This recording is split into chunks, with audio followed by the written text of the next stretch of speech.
Good morning. This is a meeting of the El Paso City Council for Tuesday, April 19, 2016.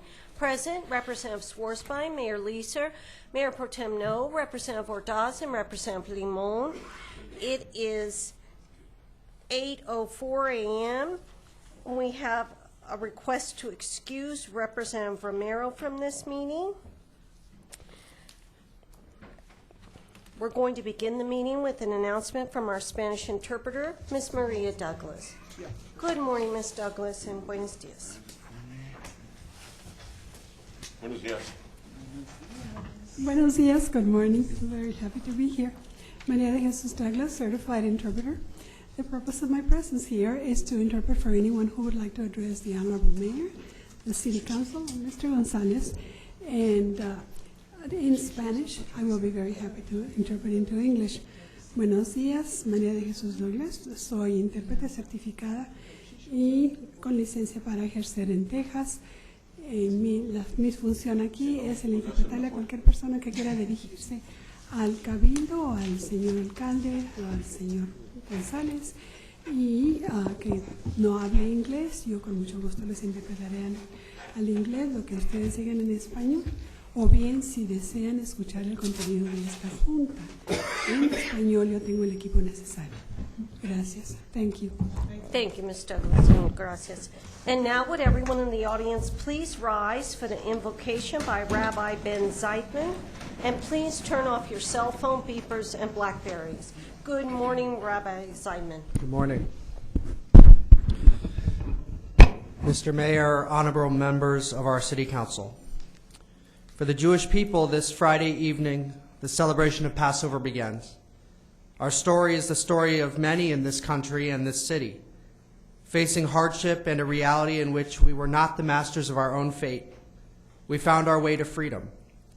And on Passover, we not only retell that story, we attempt to relive it.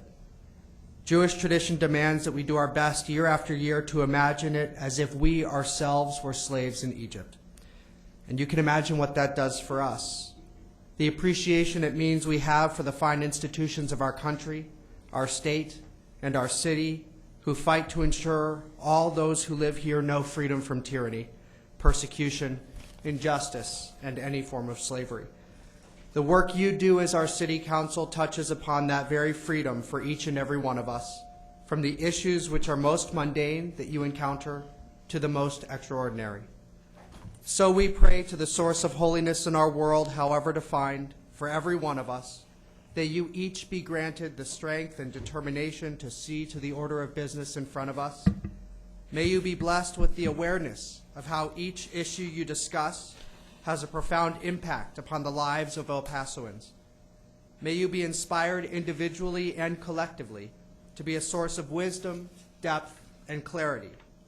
This work you do, it is service to fellow human beings, giving of yourself to see to the community and all who live here, taking care of us. That is holy work. May the gravity of all that you do remain front and center for you and inspire you to continually tap into your own reservoirs of courage, energy, and enthusiasm so that your efforts are and continue to be a joy. May you know the peace of doing the best you can with everything you have and the happiness that comes from leaving a mark in this world. It is without a doubt the most sacred of things when we leave the world a little better than how we found it. And may you be guided always to carry out that sacred mission. Amen. Thank you, Rabbi Zeitman. And now our special guests this morning to lead us in the Pledge of Allegiance are from Bonham Elementary School.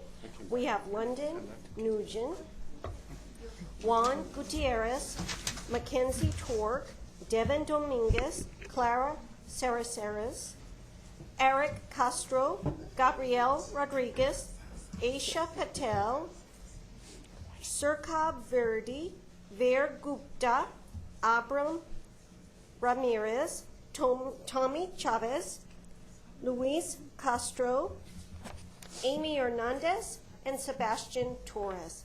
Welcome.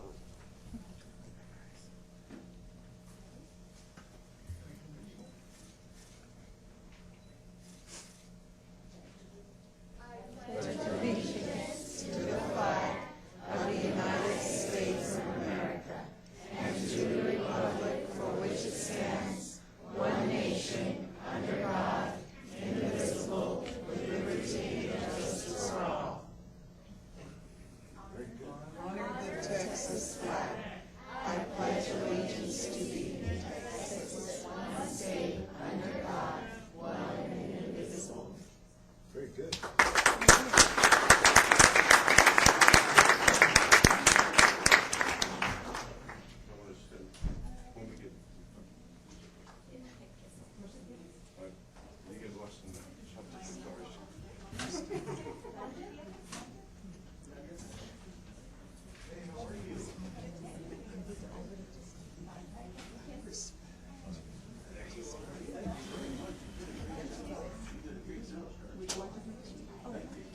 Oh, I know. That's right. I was still your frame.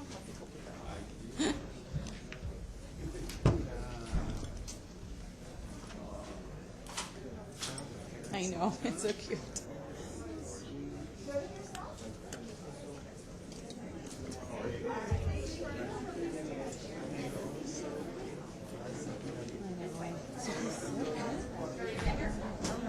Come on up. Good morning, great job. What's up, Doc? How are you? I'm here. You should have caffeine and potassium. Yes, sir. Y'all did a really good job.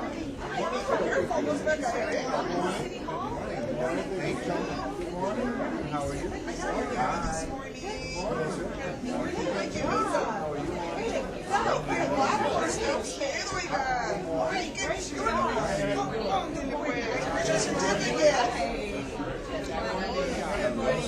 Hi.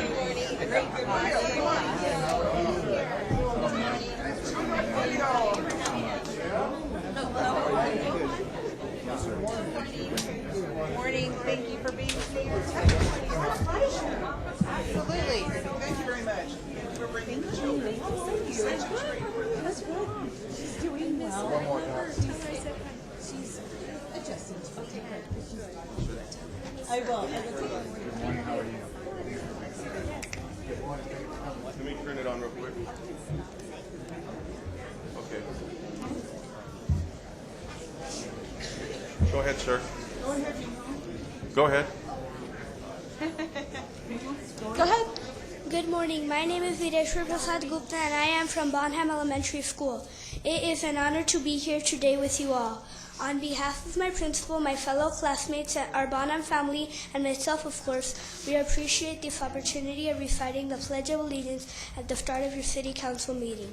My hopes are that you all have a wonderful day and a successful meeting. Thank you.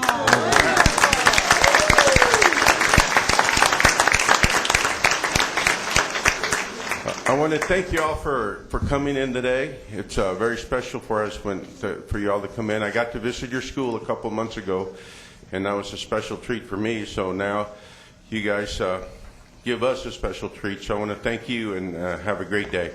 Thank you. Thank you.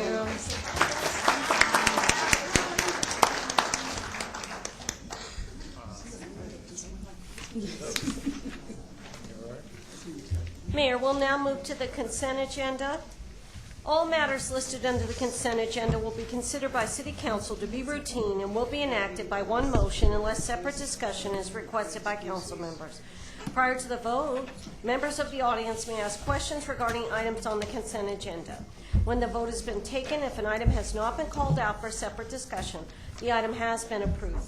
Council may, however, reconsider any item at any time during the meeting. Thank you. Motion to accept the consent agenda and with the following revisions on it and the regular agenda.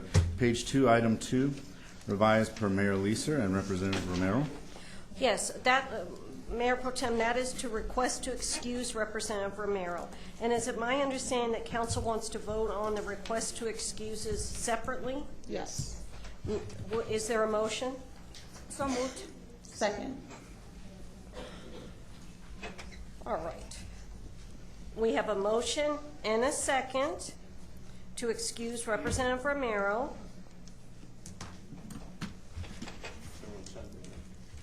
I'm saying that. I think you need to do a roll call. All right, Mayor. Representative Swarsby. No. Acosta. No. Robinson. Yes.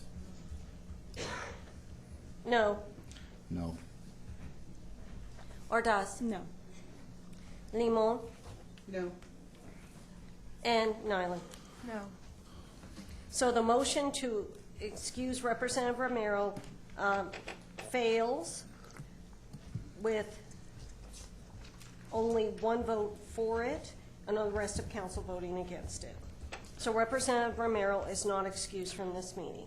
Ms. Mumson, page 4, item 8.1, delete per Representative Ordaz. Page 10, item 17.2, delete per purchasing and strategic sourcing. Sorry, 17.2. 17.2, page 10. Delete. Delete. Page 15, item 20.4, postpone 4 weeks per Representative Nyland. And I'm sorry, I don't have the page number. Item 24.2, Yes, sir? postpone for Representative Swarsby. Until, sir? Is that page 16? 24.2? 24.2. Yeah. Page 16. 16. Postpone. Is that what you said? Yeah, one. 1 week. And a motion to postpone has to be to a date certain? For the May 3rd. Thank you.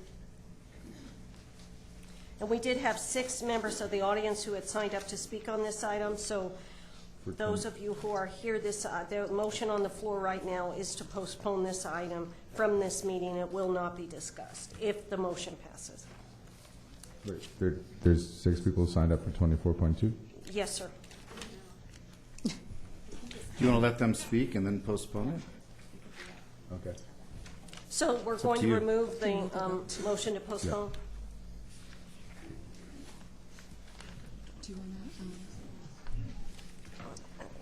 Excuse me. to, move it up? We'll have to wait for it. You have to move it up. We can- All right, I have no and problems moving it. actually, We're not gonna discuss council, it. I'm just gonna postpone. some of the notes are misleading here on my agenda. This may be for the people who signed up to speak, Representative Swarsby, may have been for 24.1. Okay. And in fact, I think they are. So that's my error. Okay. So you want to So just postpone this item until the postpone first 24.2. meeting in May? Second. And that second, ma'am, is to the consent agenda, correct? Yes, sir.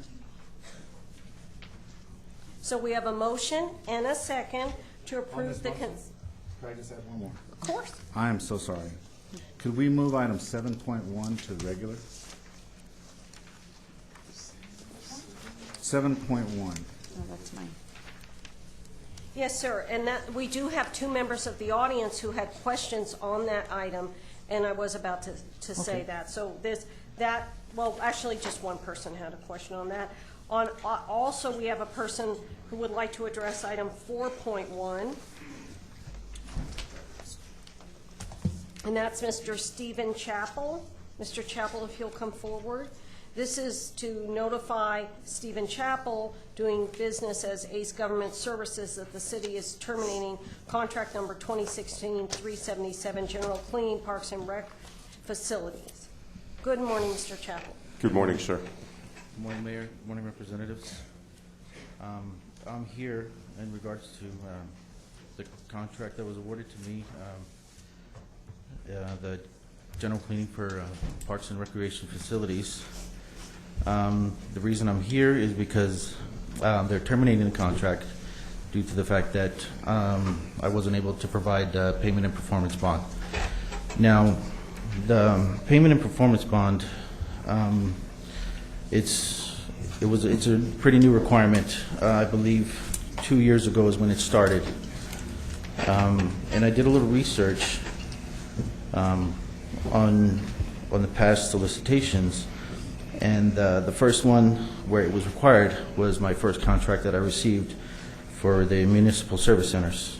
That was awarded to me. I had to provide bond on that. And bonding, I'm sure everybody knows the purpose. You know, it's to protect the city and employees and so forth.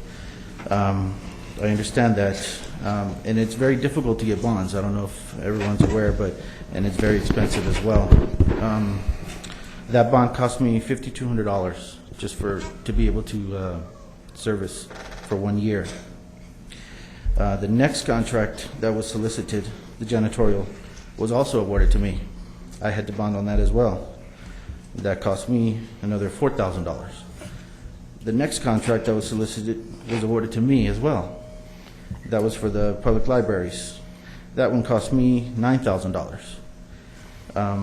The next one that was solicited was also awarded to me, and it's this solicitation that I'm here for, the general cleaning for the parks and recreation. Now, the bonding, it's difficult to get. Your credit has to be really, really good.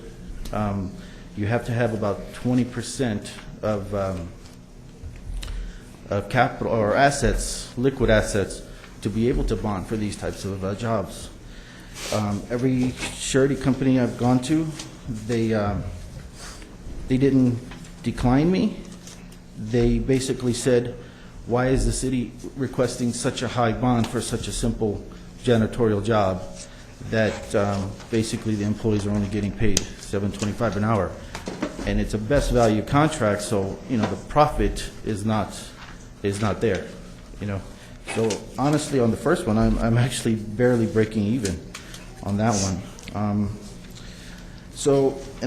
During my research, I'm the actual only company that has had to bond. Until recently, another solicitation came out for the City Hall, which 2 weeks ago, Mr. Rubio was terminated on that contract. He wasn't able to provide bond.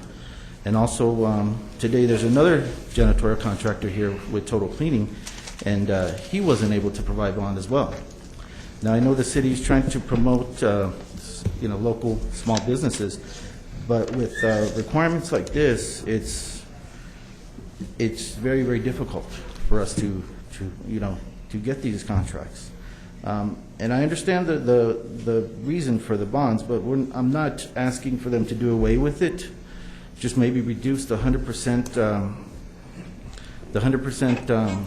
We're required to bond for 100% of the contract. So, for example, this contract. Mr. Chappell, your time, sir. It's 3 minutes. Mr. Chappell, Okay. one of the things that you're talking about, when I saw this on the agenda on Thursday, I spoke to the city manager, and I agree with you. And I think it's important that we look at the size of a bid and the impact it will do to the community, and then start bringing them back in that manner. And he made a commitment that he would bring that back to us, because I think it's really important that, if it's something, a huge construction project that really would be very impactful if we weren't able to continue to finish it, it would be important that we had that type of bond. But it's something that we could replace within 60 to 90 days, then we need to look at it in that manner. So, because we want the small businesses, we want people like you to be able to succeed and be able to do that. So I've asked the city manager to please look at that and bring it back and bring a recommendation to the council to be able to do that, so we can continue to have small businesses like yourself continue to bid projects like this and not impact you on those bonds. You're 100% correct. And when I saw this, I asked them to start moving forward on that. Okay, and my concern is that now that they found me in default for the next 3 years, I'm not able to be awarded another city contract. So that's the main reason I'm here. Right. No, and I agree with Ms. Gordon. Can because I did. Were you in there? No, Terry was in there. I'm sorry. And then we're going to look at it and bring it back for us, and because I think it is important. So, what's your? Well, Mr. Chappell. Okay, You're on. Thank you. Mr. Chappell is correct. That's the existing policy. Council can give us direction about that. It's something that is within your purview to ask us to revisit. Perhaps this could be postponed for 2 weeks so that we can revisit that issue. Yeah, I think that's what was going to be my recommendation, that I would consider postponed it till the city manager and city attorney could bring back to council some recommendations. So we have. Before we postpone, can I just talk to Bruce really quickly about something? Mr. Collins? Mr. Chappell, thank you for being here today. Mr. Collins, when we did the Hire El Paso policy, I remember we had several discussions about surety bonds and the fact that it's very difficult for some of these small businesses to be able to attain the surety bonds, and we actually directed the policy so that it would make it easier. And so I guess I'm a little bit concerned today hearing this from Mr. Chappell, because what I had thought was, and what would make sense to me is if he's doing several jobs of the same caliber, so if he's doing janitorial services but he's doing it for City Hall / the pool / whatever else, why wouldn't that one surety just be the umbrella for all those different facets and all those different jobs? Why would he need to go and get a different one? I could see how that would be almost unaffordable if you're a small business. So I guess my concern is, as the mayor just stated, we had given direction under the Hire El Paso ordinance that this sort of thing kind of would be addressed. So I guess I'm concerned seeing this kind of resurface. So can you shed some light on what the problem is so that we can actually give the direction that needs to be given to make sure that we resolve this issue? Okay.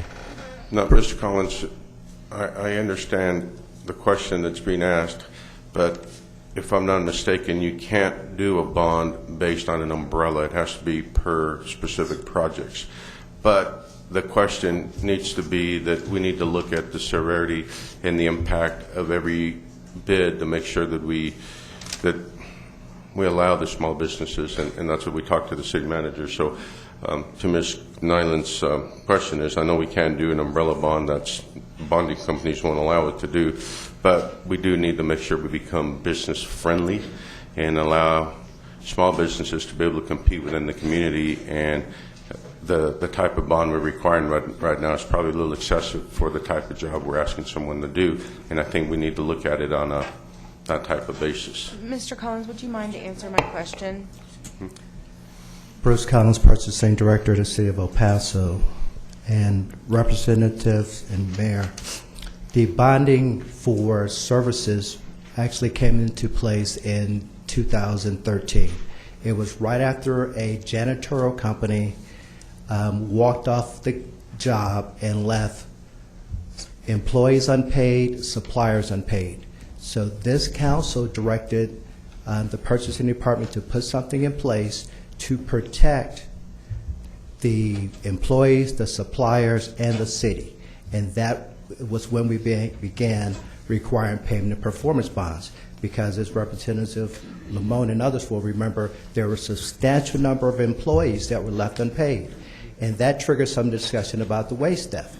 So in order to remedy that, we start requiring payment in performance bonds. Did we tell you to do it 100% of the contract? Well, no, you didn't direct me to do it 100%. And what we typically would do, we would ask for 100% of the first year. And Typically, what we do is ask for 1% of the 100% of the first year. 100% of the first year. And if I could continue. Sure. So shortly thereafter, we had a local land maintenance contractor that went out of business. And in that case, because we had payment of performance bonds, the system actually worked. We were able to contact the surety came in, hired another local company to finish the contract at no additional cost. So what we have today is unintended consequences of protection that council directed us to put in place. When it works, but like any policy or procedure, there are unintended consequences. Right. So is there a way to revise the policy where it works when we need it to protect, but yet it doesn't have these unintended consequences? Is like best practice always, if best practice is 100% the first year, and we're asking for 100% every time you bid the job, is there a happy medium, or is there a compromise? We have to separate the issues if we could, because when we bid it, we're not picturing who would actually win. So you may have an existing contract with the city, but when we release a solicitation, we're opening it up for anyone to compete.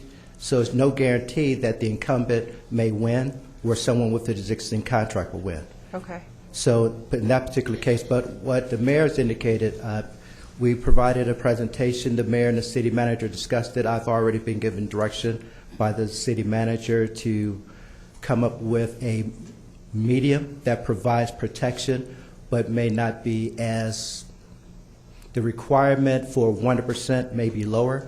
But if the requirement is lower, that doesn't eliminate your requirement to still be bondable. Right. So if we don't do 100% and do a lower threshold, you will still have to be bondable. Sure. Okay. This makes it more affordable and allows more people to be able to compete. Mr. Costa? Thank you. Thank you, Mr. Ms. Collins, Stein. Thank you. I think the other issue that Mr. Chappell indicated was that if we terminate this contract, then he's penalized for 3 years from being able to bid for another contract. So does it have to be that severe, a 3-year penalty? Where did that come from? The 3 years predated my tenure with the city. Can we also look at that? Yes. Can you look at that, please? That's something we could look at. Okay, I would With- appreciate that. Thank you, Mr. Costa. Mayor. Yes, ma'am. Item 3.3 is a similar situation. You may want to consider postponing that item as well. Yes, that would be good. Thank you. Maybe we could add both of them. That's correct. Okay. So I move to postpone item 3.3 and 4.1. Yes, and we did have a I do have late Ms. arrival. Lamone real quick. I'm sorry. Well, I Mayor, second it. yesterday in this discussion, and I know that I spoke to Laura Gordon, but I'm still kind of thinking that this might be an option on this particular item. If we were to terminate for convenience, then while this is being straightened out or figured out how we could best do it, then this particular company would have the ability to bid on a contract and wouldn't have the 3-year stipulation. Then delete. Do you know what I mean? But if we delete it, it does the same thing, then we can bring it back when we're No, I prepared. think Correct? that- No. No, what I would suggest is let us look at the situation. We'll bring it back in 2 weeks. Right, We'll that's what I'm see if saying. we can address your concerns Right, about in 2 weeks. modifying the bid, modifying the bonding requirements in some way, addressing Mr. Chappell's concerns so that his position, so that we don't have to necessarily terminate these two. And then we will look at the 3-year bar policy that as well. So we'll bring that back in 2 weeks so that we can address everything together and make sure that we're following your direction, but we're reaching a balance that protects the city and the employees and the contractors. Thank you. Yes, Mr. Collins. Mayor and members of council, if these two items are going to be postponed, we have other items on the agenda that are directly related. So those items 14.1 and 17.1 will also have to be postponed. Those are award to janitorial services also. So Okay. there's a ripple effect in the postponements. Great, okay. Ms. Rodas? That's the only one? Ms. Gordon, And so if we were to postpone the item, that would come back with the same language. Would you recommend us deleting the item rather? If you delete it, it won't, because it's a new item. If you postpone it, it'll come back with the same language. With the same If you language? change Yes. the way you're going to terminate the Exactly. contract, you can't change the language. Right. That's what I'm saying. So that's why if we postpone the items, that means they need to be brought back. When they're brought back, they can be brought back at a however they bring them back. If you postpone them, it has to come back as written today. Right. Right, so it's a mess. We just postpone it. I mean, if we postpone for 2 weeks, it has to come back the same way. If we just delete it, then we can bring it back the way we want to bring it back. Right. But if they find That's it, what I meant to say. Thank you. That's what we thought you said. That's what I heard. That's what I understood. it's better to delete it. Yeah, delete it. Delete. And that's what was your motion, right, Mr. Costa? 14.1. Yeah, 14.1 and 17.1. Freaking out. You can, Wait, Miss Gordon has, looks like she has some heartburn right now. Flipped over.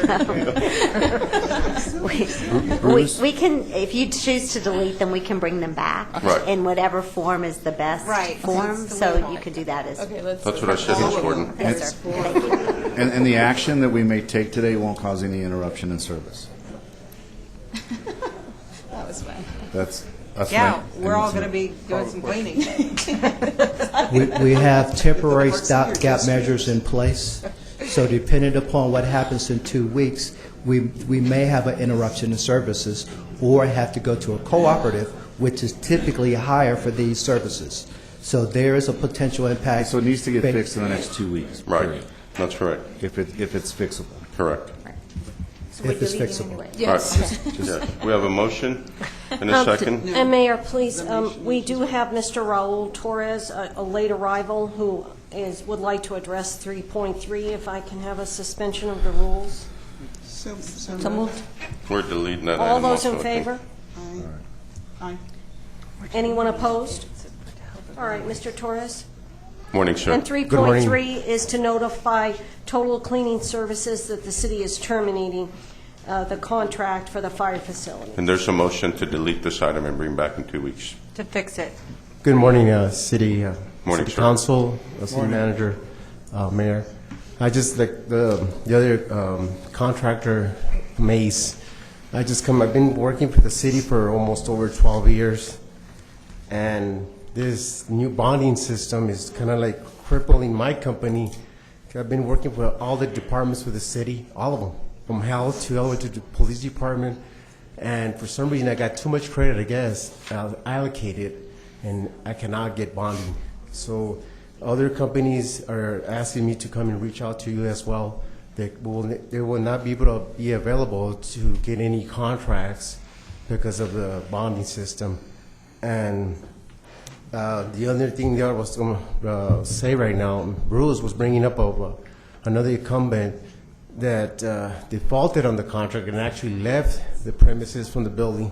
I was the one that picked up the contract after they left, and I never defaulted any contract. I've been real happy with all the departments from the city. They work very well with us, and we work good with them as well. And I just want to make that, the same request as the other ACE company, the owner, I guess, requires the same thing, either removal of the bonding or lower bonding or something, because, if that happens, I'll probably not even bid no more for the city of El Paso. But that's my... And we agree with you. We're Yeah. working on it. Well, Thank you, sir. Good morning, thank you. Thank you. Bye-bye. We have a motion and a second to delete 3.3, 4.1, 14.1, and 17.1. Correct, Yes, Ms. and Costa? to incorporate that into the motion to approve the consent agenda with the revisions, including those the mayor just read, into the record. Correct. So on that motion, call for the vote.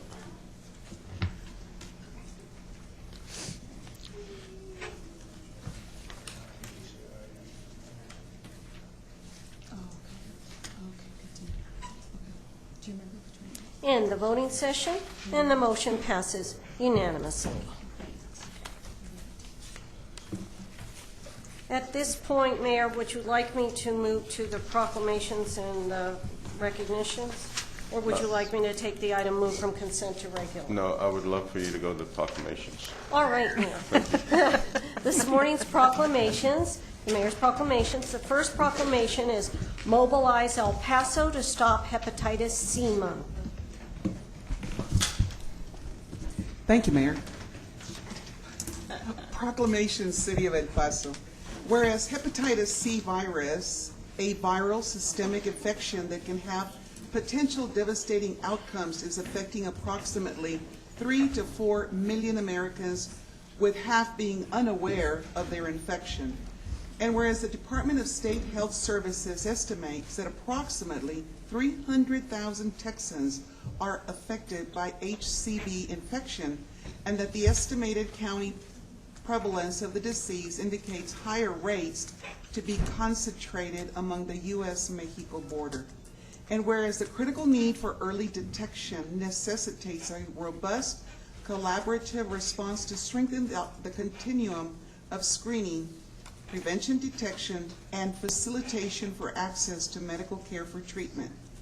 And whereas in response to the call to action, numerous stakeholders in El Paso formed a coalition which includes the Texas Department of State Health Services, Senator Jose Rodriguez, Mano y Corazon Multicultural Healthcare Solutions, Border RAC, Texas Tech University Health Sciences Center of El Paso, Paul L. Foster School of Medicine, and Gail Grieve Hunt School of Nursing, the West Texas Community Supervision and Corrections Department, the City of El Paso Public Health Department, and Office of Resiliency and Sustainability, the El Paso Community Foundation, as well as community physician specialist Dr. Ogeshika Alozi and Dr. Ruben Ramirez Vega. And whereas the second annual conference on assessing and treating baby boomers for hepatitis C virus, scheduled for May 6th, will kick off a month of hepatitis awareness events scheduled for May 2016. And now, therefore, be it proclaimed by the Mayor and Council of the City of El Paso that the month of May shall be known as Mobilize El Paso to Stop Hepatitis C Month, and that May 19th, 2016 shall be known as El Paso Hepatitis C Testing Day, signed by the Honorable Mayor, Oscar Leeser.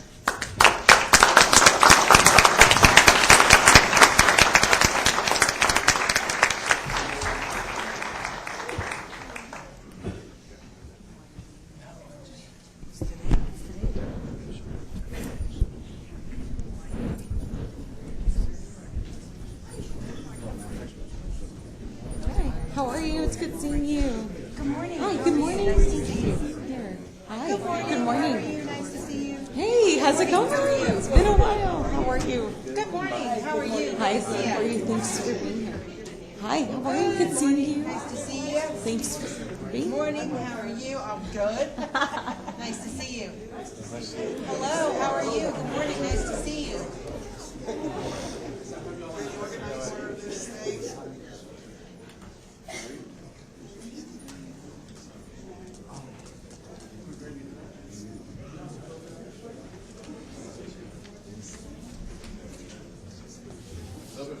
Let's get Dr. Handel to come through first. Doctor, how are you?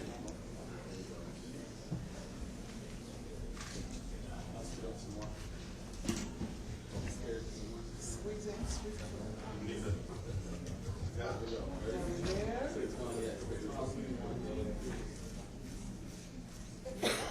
Very good. Who's going to speak? Are we?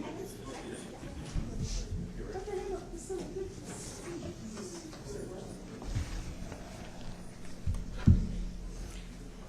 Good morning, and thank you all for having us. We really appreciate. We'd also like to extend a big invitation for hepatitis C testing. We will be conducting free hepatitis C testing May 6th, May 13th, May 20th, and May 27th at 222 South Campbell. We know that hepatitis C affects our baby boomers, individuals born between 1945 to 1965, 5 times greater than any other population. So we invite everyone who might be born between these years or have someone who a mom who has hepatitis C so that we can get them tested, treated, and individuals can live longer. Thank you so much. Thank you so much. Thank you.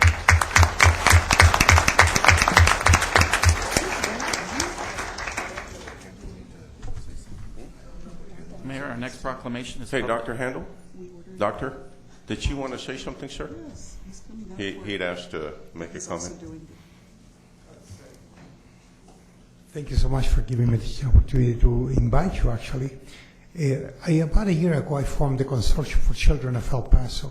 There are 45 agencies working with children's programs, which is essential because we all know that as children grow, our society becomes better, hopefully. The problem is that we are a big handicap in many ways.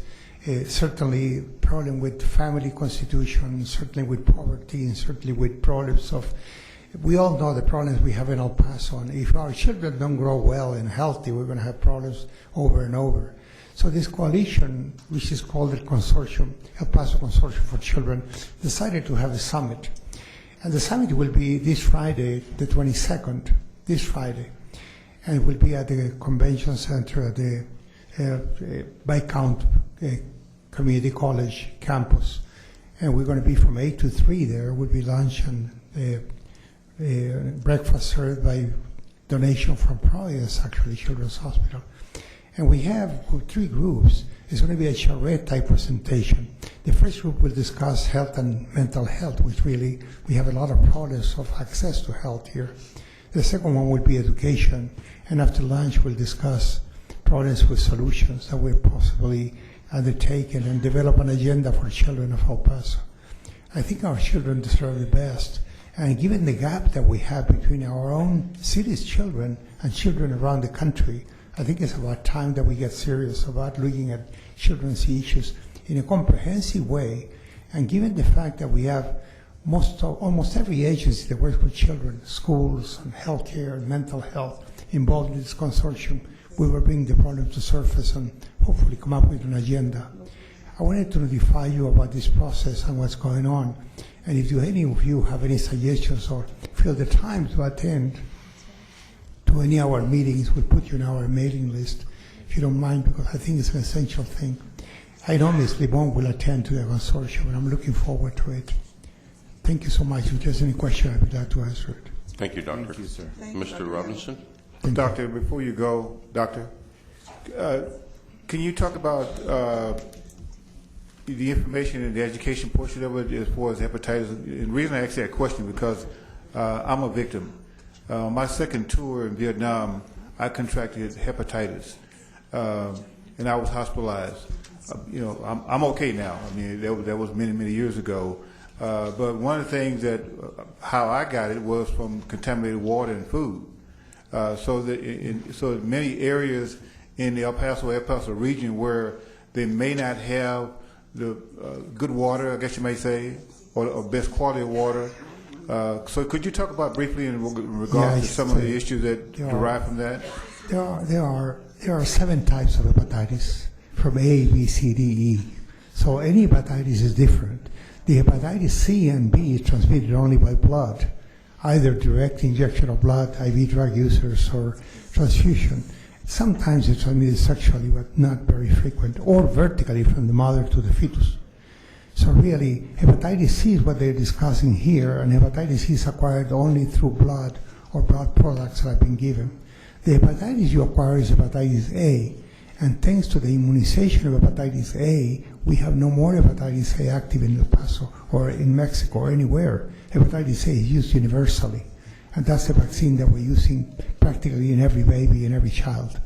That hepatitis A is practically almost eradicated, almost, because there are people that they use it, people that older than 20 where the vaccine was not available, they don't have it and they're predisposed to have it.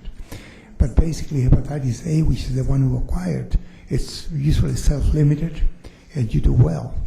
But that's the one that comes with water and dirt and what have you. Hepatitis E also can be acquired, but that's present in specific areas in the world. So the one that we're talking about here in the proclamation was about hepatitis C, which is transmitted only through blood. And one last thing, speaking of blood, I was told, because when I was a young soldier, I was always donating blood, but after I got hepatitis, I was told that I could no longer donate blood. That's wrong, because most likely the one hepatitis that you had A produces antibodies that are protective, and you should not really be non-donor unless you have other type of hepatitis, which should be B, C, and in that case, I would advise you to test yourself, because if you have B or C, C now can be cured. B, there is treatments that are really postponing the demise or the progression of the disease, but it will soon have a cure as well. So it would be very appropriate for people born between 45 and 65, like they say, to be tested for hepatitis, because those years were the years where we were not testing blood bank. All right. Thank you, Doc. Thank you, Sure. Doctor. Sure. Ms. Munson? Thank you. Yes, sir. Our next proclamation this morning is Public Safety Telecommunications Day in El Paso. Thank you. Do we have anybody here for that? There you go. Come on up. A proclamation from the city of El Paso, Texas. Whereas Governor Greg Abbott proclaimed April 10th through April 16th as Public Safety Telecommunicators Week in Texas and encourages the appreciation thereof. And whereas emergencies can occur at any time that require police, fire, or emergency medical services. And whereas public safety telecommunicators are the first and most critical contact our citizens have with emergency services.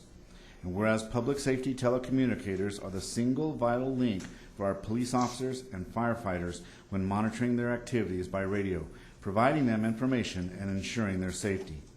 And whereas public safety communicators, 911 call takers, dispatchers, and other communication specialists in the El Paso 911 Communications Division have contributed substantially to the apprehension of criminals, suppression of fires, and treatment of patients. And whereas each dispatcher continually exhibits tremendous compassion, understanding, and professionalism during the performance of their job. And now, therefore, be it proclaimed by the Mayor and Council of the City of El Paso that April 19th, 2016 shall be known as Public Safety Telecommunications Day in El Paso. Signed by our good mayor, Oscar Leeser.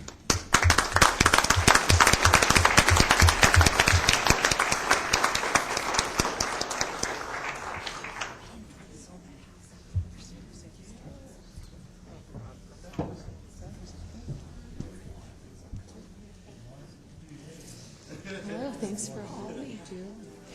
Thanks for all that you do. Congratulations. Thank you. Congrats. Thank you very Thanks much. for all that you all do. Good morning. Thank you for being here. You guys are the. Good morning. you're the Thanks for brains being that goes here. out Yeah. there, ¿verdad? Thanks for all that you keep do. us all, put everybody in line. Thank you very much. You're welcome. It's always good to talk. I'm going to give you a hug. Good morning. Thank you for being here. Good morning. Thank you for being here. Thank you. Good morning. Thank you for being here. Oh, yes, yes. Thank you. And thank you for sending me the updates. I appreciate it. Thank you, sir. Thank you for being here. Okay, great. I'm on it.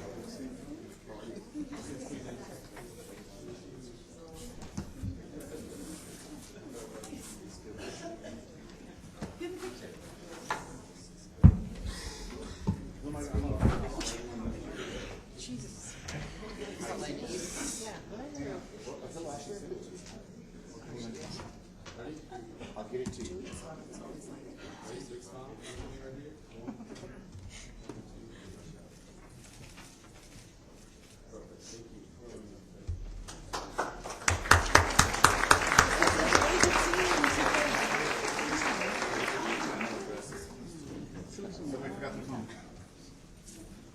It's not mine. With any of ours.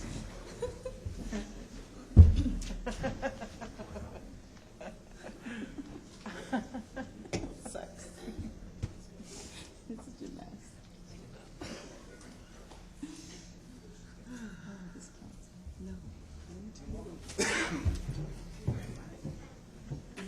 Good morning, Mr. Fargo. Good morning, Mayor and City Council. My name is Peter Fargo. Good I am morning, the sir. Communication Manager at the 911 Division. On behalf of the Fire Department, the 911 Division, and its employees, thank you very much for this proclamation. Daily, I have the privilege of working with these unseen first responders who are dedicated to saving lives. Their commitment ensures that help is on the way when it's needed most. Thank you very much. Thank you, sir. Thank you for all your work.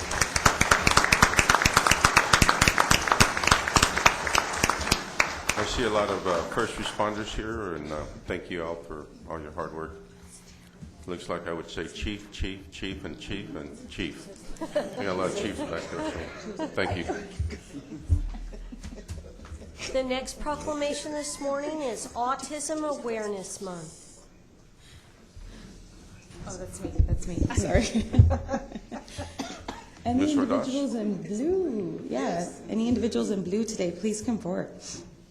Okay, whereas autism is a developmental disability significantly affecting verbal and nonverbal communication and social interaction, usually evident before age 3, and adversely affects a child's educational performance and peer social interaction.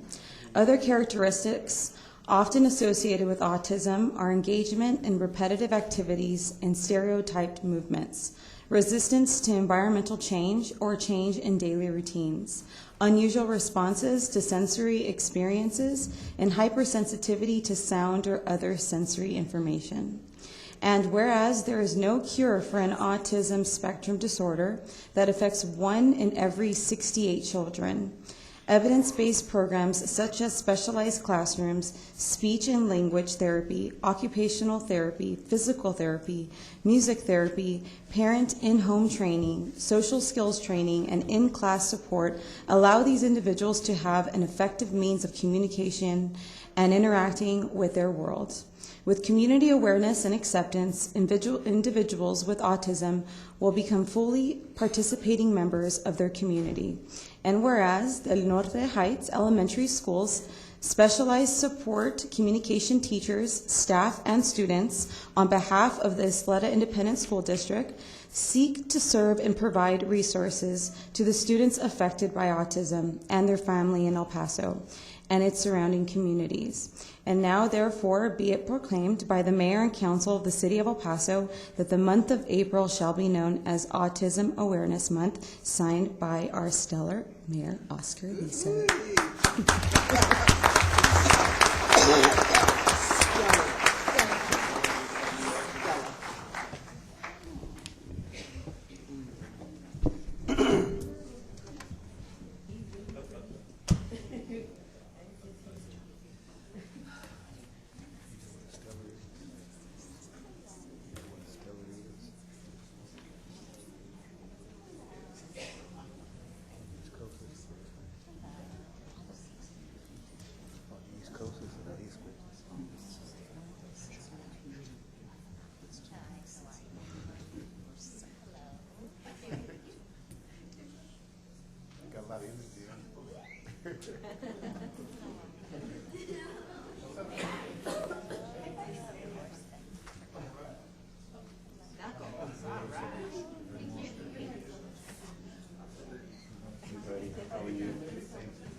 Mira, look up here.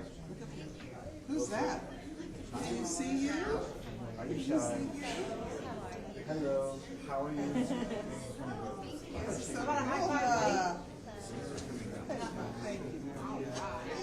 Good to see you guys today. Thanks for being here. Good morning. Thank you for being here. Absolutely. Hi, sweet girl. Can you see yourself? Wave. Oh, good job. Is that a tractor on your shirt? That's pretty cool. How about it? High five. Thank you very much. All right. Hello. Good morning. Thank you for being here. Appreciate it. I like your shirt. We should do that. How are you? We'll send some of you back there. Good morning. Thanks for being here today. Good morning. How are you? Hi, ma'am. Good morning. Good morning. Thanks for being here today. Good morning. Good morning. How are you? Thank you very much. Good morning. Ay, ¿cómo está? Thank you very much. No se lo deje, usted más o menos. Thank you. Thank you so much. Hi. How are you? Good morning. How are you? You're pretty handsome. Good morning. How are you?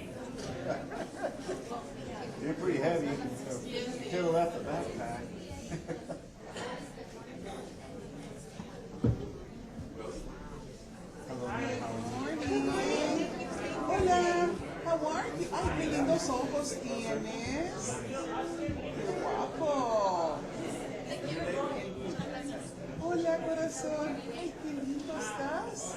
Can you see yourself? Mira, you're up there. Can you see it? Wait.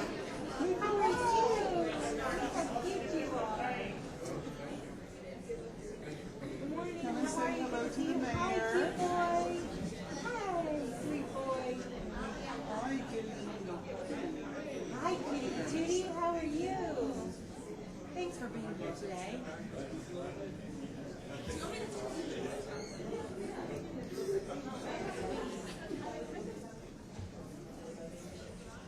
God, they can't even be nice about the plaza. It's like, give me a break.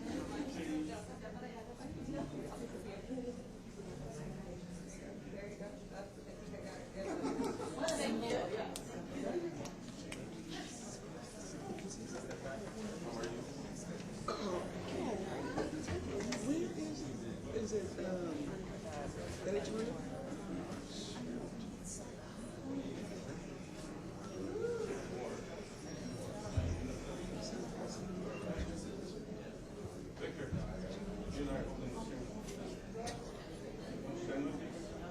I mean, seriously?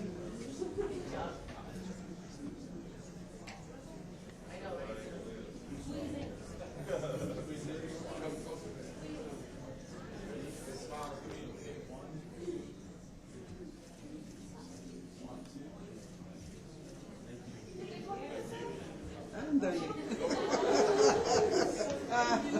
I like that.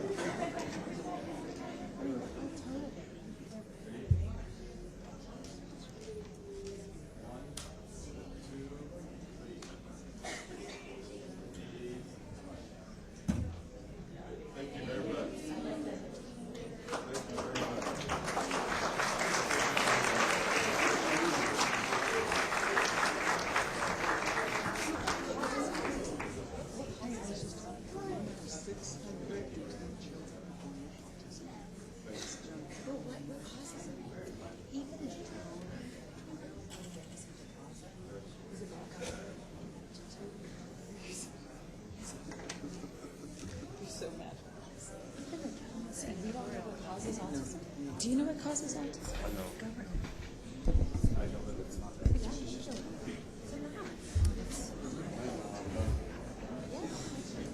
Hello, good morning. My name is Bonnie Perez, and I'm the president of the Autism Society of El Paso.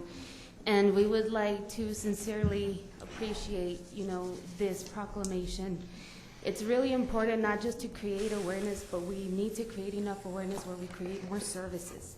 A lot of our adults go without many, many services. So thank you so much for this, and we continue to work for our children. And make sure you guys make it out to our run walk on the 30th. Thank you. So thank you very for all much, your and work. God bless you. And thanks for coming here today.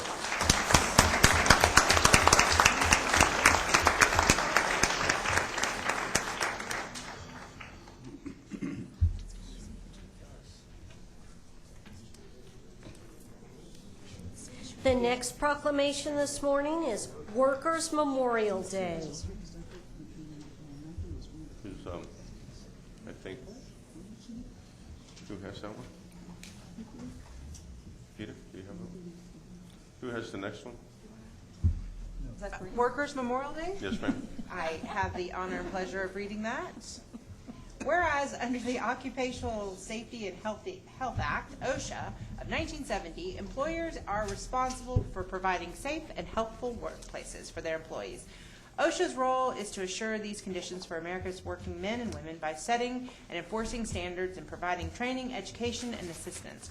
And whereas April 28, 2016 marks the 45th anniversary of OSHA's first day on the job, a job that has delivered remarkable progress for our nation. For 4 decades, OSHA and its state partners have tackled deadly safety and health hazards by establishing common sense standards and effective cooperative programs that have saved thousands of lives and countless injuries. And whereas today's workplaces in America are far safer than 45 years ago, since the passage of OSHA Act of 1970, workplace deaths have fallen nearly 66%, and occupational injury and illness rates have dropped to 67%. At the same time, U.S. employment has almost doubled. And whereas Workers' Memorial Day is observed every year on the April 28th, it is a day to honor, recommit ourselves to the fight for safe and healthful workplaces for all workers. And now therefore be proclaimed by the Mayor and Council of the City of El Paso that April 28, 2016 shall be known as Workers' Memorial Day, signed by the Honorable Mayor Oscar Leeser. Thank you for being here today.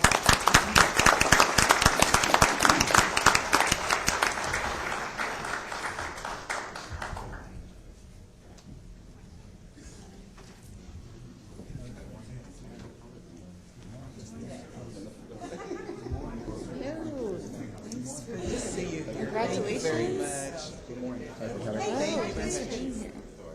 Thank you very much. Nice to meet you. Good morning. Thanks for being here today. Thanks for being here.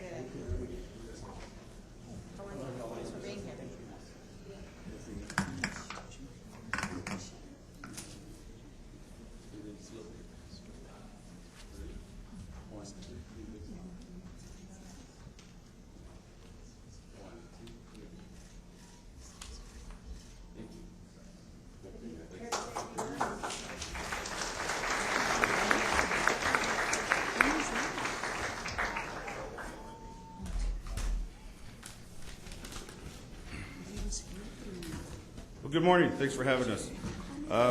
The Occupational Safety and Health Act was signed into law in December of 1970 by President Nixon. It became effective on April 28, 1971. And in the past 45 years, OSHA has helped and held employers accountable for providing a safe and healthful workplace for each and every worker in America. Workplaces which must be free from recognized hazards that are causing or likely to cause serious physical harm. So today we recognize the 45th anniversary of OSHA as Workers' Memorial Day and commemorate those who have lost their lives on the job. Before 1970, there was no law requiring employers to provide safe workplaces. And at that time, an average of 38 men and women died on the job every day in America. Today, an average of 12 people go to work every day and never come home. And although this is a significant improvement over the past 45 years, this is still 12 deaths too many. Amazingly, in our El Paso jurisdiction, so far this fiscal year, since October 1st, we have had 0 workplace fatalities. However, every year, nearly 4 million Americans suffer a serious workplace injury. These deaths and injuries are preventable by basic safety precautions, such as providing a safety harness and line to prevent workers from falling off a roof, shoring up a trench to make sure it doesn't collapse, or guarding a machine so a worker doesn't get their hand cut off. The Occupational Safety and Health Administration is a national public health agency dedicated to the basic proposition that workers should not have to risk their lives to earn a living. No job is a good job unless it's a safe job. Today, workers have rights and employers have well-known legal and moral responsibilities to protect their workers. OSHA's mission is to assure safe and healthful working conditions for working men and women by setting and enforcing standards, providing training, outreach, education, and assistance. We'd like to thank you for this opportunity to explain what we do and acknowledging the Workers' Memorial Day and honoring those that have passed. I'll close with a quote from Mary Harris Jones, also known as Mother Jones, a labor rights organizer from the late 1800s. She said, "Pray for the dead and we fight like hell for the living." Thank you. That's right.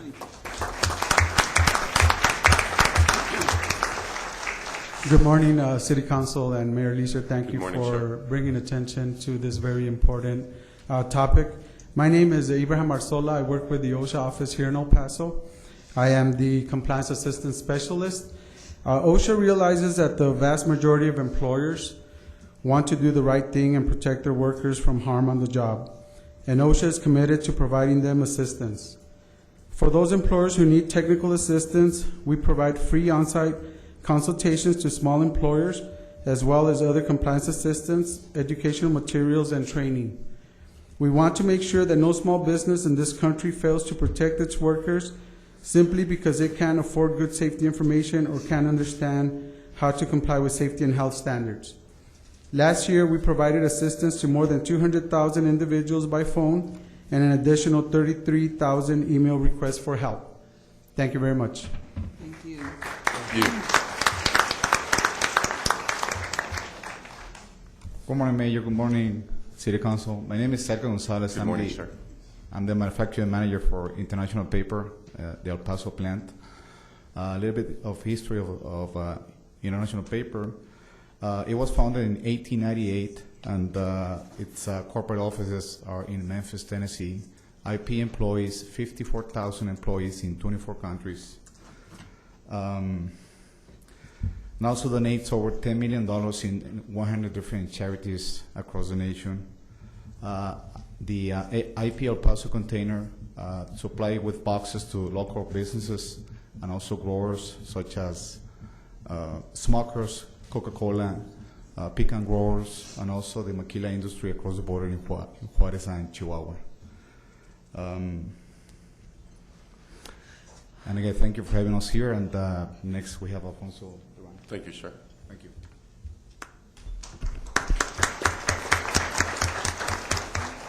Good morning, Mr. Mayor and City Council. Good morning, sir. It was an honor and a privilege when we received a phone call and invitation from the local OSHA department to speak in behalf of our VPP program. Our VPP program, otherwise known as the Voluntary Protection Program, is a commitment to our employees. It takes a partnership between the employer's management and the workforce in conjunction with OSHA to get certified. It's not something that happens overnight, and we're proud to say that International Paper was the first facility in El Paso to get certified as a VPP site. We started in 1999, and every 3-4 years after that, we've been recertified.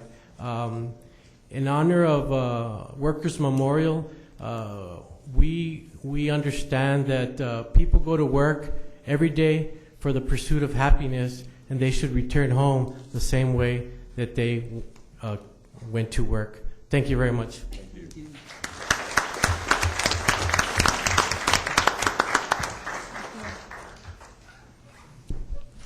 The next proclamation is Franklin High School Star of the West Day.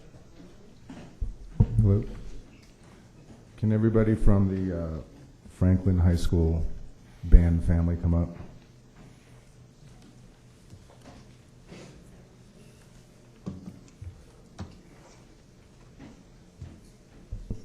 Thanks.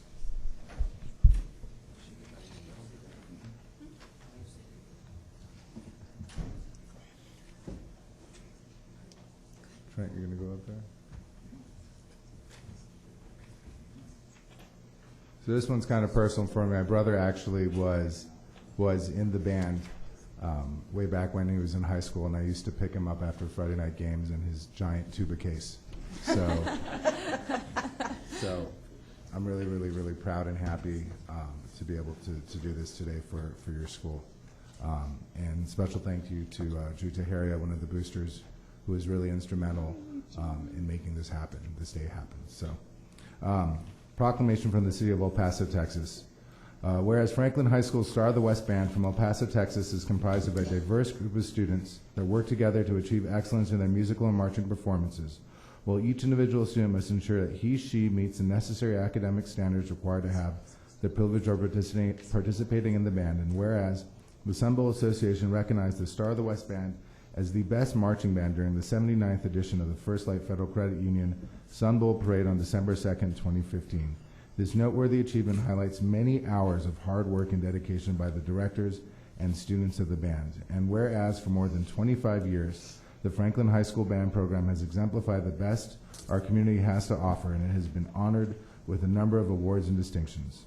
The Franklin Star of the West Band's motto, "Together with Pride," best reflects not only the dedication of each of its participants, but inspires pride in their marching band school, El Paso Independent School District, our beautiful city, this great state of Texas, and our nation. And whereas a special recognition must also go to the Star of the West Band's director, Mr. Bruce Beach, and Mr. Daniel Allen, who, with the support of Franklin High School's principal, Ms. Carla Gasway, and the other school administrators, given themselves to develop Franklin High School students' musical talents and character, while instilling in them the values of hard work, dedication, responsibility, respect, and teamwork. And now therefore it be proclaimed by the Mayor and Council of the City of El Paso that April 19th, 2016 shall be known as Franklin High School Star of the West Day, signed by our Mayor, Oscar Leeser.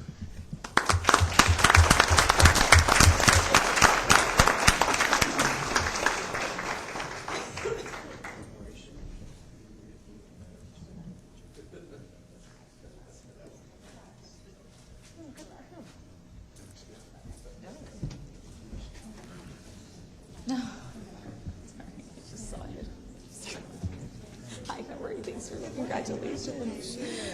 Congratulations. Hey, congratulations to you. Good job.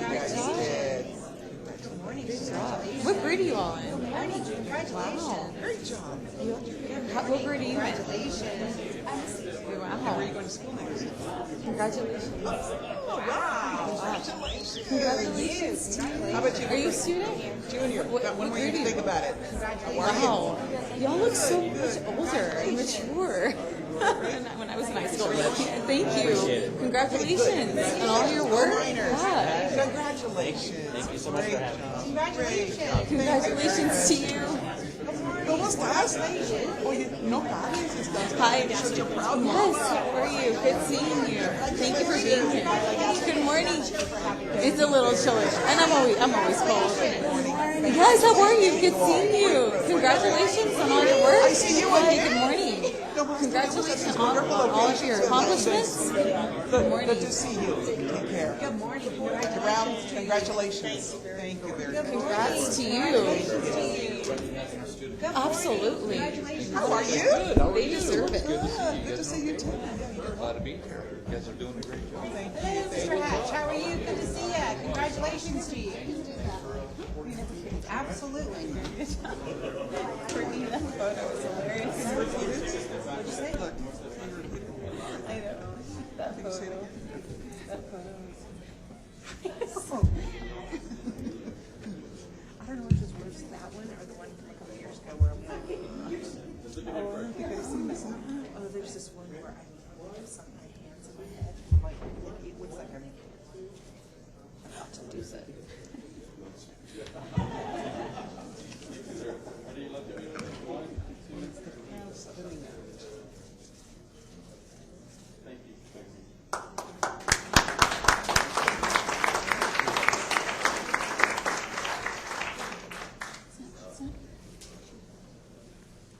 The caption with the picture. Let's just be honest. Yeah. I just want to let you guys know I have this little plaque that we made for the school as well. So we're going to wrap it up in this bag. That's very nice. Oh. Very nice, Peter. Good morning. Mr. Mayor, members of the City Council, honored guests. We are humbled by this proclamation and are extremely grateful for this honor. On behalf of the entire Franklin Band, thank you very much. Thank you. And I'd like to congratulate you all, and I say this so council hears me say this a lot, but it's important that we know that the future of our community and our country is our youth, and this is a perfect example that our city is in great shape. Thank you. All right.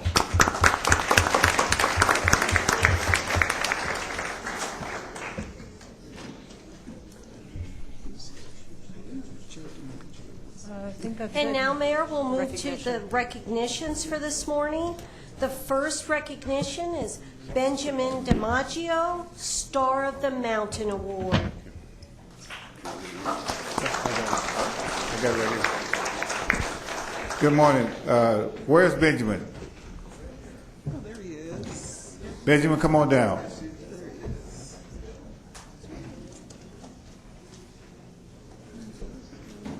And will all of the my comrades, Vietnam veterans, stand with Ben? No, come up front, Ben. At the podium. At the podium. Well, let me get started. You know, ladies and gentlemen, you know, there are stars, and then there are stars. There are talkers, and then there are doers. Some people, you know, say, when you talk about it, don't talk about it, be about it. And this is what this star, Benjamin DiMaggio, means to me and this community. But briefly, I'll talk about some of the things about Ben. Ben was born December 27, 1933, in French Creek, Pennsylvania. He joined the Army at the age of 18, which started his career.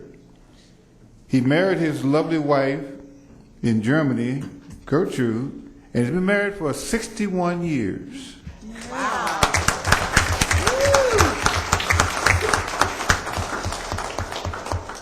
Ben did a lot of things in the Army. He had a lot of training. How Ben got to Fort Bliss was the fact that he came here to go to air defense school training and ended up staying here. He had many tours in Korea, Germany, and other parts of the world, and he served with admiration and distinct. Ben was recognized as the outstanding recruiter for re-enlistment at Fort Bliss, and as I understand it, he had the highest record for recruiting and re-enlistment at Fort Bliss during the time he was stationed as a recruiter. He retired in May of 1974. Did he quit? No. He went back to work. He went to work for a company locally, Casa Campers, for a short period of time. He went to training to learn how to do work on the Winnebagos. And then he said, you know what? I'm going to start my own business. So he started his own business called Benjamin DiMaggio's Mobile RV Service, which he owned and operated for 30 years and employed people here in El Paso. So then he decided to retire after he retired from that business. And no, he didn't retire. During his time in the service, during his time after he retired, while he's running the business, he also worked and did a lot of things in the community.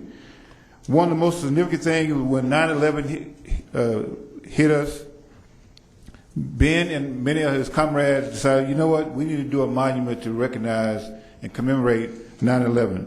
Thus, the Flag Across America Old Glory Memorial, the large flag that you see when you go to Northeast El Paso in the corner of Diana and US 54, it's all because of a major contribution. Not only Ben put his time, his talent, and his tangibles in making this a reality. So he wasn't finished there. He said, you know what, we need to recognize the conflict and wars we've been in. So if you go to the site, if those who have not been to the site, you need to go. You will see a replica for women veterans, World War I, World War II, Korea, most recent one, Vietnam, and he's also working on one for the Purple Heart winners. Let me read the Star of the Mountain Award and certificate that be bestowed on Benjamin DiMaggio, the official star lighter. This document certifies that City Representative Carl L. Robinson has lit the star on Franklin Mountain on April 19, 2016 in honor of Benjamin DiMaggio. The City of El Paso applauds you for your service and commitment to build the Flags Across America Old Glory Memorial and Veterans Monument in Northeast El Paso. Your honorable service to the nation, contributions, and generosity continue to improve the quality of life for the El Paso community, and therefore be proclaimed by the Greater Chamber of Commerce. Official starlighter be lit in the name of Benjamin, and the plaque reads the same thing. Basically, I could read it again if you want me to read it again, Mayor. No. The plaque, we have a certificate with the star. The star will be lit, an amount will be lit in Ben's name today, this evening, and we have a plaque to present to you. So the mayor's going to assist us in doing that. And for those who don't know and didn't get the opportunity to go out, the traveling wall, the wall that heals, was here in El Paso this past week. It was here until this past Sunday. Over 58,000 Vietnam veterans or names are listed on that wall. Ben and his comrades, China Boy and some of the others, did the Vietnam Memorial. And also I'm giving you, Ben, if you got one, it's okay, but I'm going to give you another one. There was a commemorative pin that was giving out for all Vietnam veterans, so we're going to make sure you get one of those today.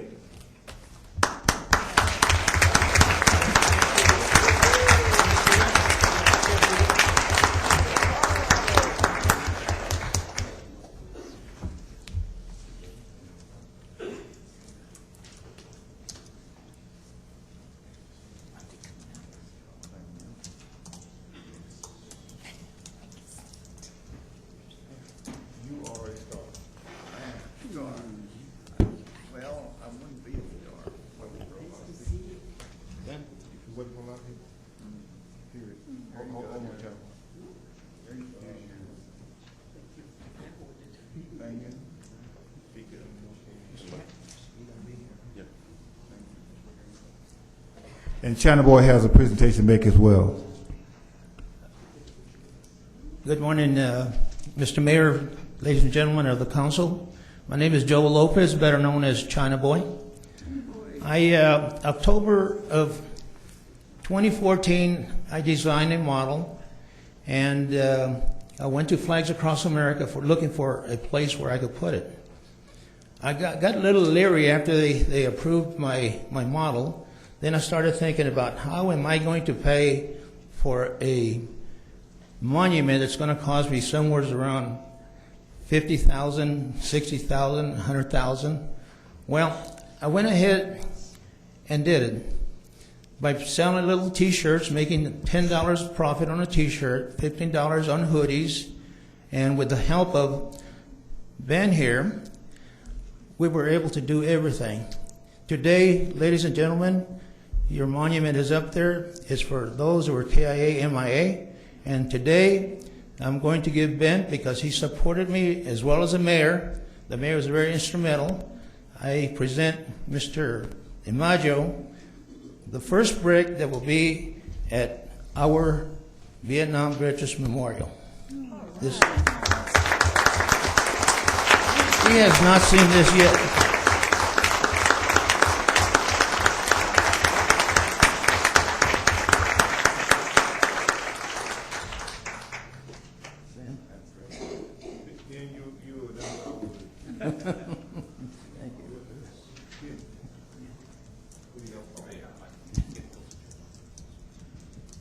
Well, I don't know what to say. I wasn't expecting this. I didn't know what I was coming down here for. But I sure appreciate it, but it ain't only me that caused this here to happen up there. There's a lot of things that's happened in that site where the Old Glory Memorial flies, where we have the Korean monument, the woman's monument, and that is the first woman warrior's monument in the United States, and I want to tell you the person that told me to put it up there was my wife. And she's a little German girl.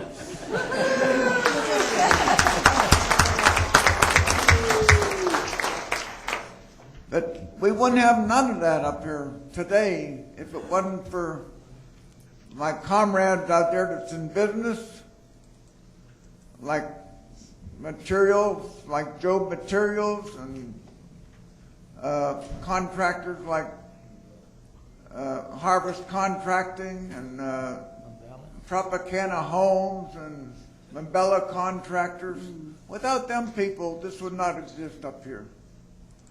So they're the ones that can get the bricks, and they're the ones that get their name put on the star and stuff like that there, because they're the ones that made it possible to have this. It wasn't me. I was just a messenger, and the good Lord told me to do this. And that's why it's being done. I thank you all. Thank you.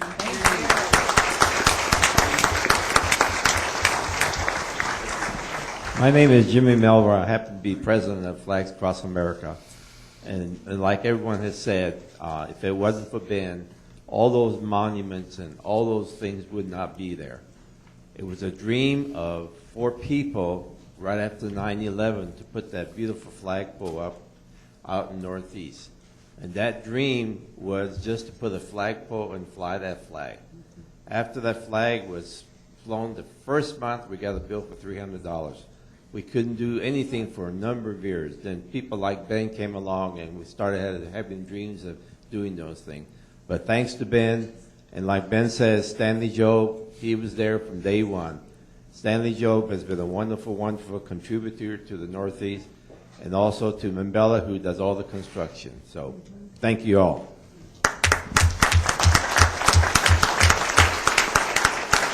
Somehow missed your other half, and I have a little handkerchief for your wife here. I will present it to her over there. Thank you very much. I am the president and the designer of a monument, but thank Ben for everything, the mayor, the city council. Thank you very much.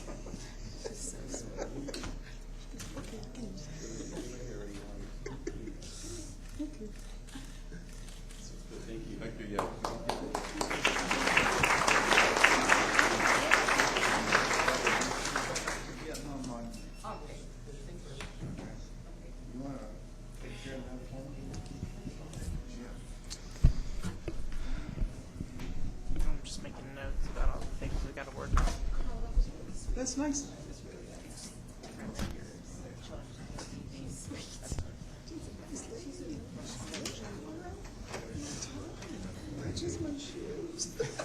Mayor, now we'll move to the recognitions for city employees, and I'll turn it over to Chief Financial Officer, Dr. Mark Sutter.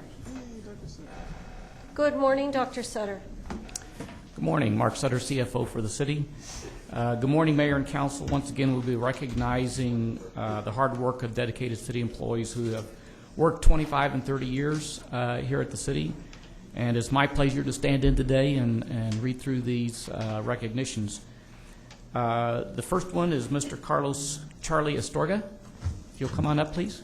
And if you brought anybody with you, bring them up. You know, wives, children, whatever. But wives, excuse me, just singular. Significant wives. Say significant.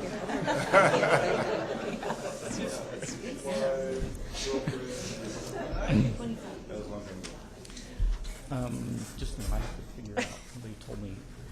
I think that he goes through and shakes hands, and then I read the. Got it. So, Mr. Astorga started his career with the city working for the police department as a personnel and payroll clerk. He was later promoted to the position of utility plant technician with El Paso Water Utilities. Mr. Astorga was promoted to his current position of accounting payroll specialist for Parks and Recreation in January 2009. He is responsible for handling the payroll for that whole department. Mr. Astorga has done an outstanding job as accounting payroll specialist for the Parks and Recreation Department. Congratulations, Mr. Astorga.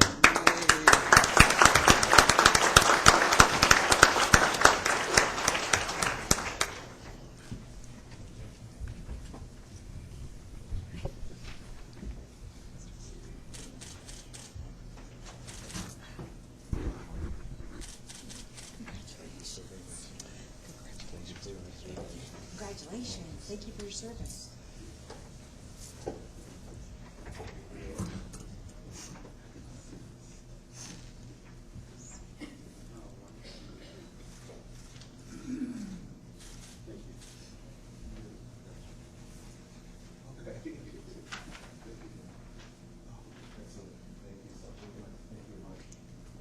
Thank you.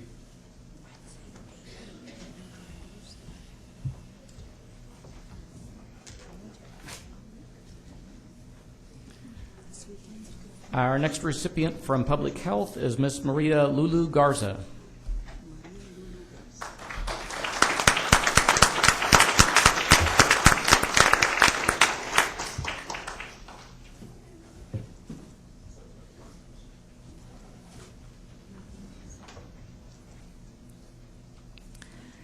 Ms. Maria Lulu Garza began working with the then City County Health and Environmental District in March of 1991.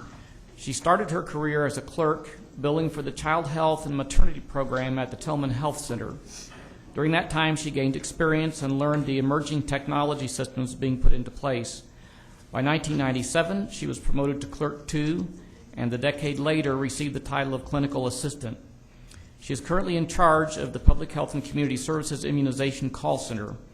She says her love for the job and the many learning opportunities have made the last 25 years very fulfilling. Congratulations, Ms. Garza.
Our next recipient from Sun Metro is Mr. Raimundo Morales.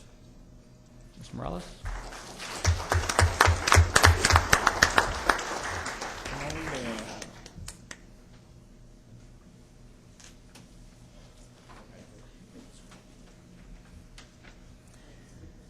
Mr. Morales has been working for the City of El Paso since 1991 and transferred to Sun Metro's maintenance department in 1994. He is a fleet maintenance technician. Mr. Morales can handle any obstacle professionally and efficiently and is always willing to help employees through any issues. His dedication is greatly appreciated. Congratulations, Mr. Morales.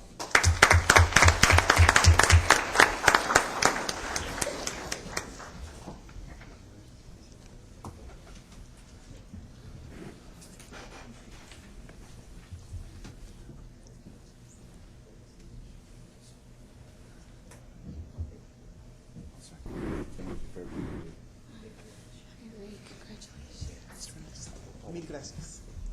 Mr. Ramos, thank you so much for your service to the city.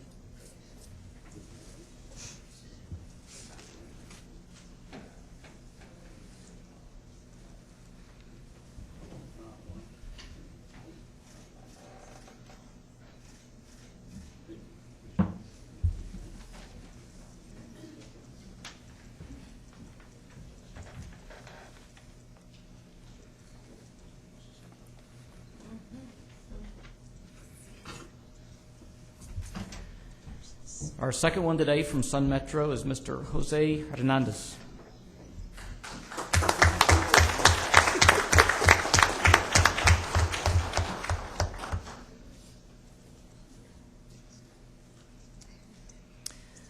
Mr. Hernandez has been working with Sun Metro since 1991 as a coach operator.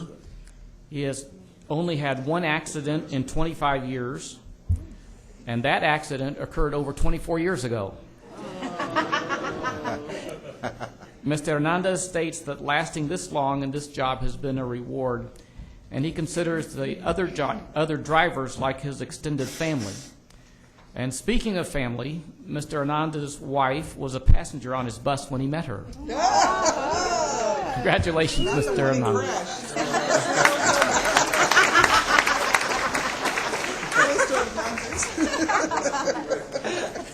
Is that when you had an accident? The Sun Metro romantic.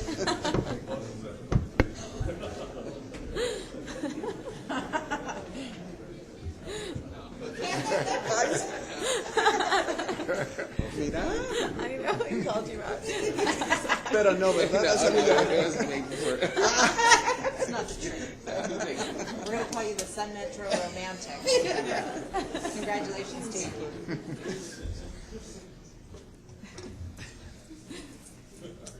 That's fun. That was cool.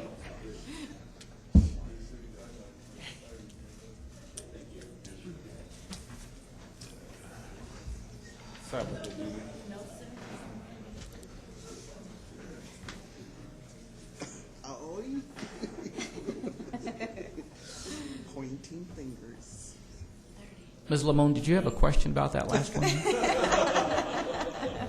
I did ask him if that accident was when he met his wife, and that's what I asked him. He said no, though. That's our story. We're sticking to it. That's funny. He's got such a good smile. Changing to those that have provided 30 years of service to the city, our first one is from the fire department. It's fire suppression technician Mr. Hector Gonzalez.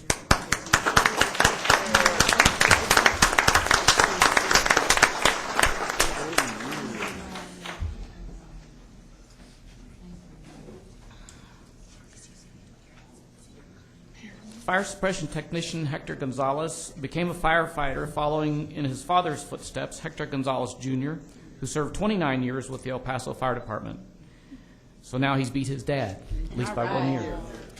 Fire suppression technician Gonzalez started with the fire department in September of 1985 and has been serving the people of the South Side and Lower Valley, working at stations 11, 14, 7, and 18 for the past 30 years. In 2000, Mr. Gonzalez was promoted to fire suppression technician and was assigned to Pumper 18, where he's remained for the past 16 years. Mr. Gonzalez has worked his entire 30-year career on the line in the Emergency Operations Division. Congratulations, Fire Suppression Technician Gonzalez.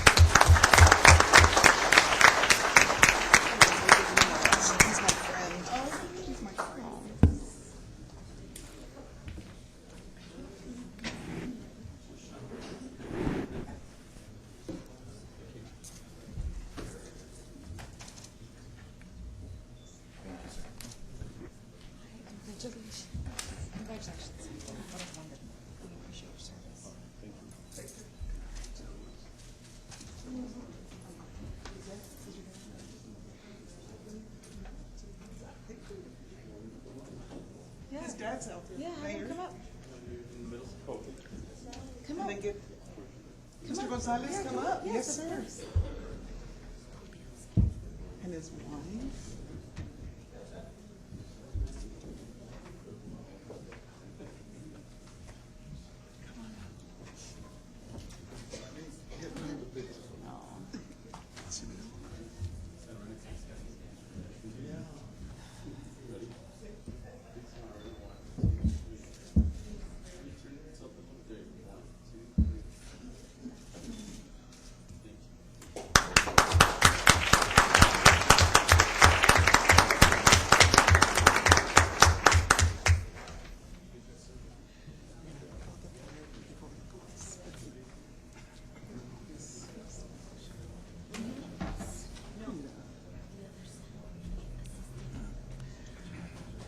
Also from the Fire Department, we have Assistant Chief Mr. Samuel Rodriguez.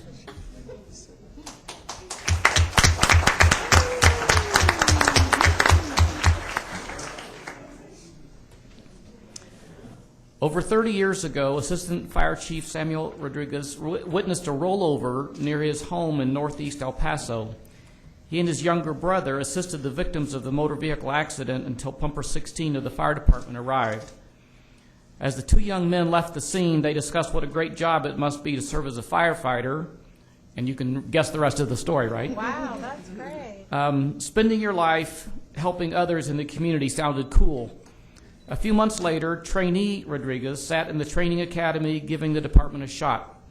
After graduation, firefighter Rodriguez fell in love with the department and dedicated himself to its mission.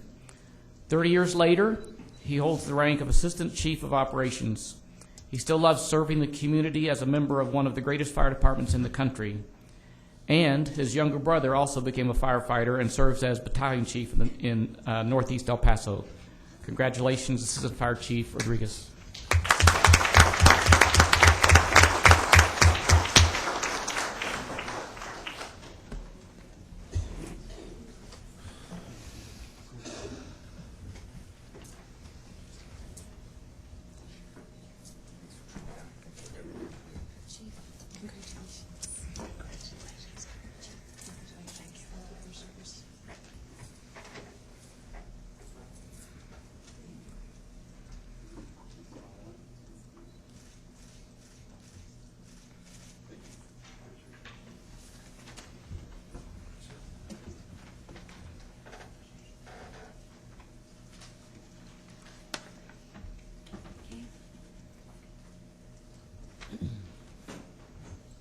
Next, from Parks and Recreation, we have Mr. Joseph Pettis.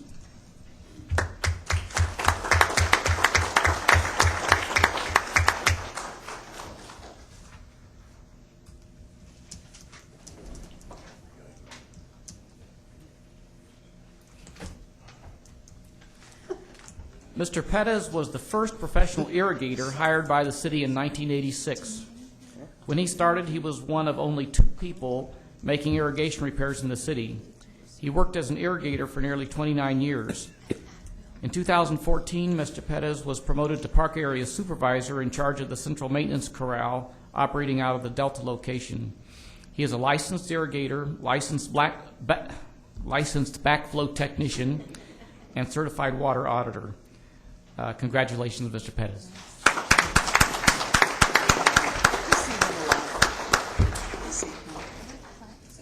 These environmental services and these the different parts. These ones are water right now. Okay. It's real helpful.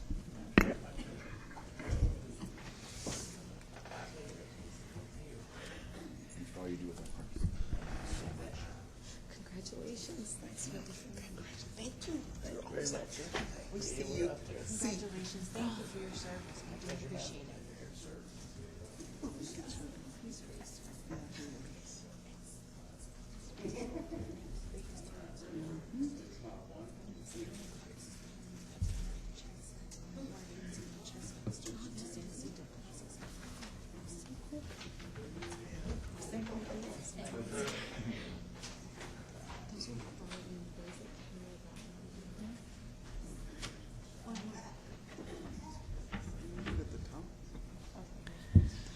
Finally today, from the Police Department, we have Officer Mark Munoz.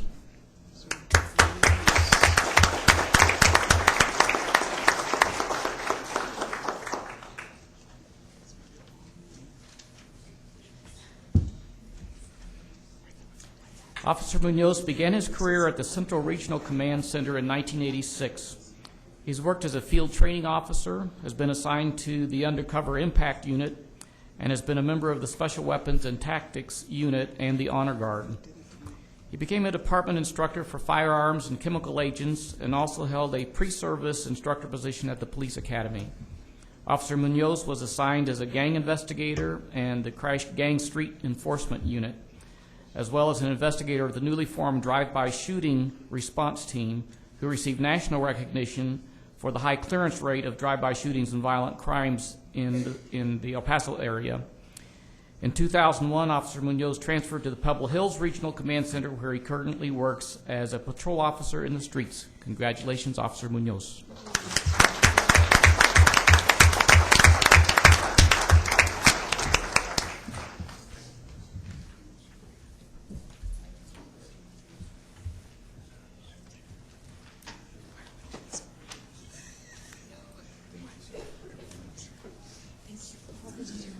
Officer Munoz, and you're with the best commander of that. Frankie. Yes, ma'am.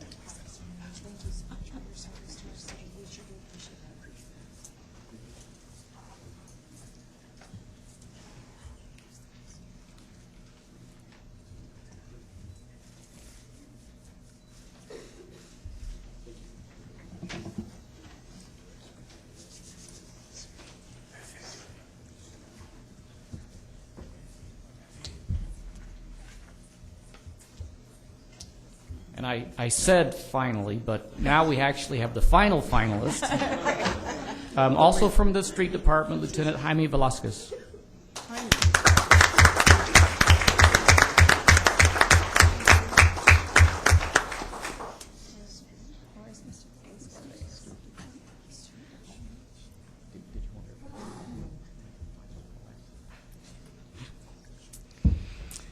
Lieutenant Velasquez began his police tour at the Northeast Substation in the Patrol Division. He was promoted to sergeant in 1995. He served at Central Patrol at that time and transferred back as a sergeant to Northeast Patrol until his promotion to lieutenant in 2002. He was then assigned to West Side Patrol until transferring to Headquarters Traffic in 2003, where he remained until 2007. He then transferred to his current position at Northeast Regional Command in Traffic and Community Services. Lieutenant Velasquez credits his longevity to great family support and the mentorship he has received from all his superiors. Congratulations, Lieutenant Velasquez.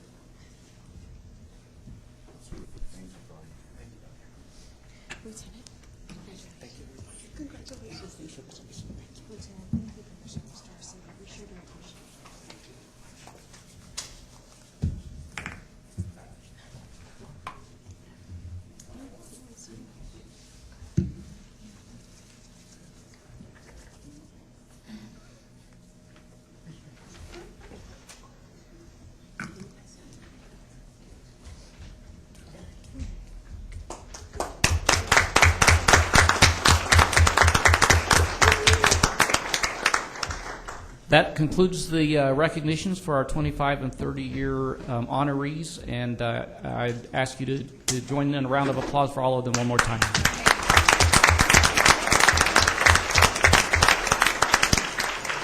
Ms. Nyland? Yes, Mayor, I just wanted to take one quick moment while we're recognizing all of our fabulous employees. I wanted to take a second to recognize all of the fabulous employees that were out at San Jacinto Plaza this last Saturday. We had 12,000 people visit the opening. And in fact, the food trucks sold out of their food twice. The new restaurant had incredible sales. All we heard was just phenomenal feedback. But what made the day so special was all of the park ambassadors that were there helping little children learn how to play washes and play chess and play checkers. And it was such a great day, but it could not have happened without people like Ben Fife, who absolutely deserves a You Matter award. I'm nominating him, just so you hear it. Brian Crow. Brian was amazing. It went off without a hitch. The complete event. Gilbert Guerrero, Monica Lambragna, Laura Cruz Acosta, the city manager's executive team, on all the ambassadors that were out there that day. There was too many to name, but it was such an incredible day for El Paso. Tracy Novak, it was just such a great day, and it would not have happened with all of you. And so my sincerest and deepest gratitude it'll go down in my mind as one of my favorite days. So thank you so much. I appreciate it. And I'd like to congratulate all the recipients of the longevity awards, but also what always amazes me every time we do this is the respect of their team members that come in here to watch them get the award and the support they give them. And that's really special as, without teamwork we can't ever succeed, and not one person can do anything alone. And this is a perfect example of how team members stick together, and it always, I love to see it, and it amazes me. So congratulations to everyone. Thank you.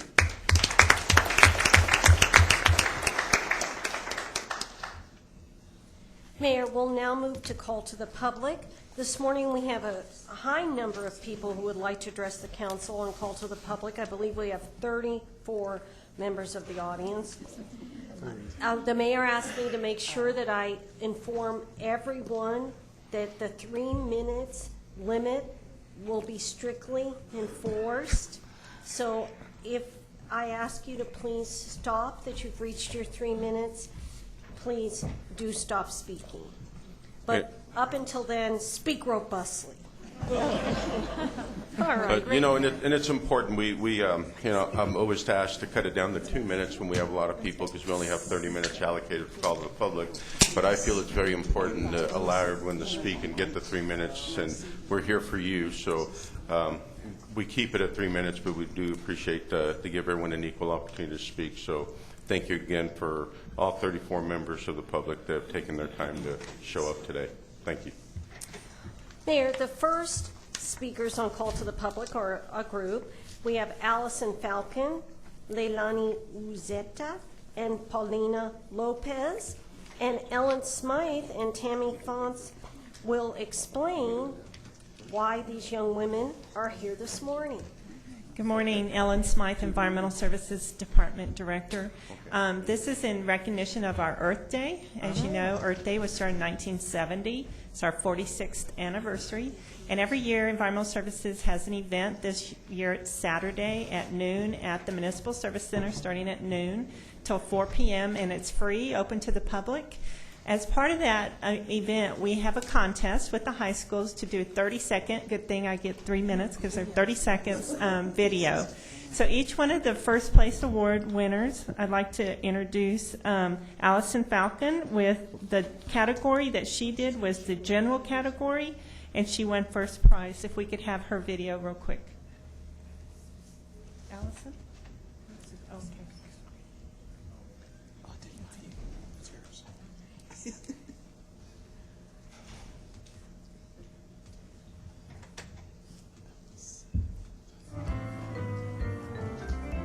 Helping the city, reducing waste by recycling, and many more. Working together can help us live in a better community. For more information, visit elpasotexas.gov/environmental services. To the point. It's the flavor. There's a little technical difficulty. It had the voice, but not the video. While they're El Paso's Environmental Service Department provides many services such as adoption for animals who don't have homes,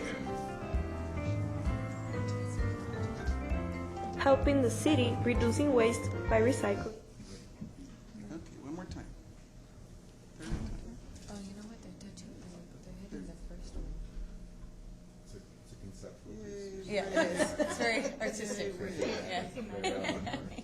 You're supposed to imagine the video with the force. Okay, just go to the next one. Just read all the names and then we'll play them. The first place winner for the recycle category is Leonie Unzueta, and the first place winner for the animal services category is Paulina Lopez. Also, all three from Del Valle High School. All right.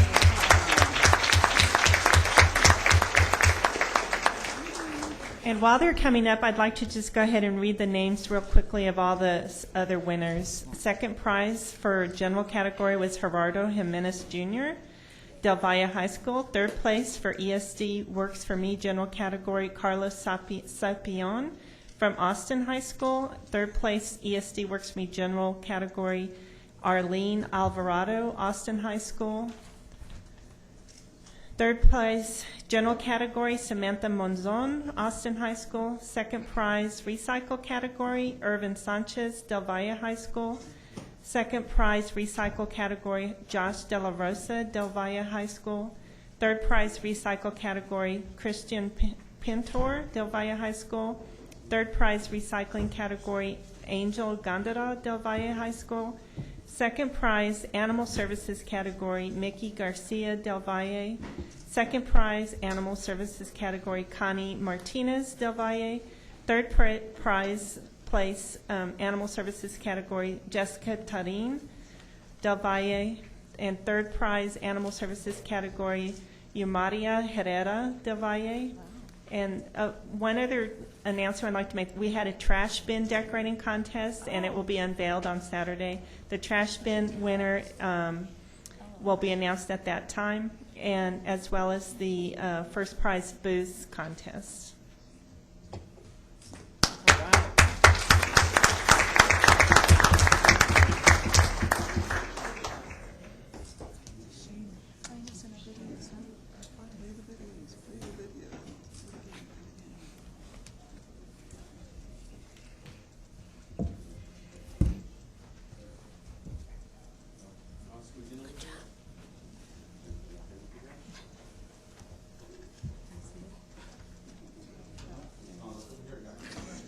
Ellen, you did a great job with this. I'm sorry we can't watch the video. Congratulations. Are you going to try again? Yeah, we're going to try again in a second. Yes. Hopefully there was So fun. Great job.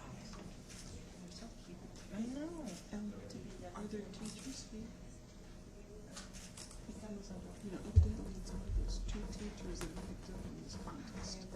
Yeah, so tribute to them. Everybody else kind of slept. We were coming out and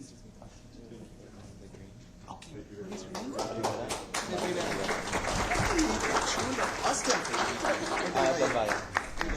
Okay, we're going to play the videos now. All right. And we also like to recognize the teachers that made this all possible for supporting your students, if any of them are here. Ms. Rivera? Ms. Rivera? All right. Thank you so much.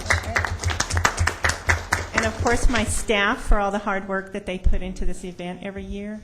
I thank you for that. And You know, I want to Romy and congratulate Tacha. everyone, and you know, and I said it a minute ago, and I'll say it again.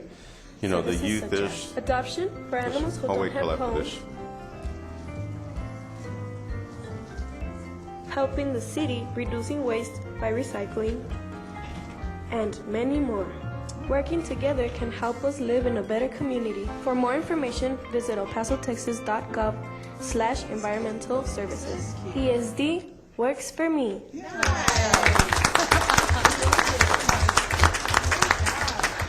Who's Allison? The Environmental Service Department, ESD, provides services like curbside recycling collection, citizen collection stations to throw away old garbage, and adoptions for pets without homes. For more information about ESD services, visit the website on the screen. ESD works for me.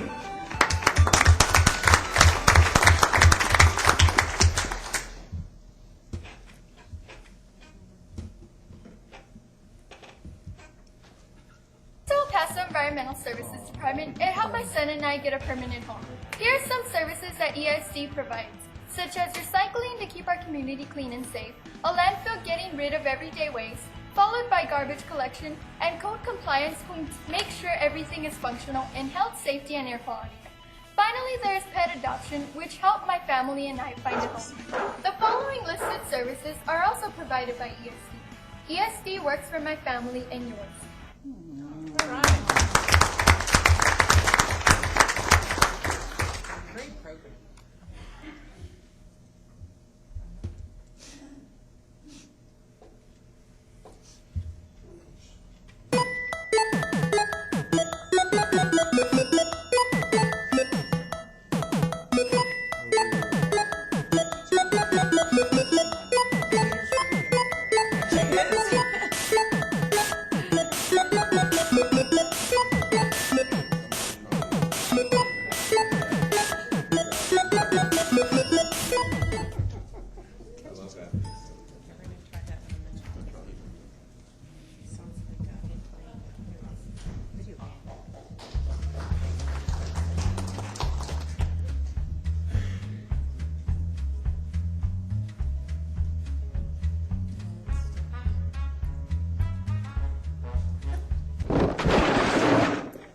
You wouldn't want to be hurt with trash, so why hurt the earth? The Environmental Services Department, or ESD, provides the means of getting rid of trash or recycling. Yeah.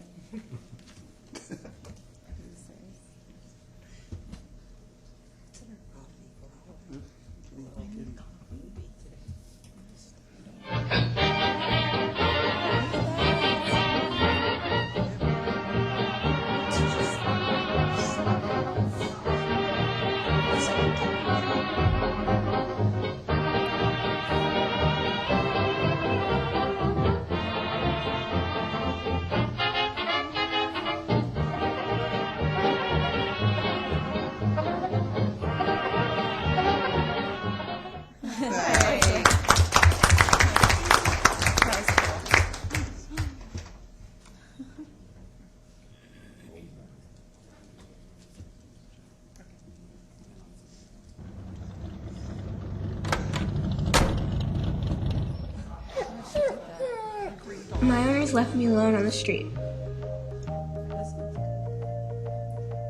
It was cold and lonely. But then ESD found me. They took me off the streets and into the arms of a loving family. ESD works for me, and it can work for you too. It was cold and lonely.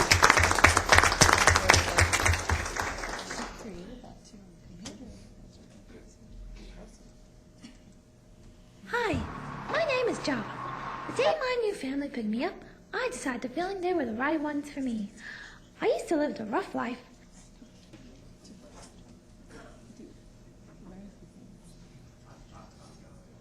Three, two, one. Are you ready to adopt a pet? Because ESD is ready to give you the benefits, such as microchips, vaccines, and a registration from the city. Get yourself a cool pet just like me, the ESD DJ Doggy Dog. For more information on adoption and other services provided by ESD, visit this website. That was good.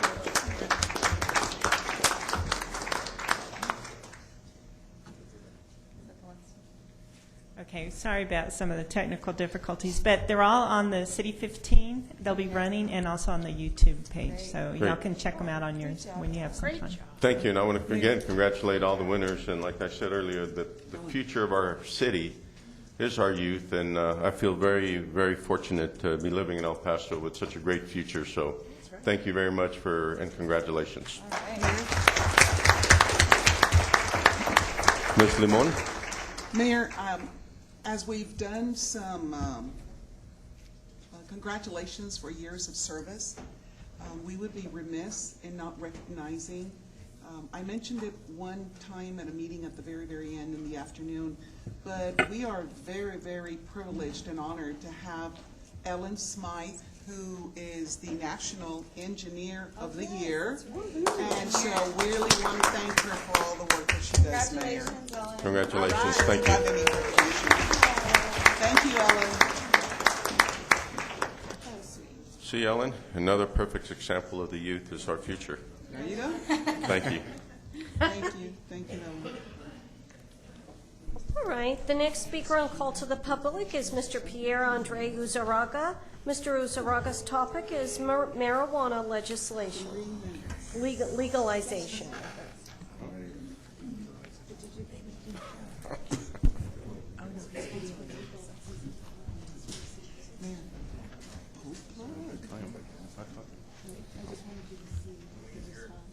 Yeah, he's here. He's setting up his camera. Great green shirt. Oh, there he is. He matches me. I know. Stand next to him. Good morning, Mr. Uzaraga. Good morning. Good morning. Good morning, sir. Welcome back. I got to stretch because it was a long way just to get up here. And we I appreciate know I have 3 minutes, so Yes, I'm going sir, to get please. on it. We exchanged some emails. I know my rep and I. And I just wanted to say I don't see anything illegal about you all signing, if you all chose to, the letter. So I don't see why you all would have to check with legal. It's just a simple signature. There's nothing illegal about that. That's a response for those of you who are home that I got from the city. Tomorrow's 4/20. It's my holiday. It's unofficial, but it's underground. You're going to see a lot of smoke, a lot of cookies. Beanette ate, right? It's true. It's what it is. And you're going to see in the news, in the media, they're gonna expose that celebration tomorrow. You'll see. But the letter, I would really like for the city to show some sort of support. Again, lack of action is simply ignoring the youth. You know, I've displayed my family these unwritten and unintended detrimental consequences, if you all remember on the letter. Out of sight, out of mind. So I'm here. I'm showing the green. I'm bright. I want you all to remember me in the next couple of weeks, because if not, if I don't hear a response, I'm going to go ahead and send that letter in either way. And then I'm going to still come back out here, and y'all are going to hear me. Yeah. But I really want for the city and us to come together and show support for one another. It's about cooperation. July 4th is coming up really, really soon. And I'm going to start jabbing at the presidential candidates, because right now they're just jabbing at each other. They're not really tackling issues here at home. And I know we just had a state that approved medical marijuana, but that's just simply ignoring the recreational users. And what a medicinal market, it simply allows more crime to flourish.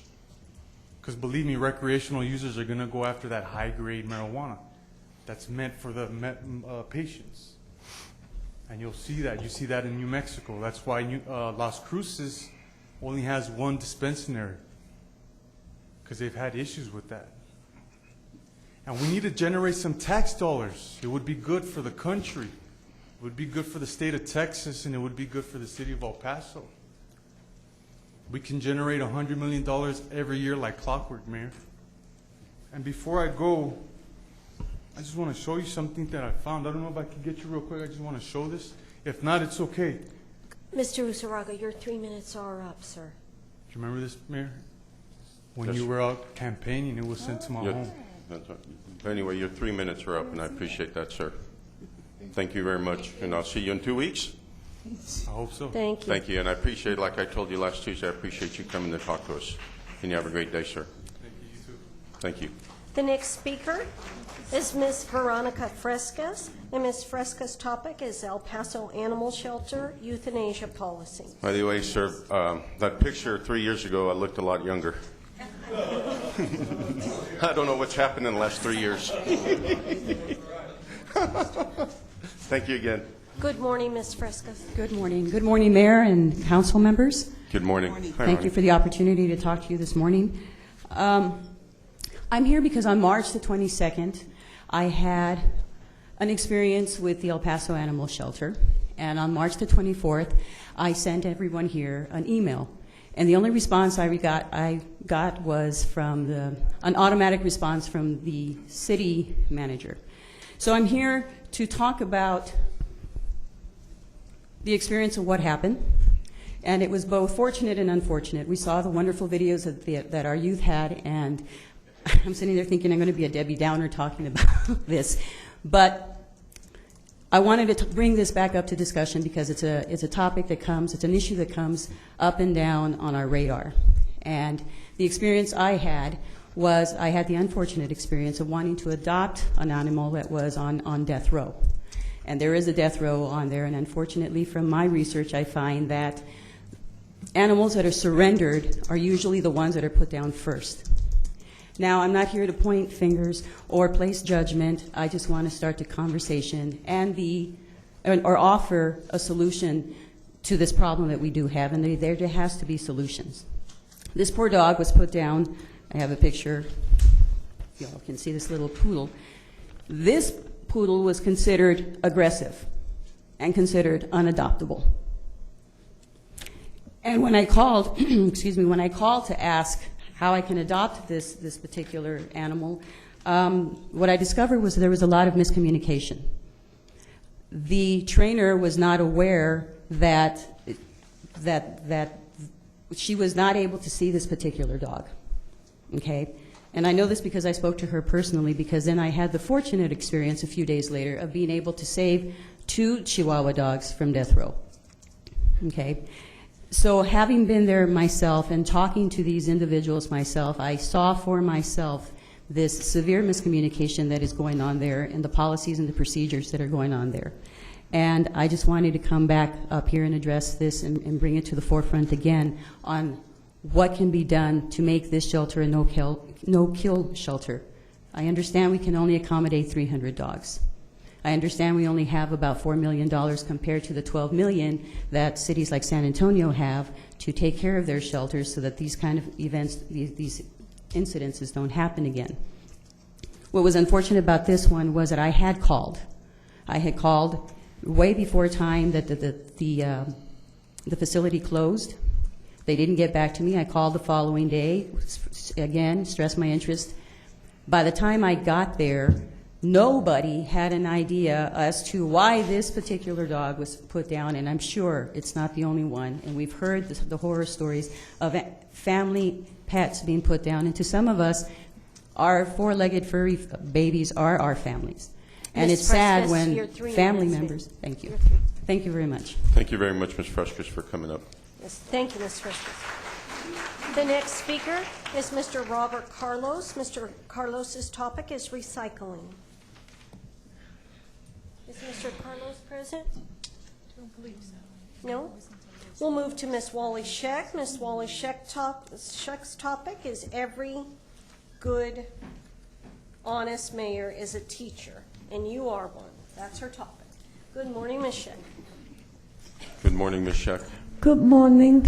God bless America and every one of you. And for those people that don't know what this is all about, it's a 20-inch replica of the 20-foot cross that I, as American, gave it as a gift to every American. And I was at the plaza on Saturday. It's a beautiful plaza, but wouldn't it be nice if this plaza could be made as a hail and a farewell party place for our Fort Bliss incoming and outgoing commanders? I very much appreciate it if you would take the cross from the museum, the 20-foot, and put it in the plaza in front of the Christmas tree. So every year we have a Christmas with our four bliss. Four bliss is so much important. And I don't see why it cannot be done. I have been told this cross is too religious and too political. When it came out of the robbers, it was not political and it was nothing else. And this is what I have been working on it for 10 years in this June. So please help me. Mr. Ben was going to help me in 2012, and Mr. Ben couldn't do it because it was too religious and too political. God bless you all. Work on it, Mrs. Lilly. Yes, ma'am. For station number 9. Number 9, okay, very good. Thank you, Ms. Shack. 27 to go. Yes, ma'am. Thank you, Ms. Shack. Thank you, Ms. Schick. The next speaker is Mr. James Perry. Mr. Perry's topics are the San Jacinto Park and the baseball stadium. Good morning, Mr. Perry. Good morning, Mayor Lisa. Good morning, Mr. Perry. I want to speak, I want to tell the Parks and Recreation in the city of El Paso how nice the San Jacinto Park is. I was downtown Saturday, Sunday, and Monday. A lot of people were downtown. It looked like downtown Dallas. Welcome home, Mr. Robinson. I looked for you to buy your hamburger. I couldn't find you. I met a lot of nice people, and I met seen a lot of my friends there. What made my day was Courtney Nyland's 2 boys came up and shook my hand and gave me a big hug. And that makes somebody 77 years old feel good. And I'm going to go to El Paso, San Antonio this week, and I'm in a lot of activities there. And I have something to tell the people in San Antonio. Come visit El Paso. Hey, y'all have a good day. Thank you, Mr. Perry. Thank you, Mr. And I Perry. thank you for the hug, and Ms. Sheck gave me a hug also on Saturday at the park, so thank you. Thank you, Mr. Perry. You're wonderful. The next speaker is Mr. Scott White. Mr. White's topic is funding for bike lanes. Mr. White will be followed by Chris Baird. Good morning, Mr. White. Mr. White? Mr. Mayor, Council, Nice to see you. staff. Good morning, sir. Once again, we're here talking about bike lane funding because something happened to the funds that we had promised for 2019 that we should have had in 2014, that we'd actually brought 50 people here before council, and there was a promise that those bike lanes were going to be built. Now, at the most recent TPAC meeting of the NPO, it was revealed that the funding had not been identified. At the special council meeting last Monday, we were told there was no funding. So we want to know what's going on, because we've got a bike master plan coming up. And if that thing's going to work, we need to have funding to build those bike lanes. We're willing to help you do whatever it takes to find that funding, to go after and identify different sources if these aren't available. But we need to make sure that that funding is available, because if we are to become the least car-dependent city in the Southwest, as Plano Paso talked about, we need to be able to fulfill that promise, to make sure that people have safe, connected, secure bike lanes to be able to get to wherever they need to go. It's not just about recreation, it's about transportation. It's about making sure people have mobility options. And so when we say we're going to do that and we can't follow through on the promise, it just delays what people have been wanting for such a long time. So I ask you, on this Friday at the NPO, that's going to be one of the items on the agenda, so those of you who are members of the TPB, I urge you to speak up or help us find a way to preserve that funding, because we need that if we are going to follow through on the promise that will be a part of the Bike Master Plan. Thank you very much. Thank you, Mr. White. The next speaker, Mr. Chris Baird. Mr. Baird's topic is opening of Express My Coffee. I'm sorry, one second, Mr. Beard. I apologize. Ms. Lamone? I just have a question, Dr. Sutter. Our office has received about 64 emails related to the topic that Mr. White presented today, and I'm sure all the other reps have received those same messages. I know this is an MPO issue, but is there somehow that we could get a response, how we could respond to them so we could do it? I mean, they're all on hold right now. If we could get that, I would appreciate that, Dr. Sutter. Thank you. Thank you. Thank you, Ms. Lamone. Mr. Beard, welcome, sir. Good morning, Mayor. Good morning, City Council. My name is Chris Baird. My wife and I own Express My Coffee. After a year and 8 months, we are proud to announce that we are finally going to open in Building 2 on Tuesday the 26th at 7 o'clock in the morning. Yes. Yay. We invite all of you to come out. I mean, all of you know who I am. You all have helped me in one way or another. There's a couple people that I would like to publicly thank. You know, Jose Volava at the Real Estate Department. He worked very hard for me, and especially Representative Nyland, Representative Robinson. Both of you and your staffs have done a tremendous job helping me out with the things that have come up, but especially, Mayor, I know that without you, we wouldn't be in there, so thank you very much. You know, we are going to employ spouses of the wounded warriors and veterans, number one. So if any of you or anyone out there know of any veterans or spouses of veterans that need a job, tell them to come and see me. You know, we're going to be innovative in a lot of ways over there next door. We're going to be the only restaurant that's going to do a live feed every 2 weeks of the city council meetings so that the city employees can watch the meeting, drink coffee, and then when they're about to come up here, walk across the street instead of being over there at building 3 and 4 and then taking 5-10 minutes to walk over here in the hot or in the cold. We're going to be the only ones that have the phone soap, phone chargers in the restaurant. So the phone's the dirtiest thing that you have. You put it in there a couple minutes later while your food's cooking. It's going to be clean and partially recharged. We're geared to get women to come in there, and especially the city employees. All police and all firefighters will be allowed a cup of coffee free, no charge, no purchase necessary. I mean, there's a lot of stuff that we're going to be doing that we want everyone to come out and see. Flatbreads, salads, soups, sandwiches, quesadillas. Nothing frozen, all fresh, except for our smoothie cakes and cupcakes. So for those that have diabetes, they can now enjoy a cake for the first time because our cakes have less than 15 grams of sugar per serving, and we're the only ones in America to do this right now. We're the innovators. We came up with this ourselves. So congratulations. Thank you very much for your time, and we hope to see you all out there. And 7 o'clock next Tuesday, everyone is invited out there. First 25 people get free coffee and a cupcake. So thank you. Looking forward to it. Thank you. Thank you, Mr. Baird. The next speaker is Mr. Edgar Gonzalez to introduce the VPP Star Facility OSHA program. Is Mr. Gonzalez present? No? The next speaker is Mr. Stephen Strummer. Mr. Strummer's topic is in defense of Tomas Gonzalez. Mr. Strummer? He's coming. After Mr. Strummer, the next speaker will be Ms. Manuela Lopez.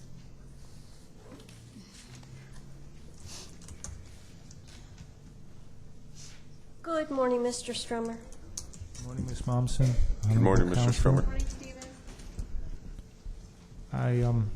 I come thanking Mr. Gonzalez for the, I believe it's $1,500,000 for new sidewalks for the Northeast.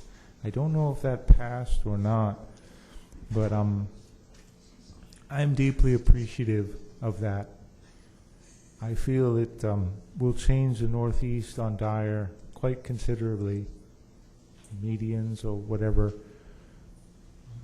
I am appreciative of his effort to find this extra money.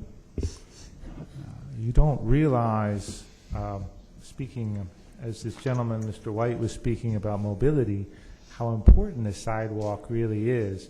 until you've fallen or seen somebody fall. As I saw last October 28th, a woman fell right by Moy Elementary School. We need mobility on Dyer very, very seriously. And his efforts really, really count for me. I don't know all about the current things he's going through or that have been said about him and found out by the ethics, but I support him going through this death of his passing of his father. I think it's unthinkable that all that would be put on the front page of the paper. I think a man should have some dignity. He should be respected by the newspaper. And I would pray that,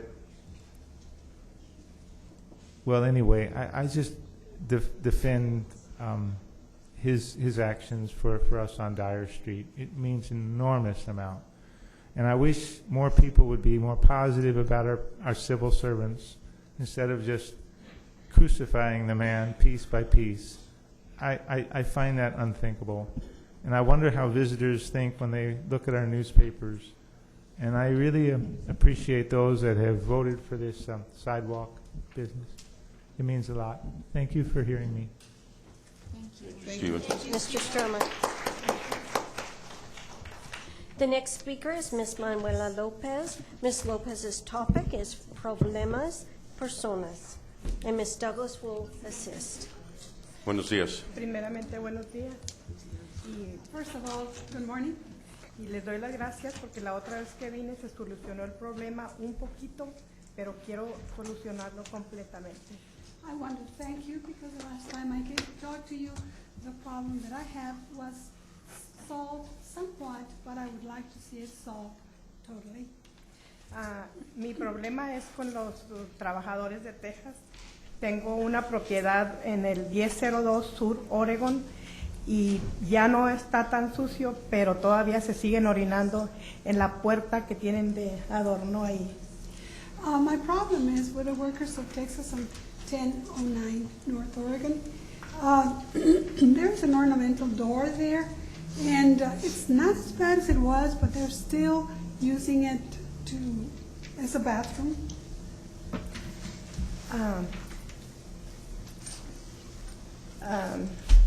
Entonces,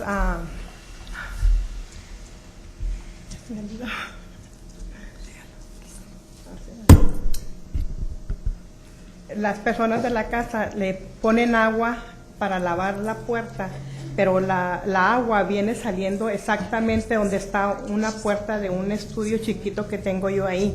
Entonces todos los moscos y toda la hediondeza se va para dentro del apartamento y hay niños ahí.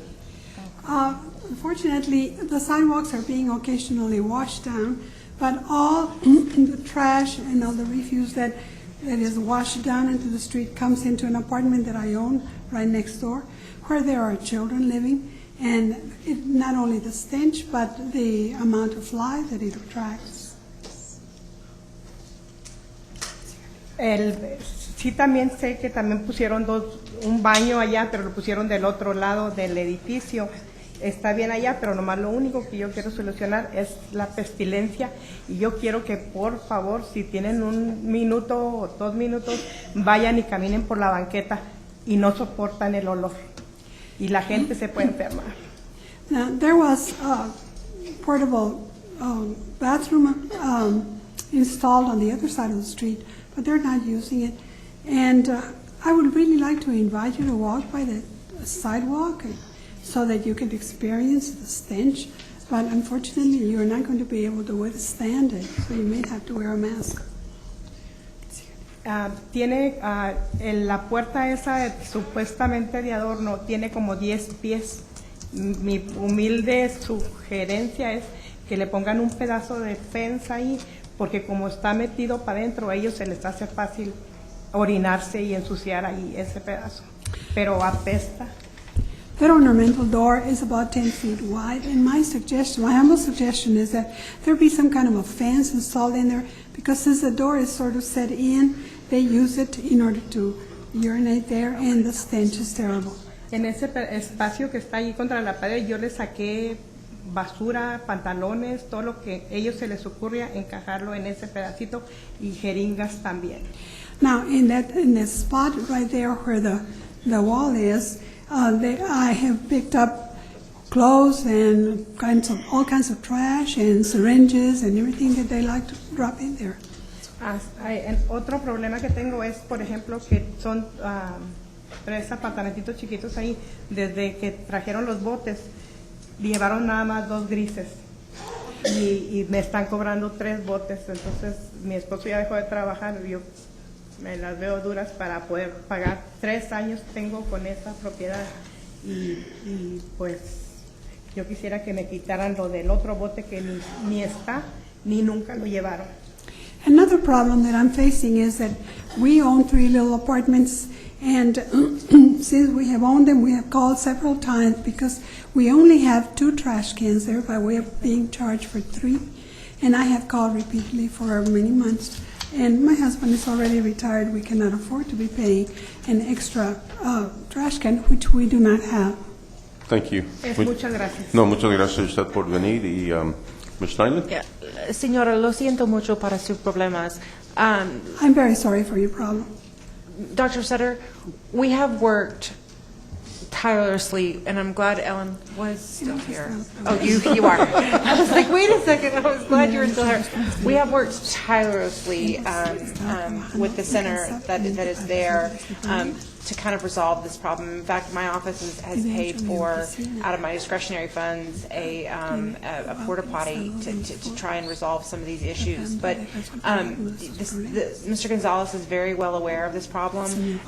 Ms. Smythe has spearheaded some cleaning efforts that have been phenomenal. It wouldn't be, the condition it's actually in right now is actually better than it has been over the last 3 years, but it's still deplorable conditions. And so if you could please have Mr. Gonzalez set up a meeting with Ms. Smythe and my office, and let's circle back and continue to throw some efforts towards resolving this problem.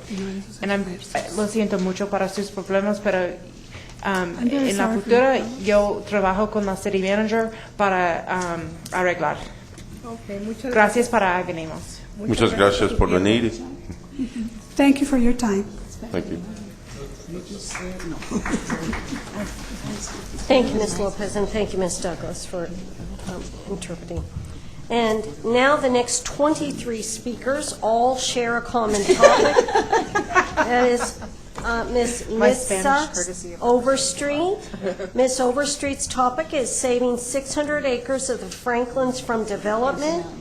She will be followed by Michelle Esparza, Dr. Richard Teschner, and Sheldon Myers. So our first speaker, Mitza Overstreet.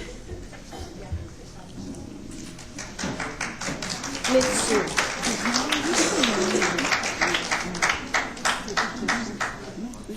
Is Miss Overstreet present? If not, we'll move to the next speaker, Michelle Esparza. Is Miss Esparza present?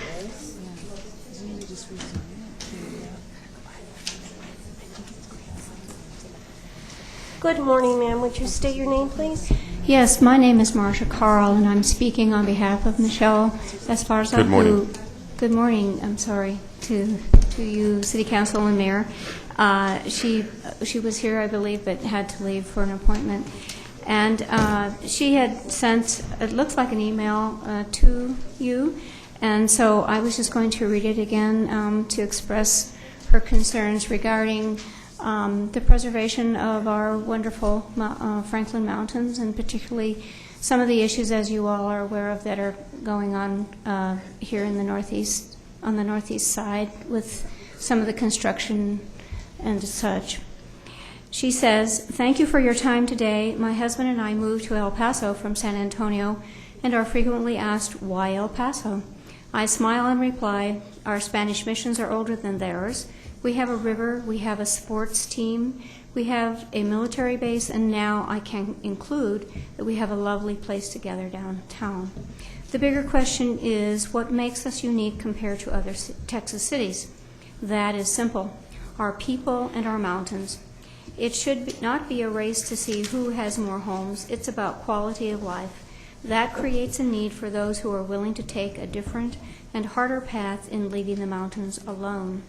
The Rose study for the Sierra del Puerte development even pointed out that they needed for you to pass exceptions to the plans because of the terrain.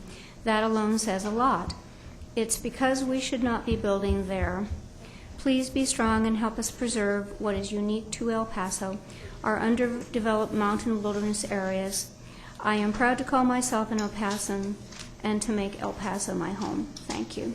Thank you. Thank you very much. Thank you very much. The next speaker, Dr. Richard Teschner. Good morning, Dr. Teschner. Dr. Good morning, Teschner, Ms. good morning, Munson. sir. Good morning, Mayor. Good morning, members of City Council. My topic is the Land and Water Conservation Fund of the U.S. Department of the Interior. Created by Congress in 1965, the Land and Water Conservation Fund, LWCF, is a bipartisan commitment to safeguard natural areas and water sources and provide recreation opportunities. The LWCF is supported by revenues from offshore oil and gas wells. Every year, $900 million in royalties paid by companies that drill on the outer continental shelf are paid into the LWCF. The money creates and protects national parks, forests, wildlife refuges, and provides matching grants for state and local parks and recreation projects. As of now, Congress has extended the program through 2018. The LWCF State Assistance Program provides matching grants to help states and local communities create and protect parkland and recreation resources. LWCF funding has benefited nearly every county in America, supporting over 41,000 projects. This is a 50-50 matching program. Since 1965, more than $3 billion in LWCF grants to states will have leveraged more than $7 billion in non-federal matching funds. LWCF has helped state agencies and local communities acquire nearly 7 million acres of land and easements. While the LWCF alone cannot address all state park needs, it is a critical federal partnership with our nation's state and local parks. Texas has received approximately $567 million in LWCF funding over the past 5 decades. From their website, we learned that projects in El Paso County alone have received $920,970 in LWCF funding. Grant sponsors included the City of El Paso, 3 projects, the Texas Parks and Wildlife Department, 2 projects, and the County of El Paso, 1 project.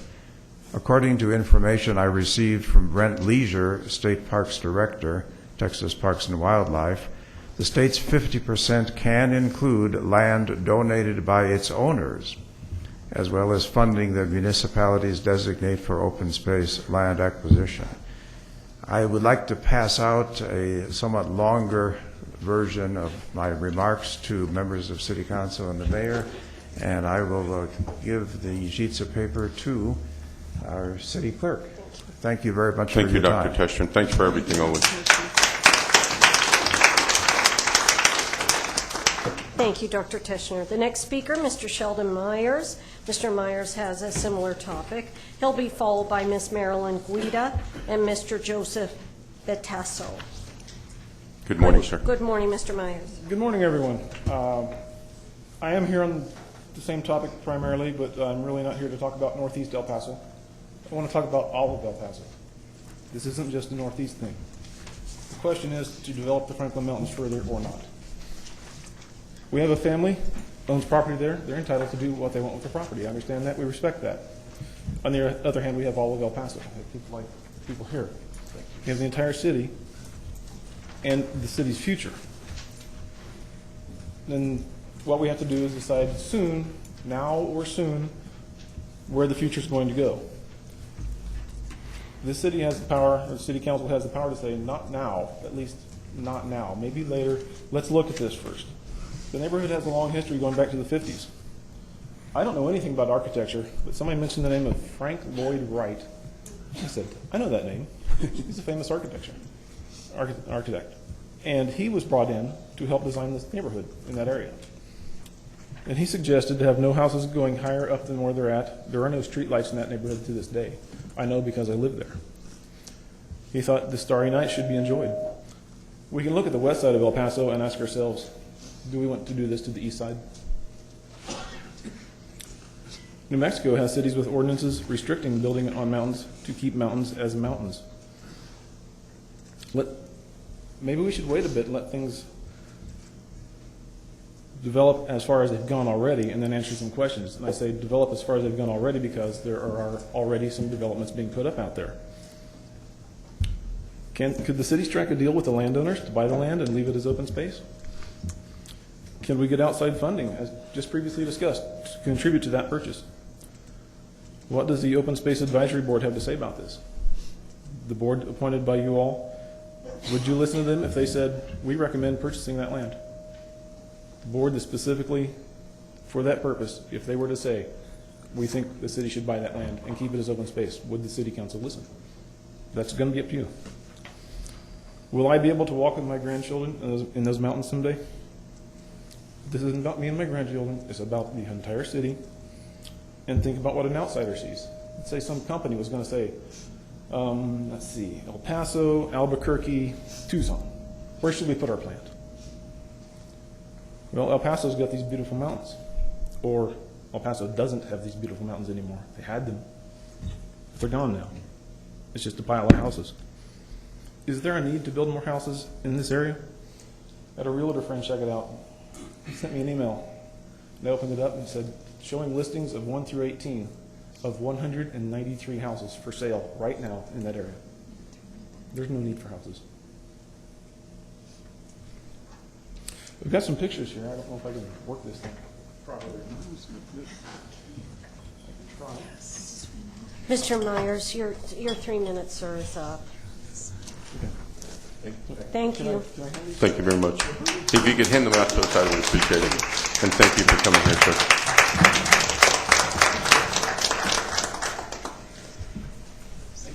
Thank you very much. Good morning, Ms. Guida. Good morning, everyone, Mayor and council members.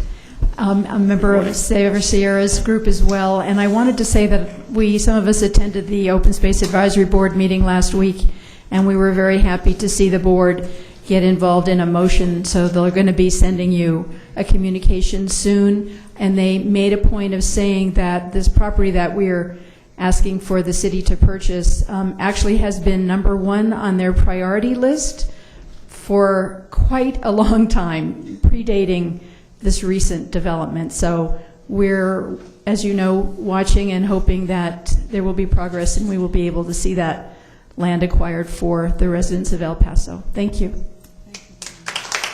Thank you. The next speaker, Mr. Joseph Batasso. Mr. Myers, do we get to keep these, or would you like them back, sir? We get to keep. It's Thank a you very pleasure much, sir. to be here to address the council. I believe the city council has the power to save and protect our mountain. I think it is utmost importance to save our mountain from further development. All you have to do is really drive down the west area and look up at the Crazy Cat, and I have to tell you, that's an eyesore. Now on the west side, it's a done. It's a fait accompli. We can't undo the houses. But on the east side, you have an opportunity. Now you can negotiate to buy the land, that's true. And you don't have to pay them all at one time. Maybe you can negotiate the payments to be spread over a period of 5 or 10 years so that you can meet the negotiated price with NAP and the owners of the land on the east side of the mountain. But the mountain itself is El Paso. And that is the reason when you drive through the city, the thing you remember most when you drive through it is the mountain. Now, I noticed that the City Planning Commission has approved some exceptions for the development that's already taking place that has been approved over the on the east side of the mountain there. And I find these exceptions rather interesting because, you see, they don't meet the code. The first exception was to allow parking on the street. Now, that doesn't sound very highbrow to me. As a matter of fact, it sounds like a dump. So you can have two, but now, if you're going to park on the street, the question is, can you have two cars pass? I don't know. Do fire trucks and ambulances go through the street and with the cars parked on the side? I don't know. The second waiver was for one road only to get in and out of the development. Now, I have to tell you, every once in a while, El Paso has an emergency. Every once in a while, you have fantastic rains of 3 inches, which occur about every 3 to 5 years. You have only one exit in and the same exit out. Well, that sounds a little dangerous to me. Third, I noticed the exception that says, my question is, what is roadway connection index of less than 1.4? I have no idea what it means, and it wasn't in the write-up online when I read the exceptions that have been granted by the City Planning Commission. And the fourth one was, we were told that the development met all city codes, and we are just learning about these exceptions. Sounds like a switch and bait scam to me, because we're the citizens, and now you've changed the exceptions to the code when we were told they were not being, that they were all complying with the code. Now, one of the justifications for not abiding by the code was because of the topography of the area. Well, Mr. Batasio, your thank 3 you, minutes, sir. and thank you, sir. Thank you very much, sir. Our next speaker is Sylvia Richards.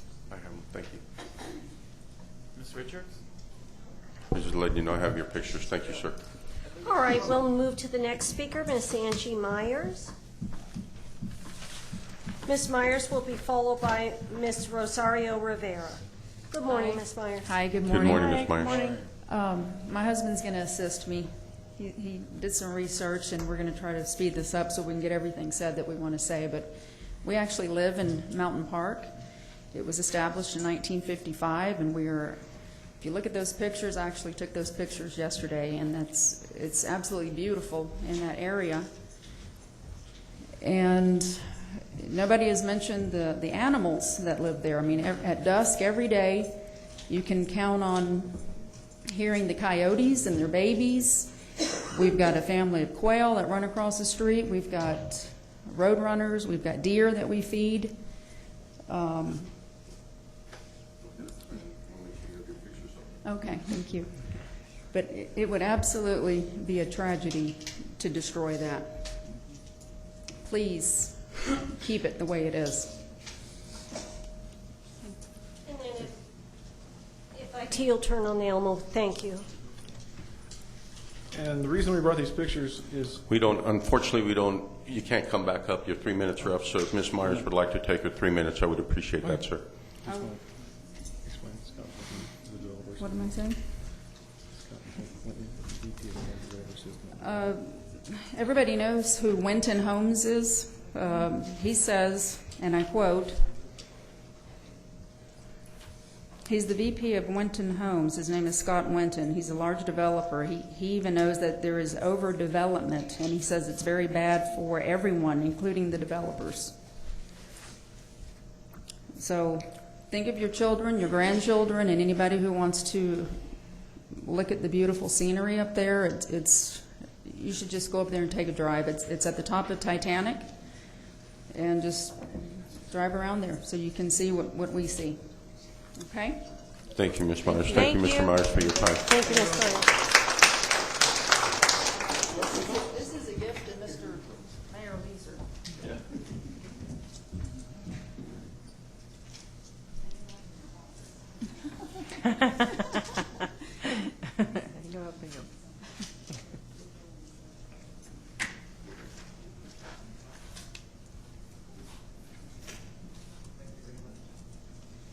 The next speaker, Ms. Rosario Rivera.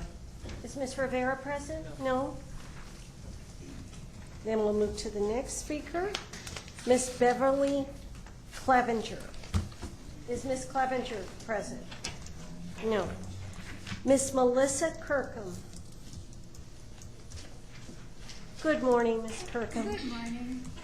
Good Good morning, morning. everyone. Good morning, Mr. Mayor and members of the City Council. My name's Melissa Kirkham. My husband and I we are residents of El Paso, and we live in the Northeast. Firstly, I would like to mention a statistic from Frontera Land Alliance website. Beginning quote, El Paso has roughly 1 acre of in-town open space for every 760 residents. The national average is around 11 acres per 760 residents. As City Council members, you have an opportunity to purchase the Knapp land for open space. There is money in the Quality of Life Bond for open space. The Knapp landowners have expressed a willingness to sell. This land could benefit all El Pasoans if it is purchased for open space. Secondly, on a personal level, my husband and I have concerns as residents if this land is developed. We live about a mile east of the land and downhill. If the water from development is not channeled adequately, it could negatively impact our property because we live next to an arroyo. During the last storm with heavy rainfall, our arroyo was full. We are concerned about possible flooding. In conclusion, we urge you to continue negotiations with the Knapp landowners until a purchase of the land or a land swap is achieved so that the land can be preserved for open space. Thank you very much. Very much. Thank you, Ms. Kirkham. The next speaker, Ms. Laura Lopez. Is Ms. Lopez present? No? Ms. Lois Balin? No? Bless you. Ms. Barbara Pence? Is Ms. Pence present? Ms. Judy Ackerman? Good morning, Ms. Ackerman. Thank you Good so morning, much. Ms. Ackerman. As per Ms. Nyland's suggestion at the last City Council, I encourage you to engage in negotiations with the landowners, working through the Open Space Advisory Board's suggestions, and thank you very much for your time. Thank you. Thank you, Ms. Ackerman. Thank you, Ms. Ackerman. The next speaker, Mr. Elliot Lawrence, or Lawrence, is Mr. Hi. Good morning, Elliot. Hi, City Council. How are you, sir? And Welcome. Mr. Mayor. I do mountain biking and hiking and all those kind of things in the mountains, and it's all land with real nice nature and everything. And if it was, destroyed and buildings or homes were put on it, it would be like not very good for everything in the environment and all the animals and everything for even mountain bikers. And yeah, it would it also hurts the whole world, because just one little piece that gets taken out, it's just if one piece gets taken out of everywhere in the world, eventually it's just gonna be a lot worse. Thank you. Thank you. Mr. Lawrence, thank you for coming today. We appreciate your time, sir. The next speaker, Miss Michelle Lawrence. Good morning, Miss Lawrence. Good morning, council members. Good morning. That was my son. We're not Great used to job. public speaking, but he is an appreciator of El Paso and is particularly of our mountains. We've raised him hiking and climbing, and he loves to go out to Waco tanks, and it really is the nature that's provided by our mountains and by this range here that keeps him happy.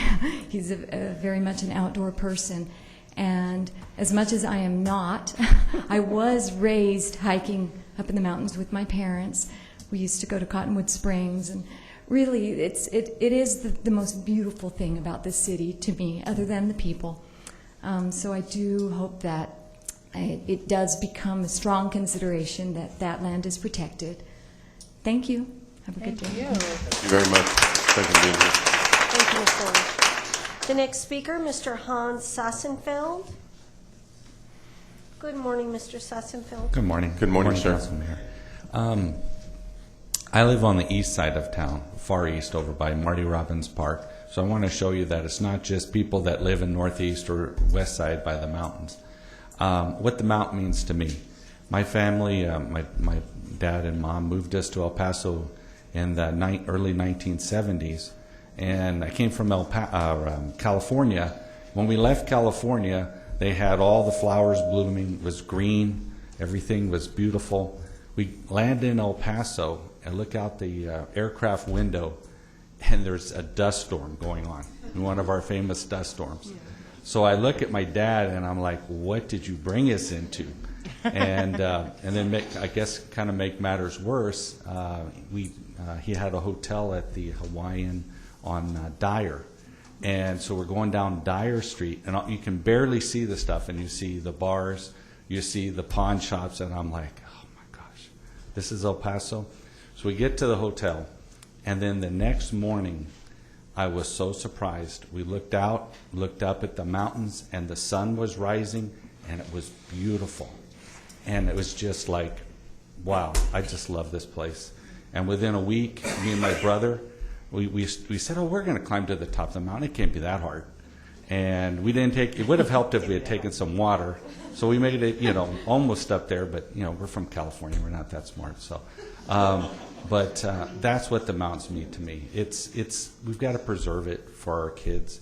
And so I just, they've presented a lot of ideas here today. I would just ask you to consider that. Thank you very much for Thank you, sir. Thank you, Mr. Sassenfeld. The next speaker, Kathy Parkin. No? Miss Carol Roberts Spence. Good morning, Miss Carol. Good morning. Good morning, Mayor.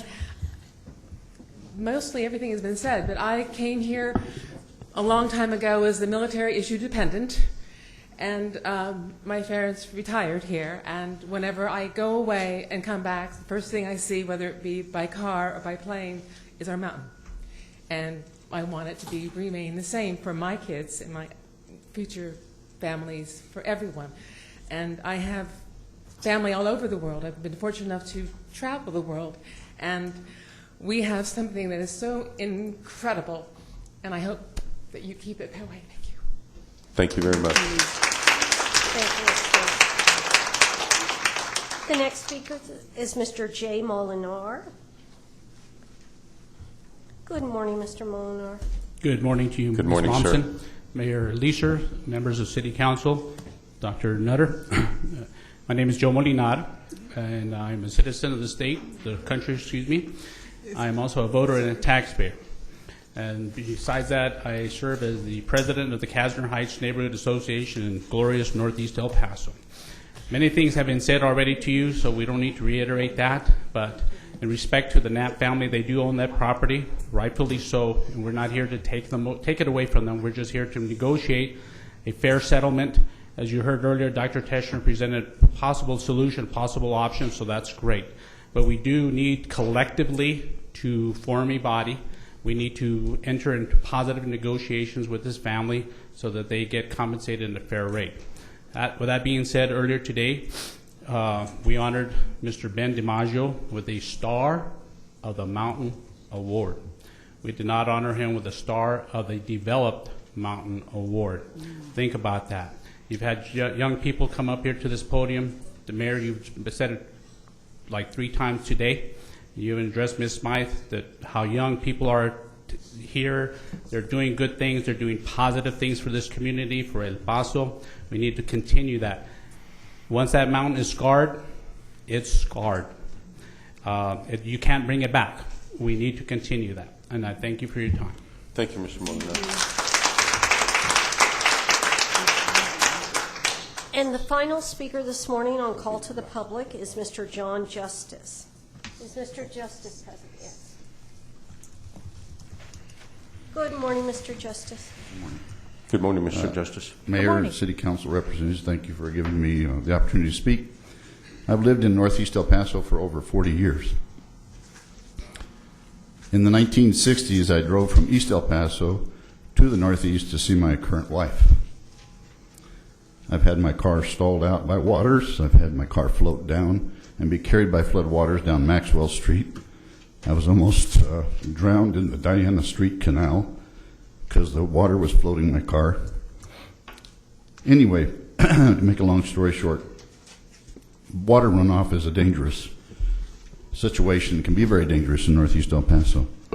The north-south freeway, when they added that, that made a nice earthen dam to control some of the water running off the mountains to the lower parts of the city.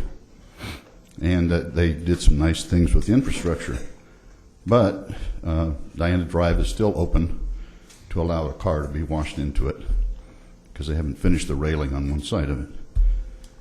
But anyway, it's a grave responsibility to have the best hydrologist review any plans if there is going to be a development on the mountains because of what effect it's going to have on everybody else. And because of these waivers that were granted, I didn't hear anything about hydrologists studying the way they were developing the land. But I hope that none of those waivers were given that would cause a failure in protecting people from the water runoff. We don't want to turn northeast into the west side disaster of 2006.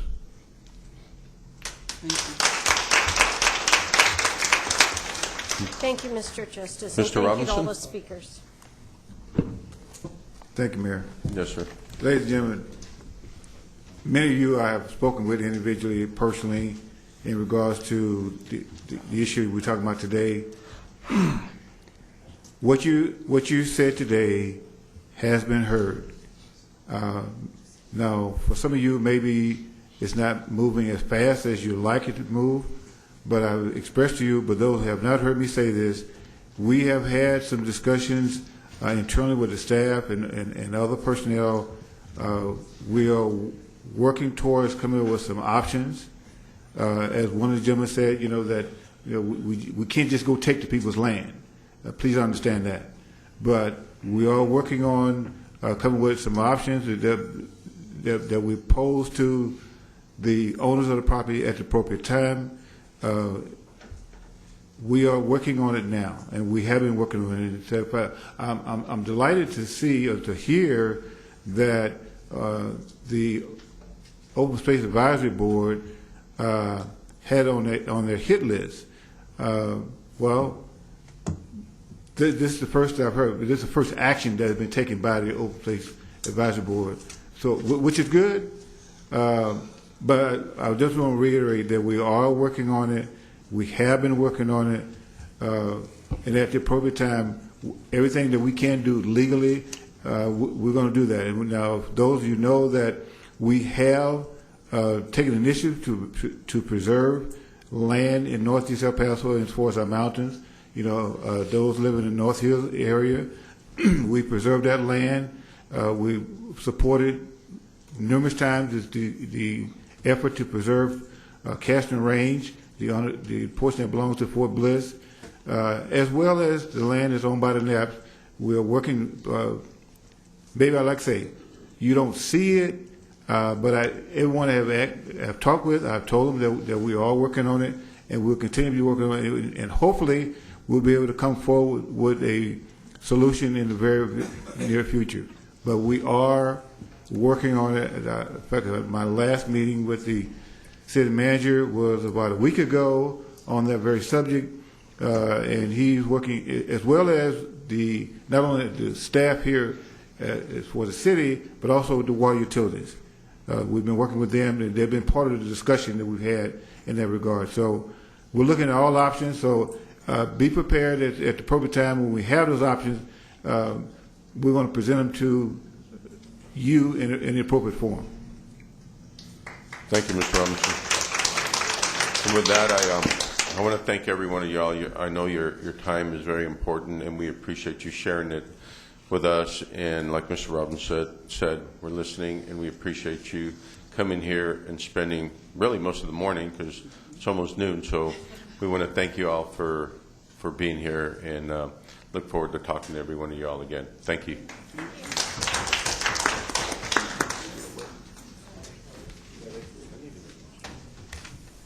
And now, Mayor, we'll move to the regular agenda. Please, ma'am. And would you like to do the, Start at the beginning, it always helps. oh, all right, ma'am. Thank you. Then first, we can do the first reading of ordinances, 13.1 through 13.3. Do we have a motion? Second, first, I mean, Second. Move to approve. Second, whatever. All right. We have a motion and a second to approve the first reading of ordinances 13.1 through 13.3. Call for the vote. Move on the first reads. This is to approve the first reading of ordinances. this is funny. She goes second, first. The voting session is open, council. I know. In the voting session, and the motion passes with 6 affirmative votes. Representative Robinson not present for this vote. The next item is the item that was moved from consent to regular, 7.1. And this is the appointment of Jose Landeros to the City Plan Commission by Representative Ordaz. Representative No, Mayor Pro Tem No, move that item to regular. And we do have public comment on it. Dr. No? Ms. Mumpson, you have a photograph. Thank you. First of all, I want to clarify something. If it hasn't already happened, by tomorrow I will be villainized by at least one media source for even moving this off of the consent agenda. So I want to start by making it very, very clear. I have absolutely nothing but the highest respect for our county government. Judge Escobar and all of the commissioners were elected by their constituents. They have earned and deserve mine and everyone else's respect, and they have it.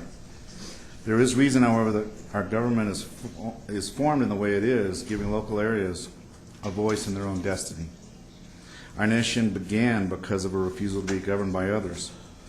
When one starts to tinker with the little nuances of our government and the checks and balances, it degrades one's ability to effectively and honestly represent those you swore an oath to represent. It is because of this that I feel obligated to speak out against this appointment. Goals of the county and recent attempts to alter our city policy will harm my constituents, those that I represent. So I feel that I should make sure that before council votes on this, that you know exactly who Mr. Landeros is. And I believe you were going to put the picture up. Okay, thank you. Mr. Landeros is an extremely bright and effective young man, well-educated, very good at what he does. He is, I believe, I could be wrong, but I believe he is the highest-ranking member of the staff in Commissioner Pettis' office. He works at the pleasure of Commissioner Pettis.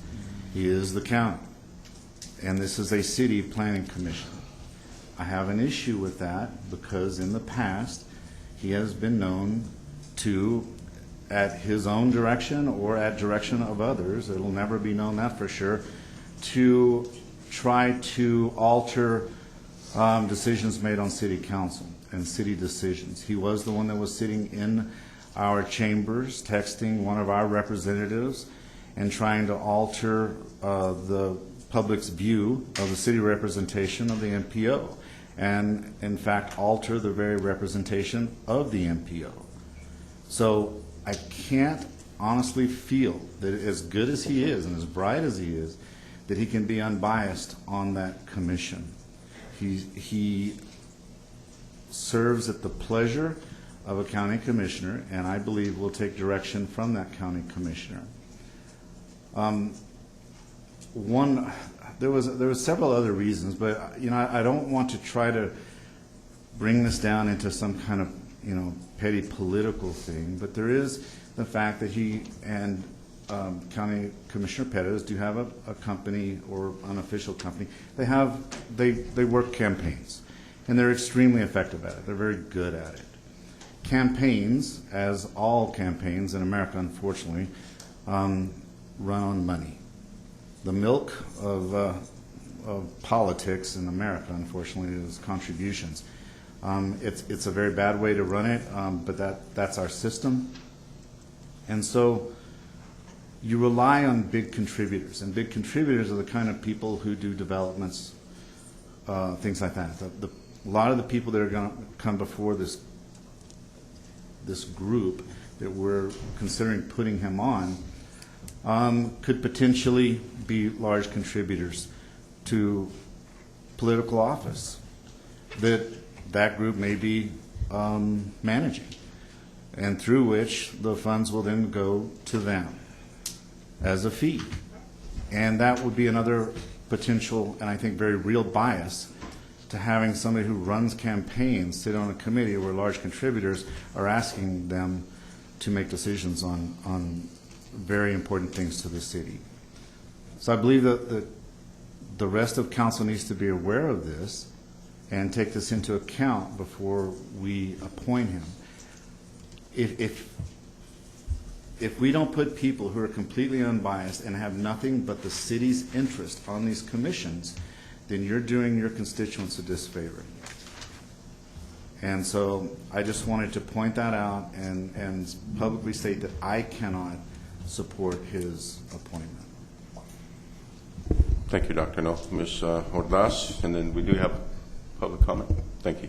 And thank you, Representative No. And I do wholeheartedly understand where you're coming from as far as your concerns with Mr. Landeros. And I'll tell you why I appointed, this is a reappointment, Mr. Landeros onto this committee.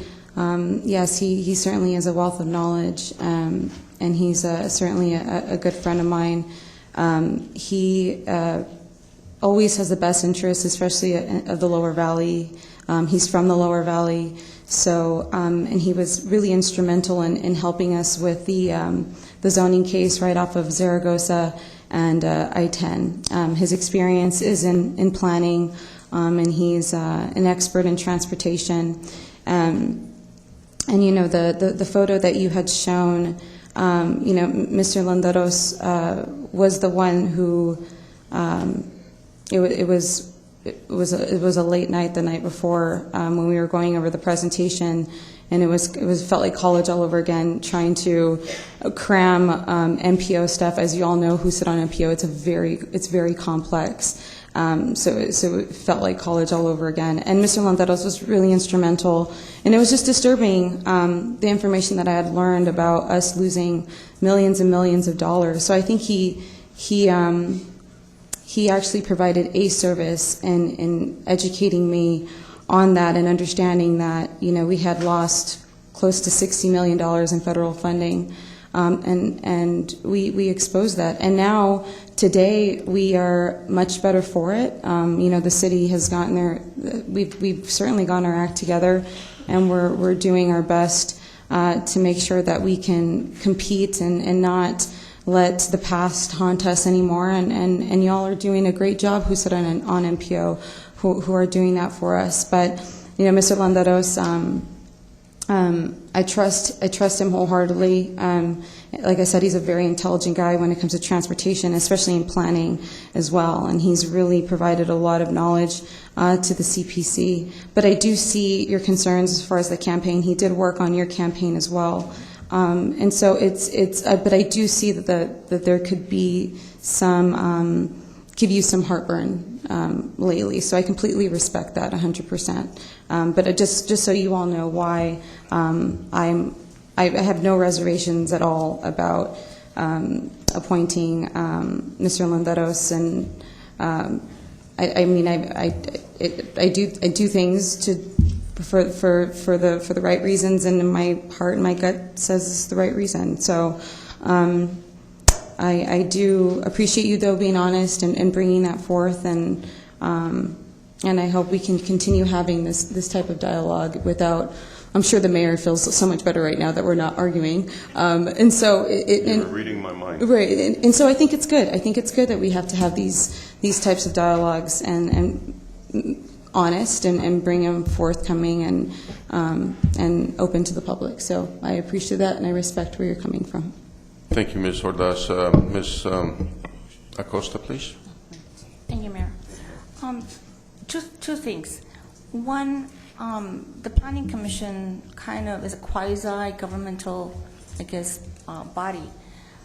When I first took office, I was told that we were not supposed to interfere in their decision-making process. Is that correct, Ms. Corton? Yes, that's correct. So I have a little bit of I guess, I don't know what to call it, heartburn, because you just mentioned that he's helping you with a case in the Lower Valley. And so this body is supposed to be independent and listen to the facts. And so I have a little bit of concern over that. It was after the fact. It was after the fact. So they had already taken the vote, and I asked him, what his recommendations were as far as what we could do as far as a site plan or things of that nature, whether or not to rezone it. So it was already a decision that they had already made. And as all of our appointees, they come to us after they make any sort of vote, and they fill us in. At least all of my appointees have been really forthcoming, giving me an update as far as, what decisions they have made.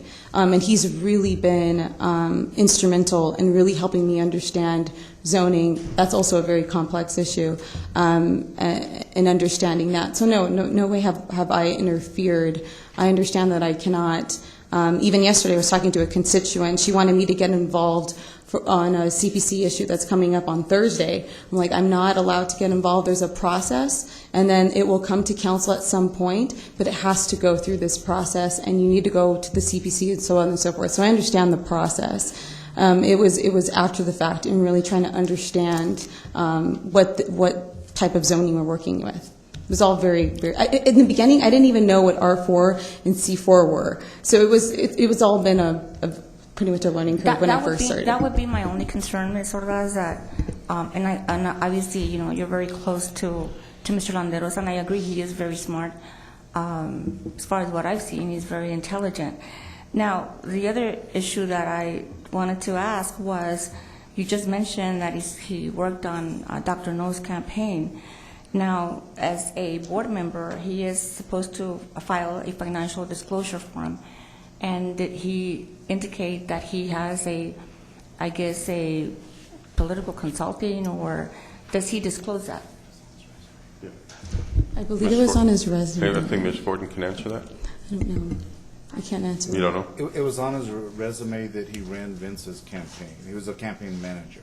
I don't think he mentioned that he had a business doing it. Yeah, they don't have a business. But he's receiving money. I mean, I'm sure you paid him. Did he receive funds for it? Yes. He did. Okay, so that would be So that would be my only concern, is that if he is being forthcoming and really indicating that he is a political consultant, because that's what he is, on his application. I don't have the application in front of me. But I think that would be the only thing that everyone knows, that he does work on political campaigns, and hopefully that he doesn't use the Planning Commission as a platform for political campaigning. Oh my gosh. So that would be my only concern. Yeah, I can see where you're coming from. That would be completely inappropriate. But I would like to know that he is disclosing that. If he is disclosing that on his financial disclosure form, then I don't have a problem. I think he's very smart. But those would be my only two concerns that I have. Okay, I'll make sure to relay those to him. Thank you. And I'll make a motion to approve. Ms. Nyland? Yeah, this isn't personal, but I do believe that Mr. Landeros, given the fact that his stature with Commissioner Perez and his involvement in the TPAC is really conflicted out to also serve on this board and really be unbiased. So I can't support him, and nor will I. Second. We do have public comment. Yes, sir. We have Miss Barbara Carrasco.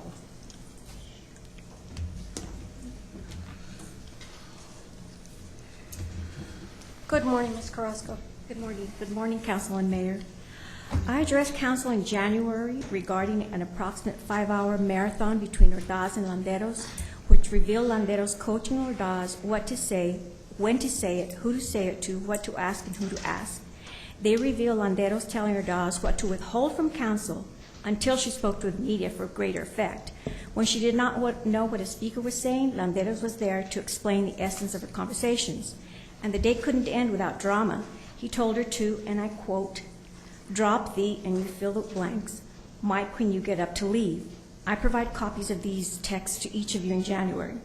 Today I'll provide copies of an open records request I submitted to Vince Perez on January the 11th regarding Landero's presence at the July 14th meeting. I asked for any and all forms and types of communication from Commissioner Perez requesting Jose Landeros attend City Council meeting. All types of communications from Commissioner Perez to Jose Landeros stating the importance, value to the county, relevance to the county, purpose, and specific item which Jose Landeros was to focus on behalf of Commissioner Perez. All forms of communication from other individuals to Commissioner Perez requesting that Jose Landeros attend the City Council meeting on the 14th.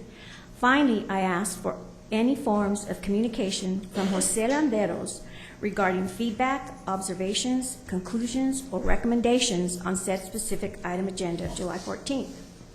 Vince's response consisted of two personal conversations, one between Vince and Landeros, and the other one between Vince and Ordaz. These documents did not reflect authorization, nor did they reflect a valid or legitimate county-related reason for Landeros to attend the July 14th meeting, yet he charged his time to the county as shown on his timesheet.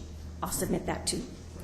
Knowing what transpired during the July 14th meeting, hearing the results of my open records request, having dealt with the misappropriation of funds by Larry Romero, and the ongoing controversies with Joyce Wilson and Tommy Gonzalez, Council should be laser-focused on transparency and character.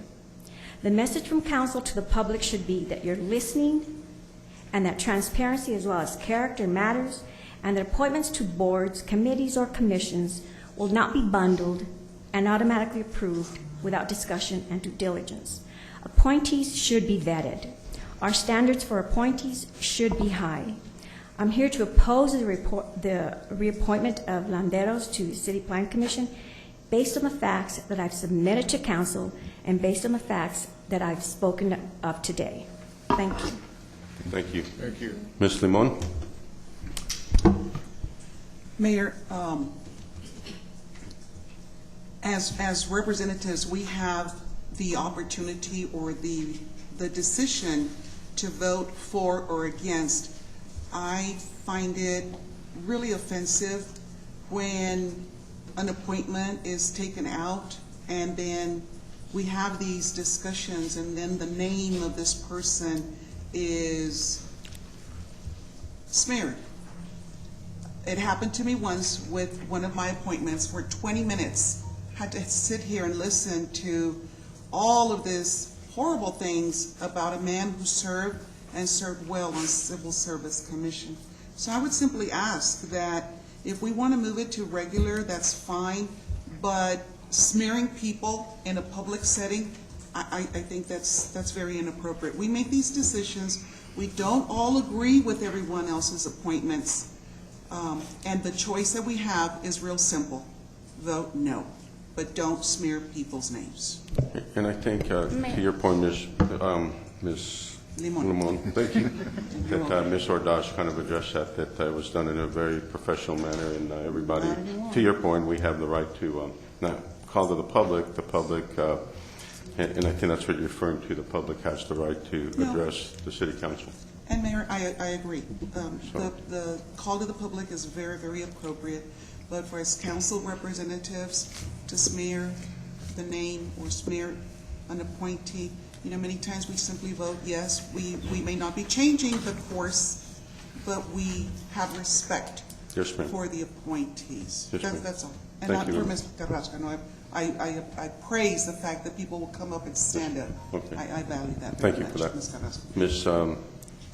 Acosta? Mayor, thank you, Mayor. But one of the reasons we put the items on the agenda is for obviously transparency and accountability.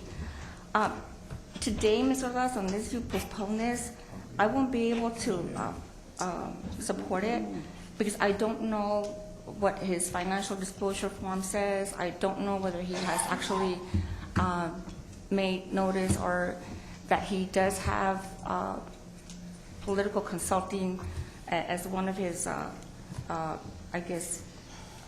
generating income sources.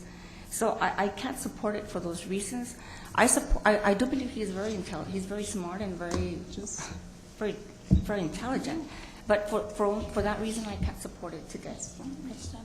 With that, we have a motion in a second. Thank you, Mrs. Costa. Yes, sir, we do. This is to approve. Call for the vote.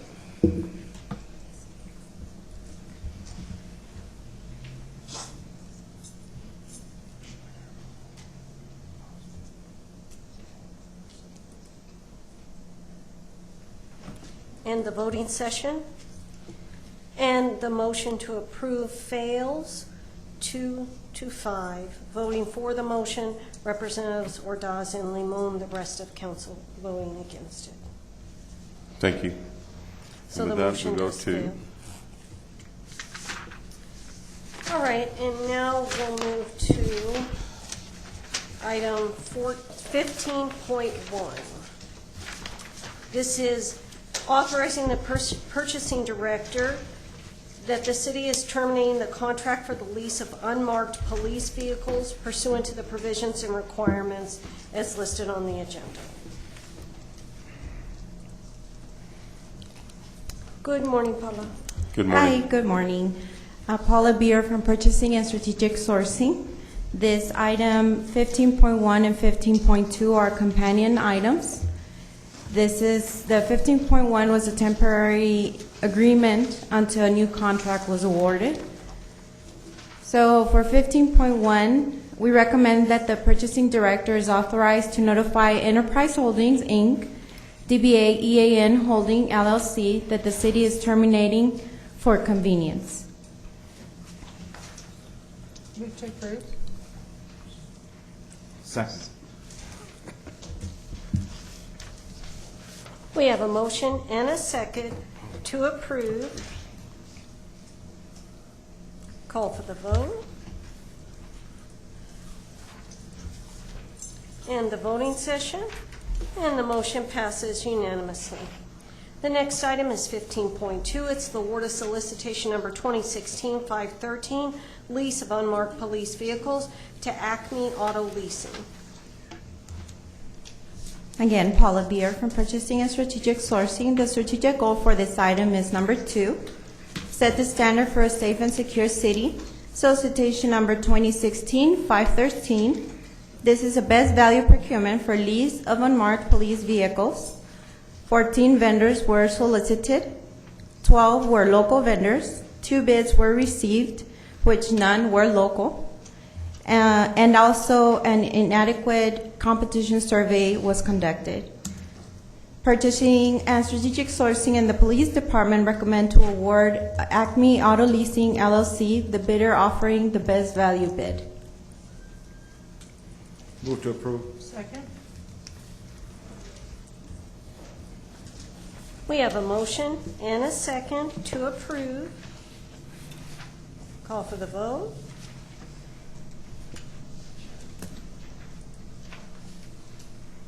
And the voting session, and the motion passes unanimously. The next item is 16.1. It's authorizing the city manager to sign a second amendment to the standard form of agreement known as the Design-Build Agreement for a project known as Spray Parks Phase 1, 2016-268R. Good morning, Javier Reyes, Capital Improvement Department. Today we're asking council to approve a second amendment to the Spray Parks Phase 1 projects. This in particular is for District Number 2, 3, and 4. The second amendment consists of awarding the guaranteed maximum price.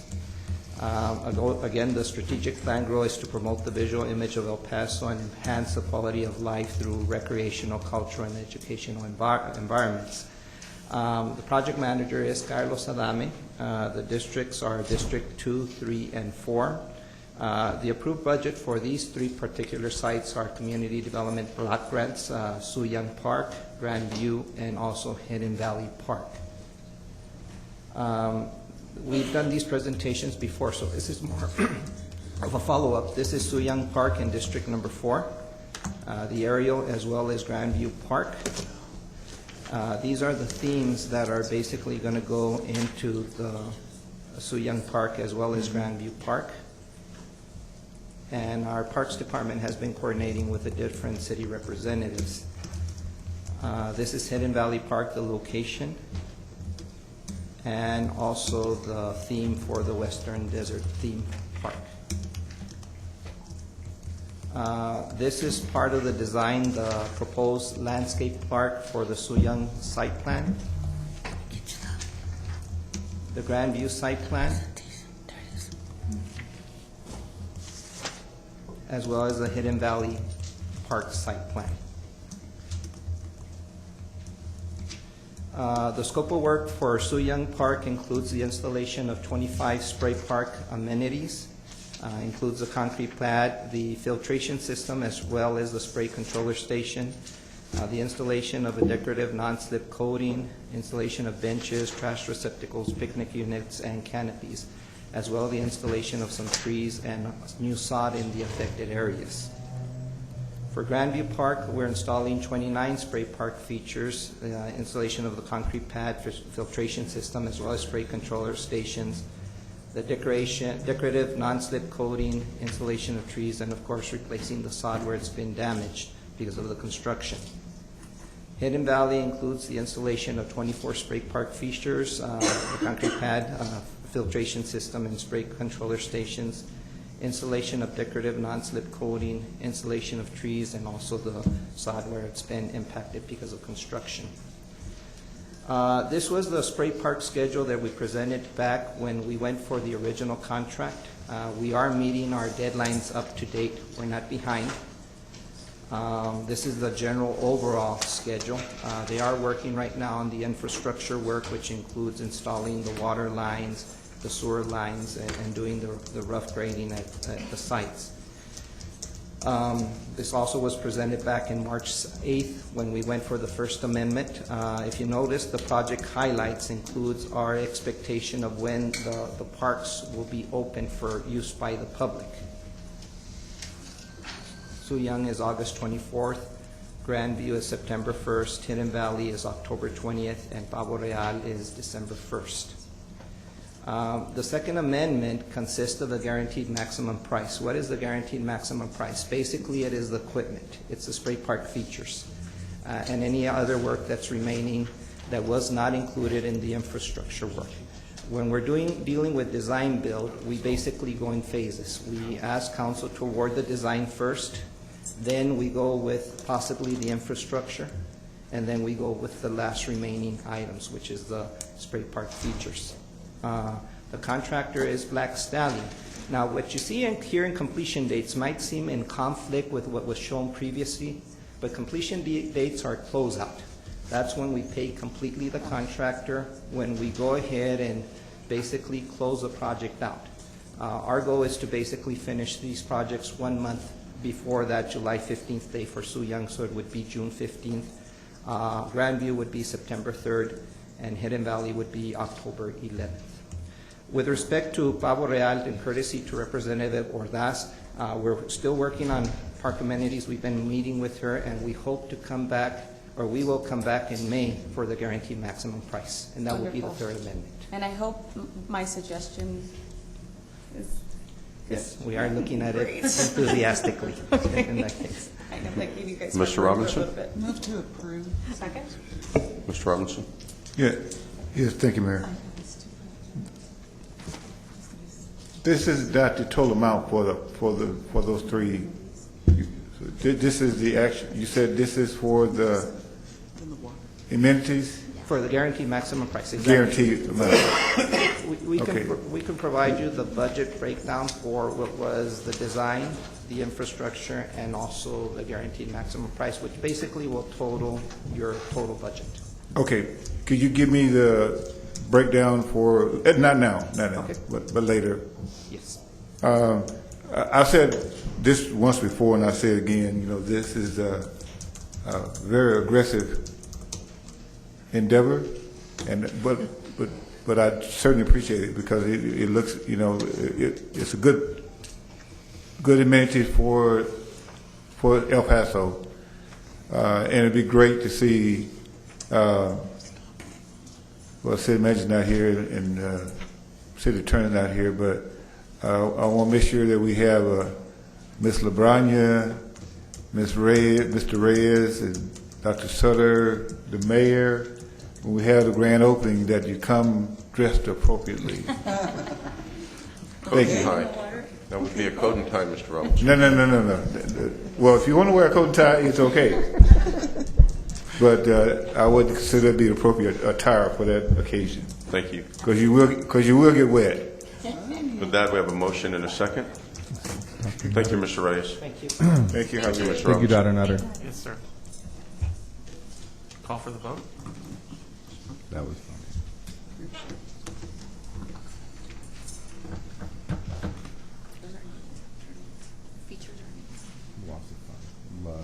Love water features. We have a water feature when it rains in the city hall. That vote passes with 6 affirmative It's a votes. slide. It's a slip and slide. Representative Ordaz not present. That brings us to item 16.2, discussion and action that the city manager is authorized to sign a second amendment for professional services between the city of El Paso and Wu and Associates, a company for a project known as Project Management Services for the El Paso Zoo Program. It's quality of life bonds for the zoo. I'll move to approve. Second. Good morning, Ms. Lambranya. Good morning. Great job on Lambranya. Saturday, Ms. Lambranya. Thank you. On behalf of all the staff, thank you. I don't know, do you want me to present or? No. No. Okay, we're good. Motion and a second. Yes. One moment, real quick. Technical difficulties.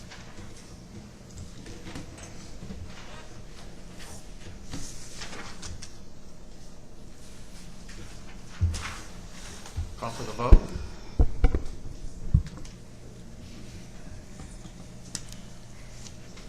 And that vote passes with 6 affirmative votes. Representative Ordaz not present. That brings us to item 17.3. Discussion and action on the award of solicitation number 2016-628 to Casa Forwarding Company. Good morning. Good morning, Mayor and Council. Art Gamboa with the Purchasing and Strategic Sourcing Department. Item number 17.3. Strategic goal number 6, set the standard for sound governance and fiscal management. This is a best value procurement for 2016-628 full-size trucks. Move to approve. Second. Thank you. We heard you yesterday. There is no public comment. We have a motion and a second. Call for the vote.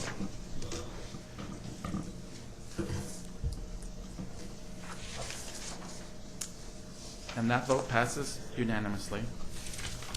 Brings us to item 17.4, discussion and action on the award of solicitation number 2016-432 for police patrol motorcycles. Move to approve. Second. You know what, I even exercised my jaw. No, sorry. We heard you yesterday. Good morning. We can get you some We have a motion and a second Yeah, here's your minutes. to approve.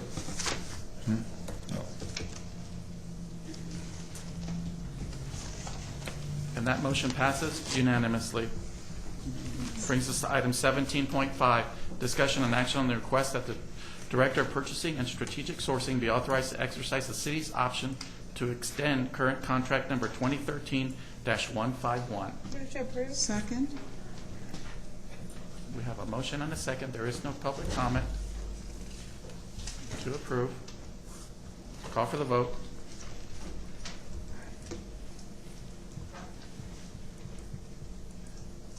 And that vote passes unanimously.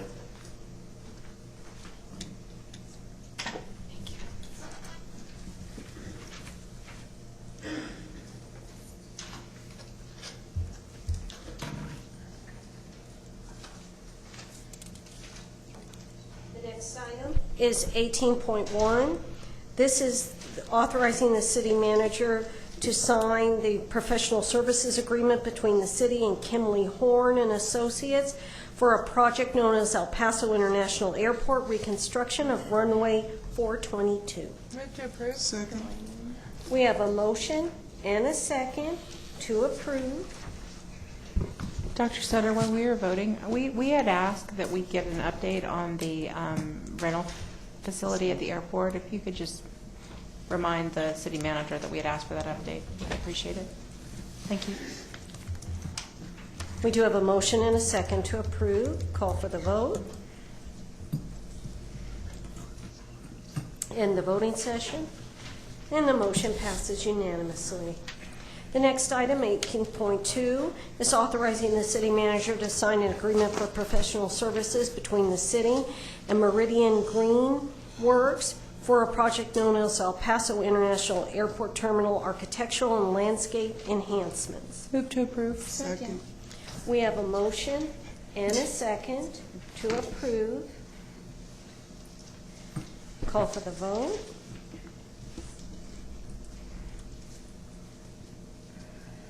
And the voting session, and the motion passes unanimously.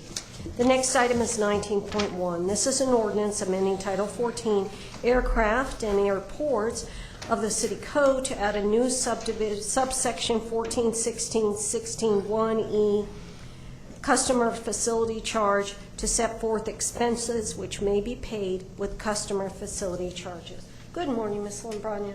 Good morning. Monica Lambrana, Department of Aviation. We're just coming forward today asking that we can amend the ordinance for the CFC, the customer facility charge, so that we can expand the location so to include the area where the current rental car maintenance facilities are. Those maintenance facilities will be demolished once the car rentals move into the new consolidated rental car facility. So we're asking that the CFC be expanded to include design and the construction improvements in that area, including landscaping, sidewalks, street lights, as well as an additional administration building for rental car operators and employee parking. Second.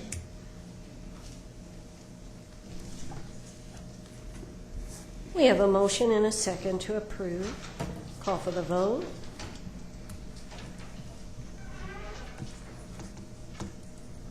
And the voting session, and the motion passes unanimously.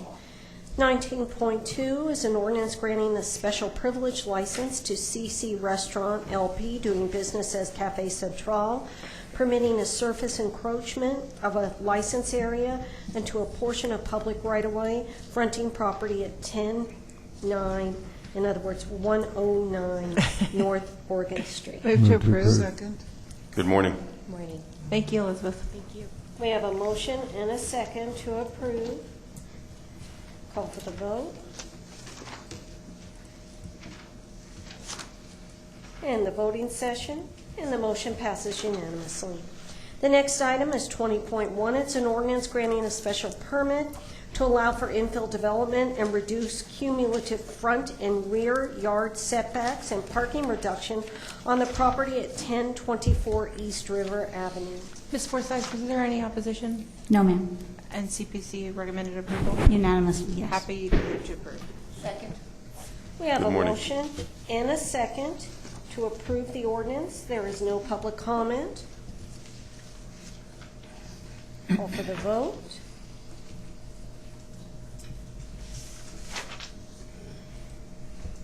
And the voting session, and the motion passes unanimously.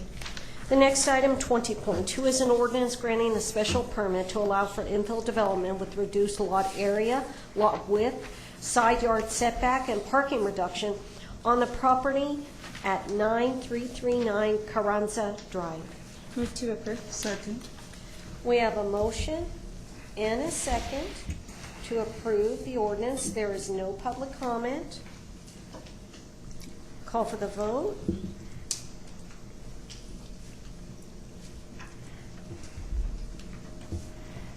And the voting session, and the motion passes unanimously. The next item is 20.3. It's an ordinance amending ordinance number 016895 to allow public vehicular use on an identified portion of Mills Avenue, Anson Mills map, City of El Paso County, Texas. There is public comment on this item. Move to approve. Second.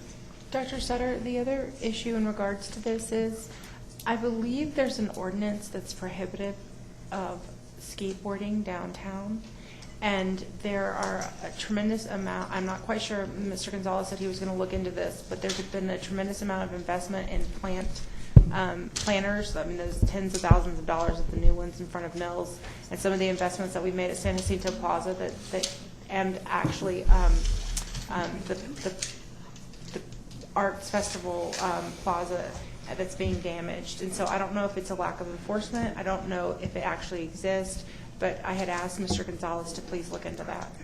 Oh, I'll follow up with staff on Thank that. you. I was there yesterday actually, and kind of saw what was going on, and so it wasn't just skateboarding through. It was like going and grinding on the rails, and there's some scratches unfortunately already. So I just think people need to have some common sense and respect. They do, but if they don't, we also going to have to do it with enforcement, because those brand new planters that are out in front of Mills are being damaged. The investment that we made next to the ballpark and that new pathway, there's a tremendous amount of damage that's been done there. And I'm really concerned about some of the damage that could potentially be done now at San Jacinto Plaza. So I believe there's an ordinance in place. It may just be a lack of enforcement. I'm not sure, but we need to figure it out. Please, sir. Thank you, Dr. Thank you. Ms. Ordaz? Rep. Nyland, yesterday there was a discussion, and maybe you can touch base on it just a little bit. I may be missing some things, but there was a study that was just done back in April, correct? This is the item, right? Oh, it's not the item? Never mind. Okay, never mind. I just wanted you to weigh in on it. You'll weigh in on it in a little bit. This is opening up Mills to vehicular traffic now. Yes. Okay. Yes. Thank you. We have a motion and a second. Yes, sir, and we do have public comment from Mr. Scott White.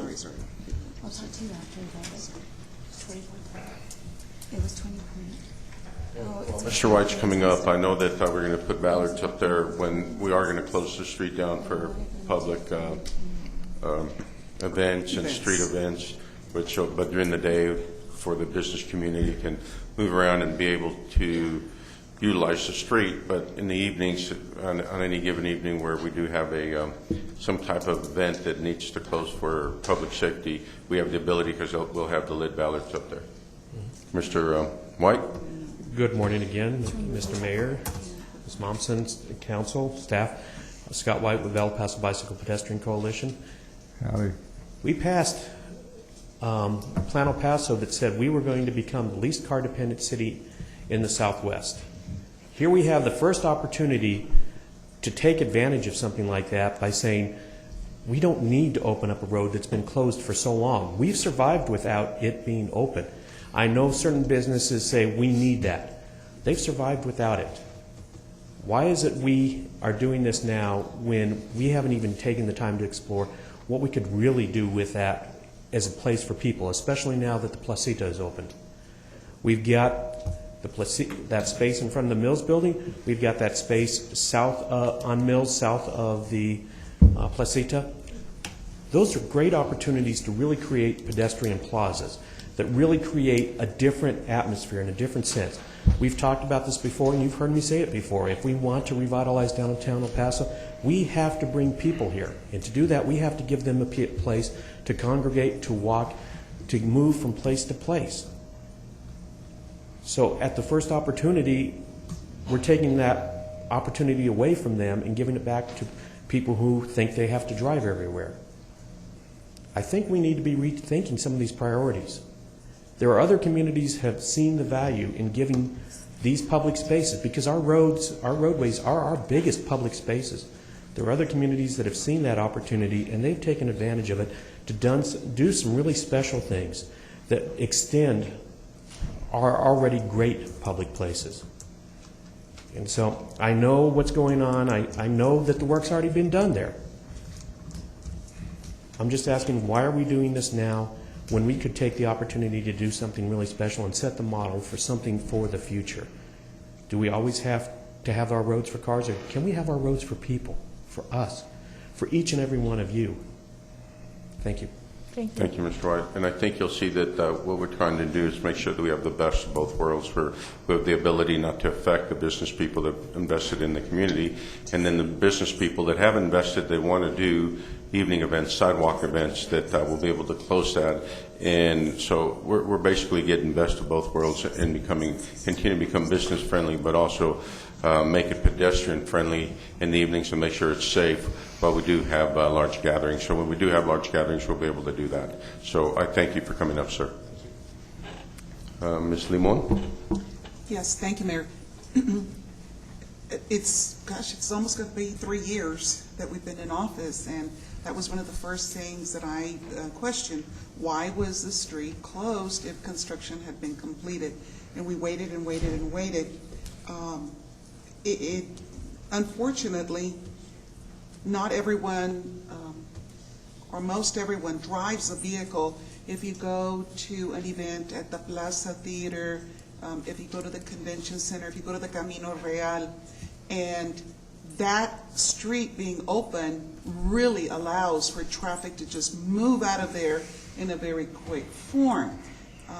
As you're coming in through South El Paso Street, you're coming into the city from Ciudad Juarez, and it allows you to flow all the way through there, ends up at the Placita, and then you can go in any direction.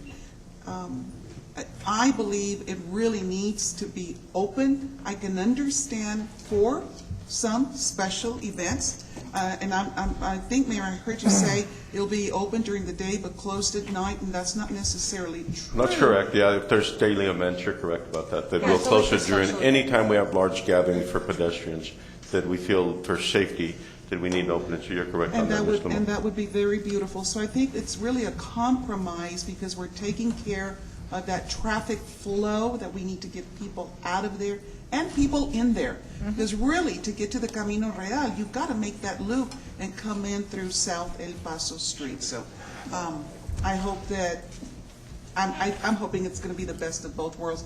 I'm real anxious to see it opened up. Thank you, Ms. Limon. Mr. Schwartzbein? Yes, Ms. Mumpson, I actually just emailed you a picture. I was wondering if it could be placed on there on the screen. Fortunately, we cannot connect our computers directly to IT's feed, so I was wondering if you could place it there. I'll try to send it to IT. Okay. I guess, when we talk about streets and we talk about public spaces, 3 years ago it's been closed, but there's also a really great idea for that street as being a walking promenade.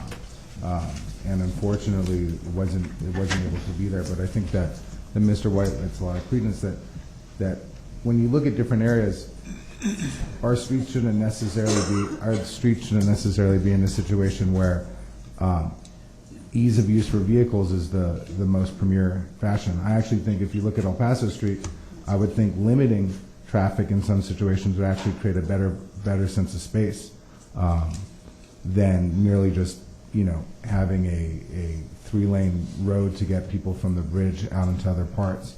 And if you look at other placemaking that cities have done, Ms. Mumpson, do you have it yet? I have it, sir, but I'm not sure that I've been successful at giving it to IT yet. Sorry, I just saw it and then emailed it to CR1 and to... I mean, I have sent it, but I'm not certain as to the delivery. I'm sorry. Well, send it to us.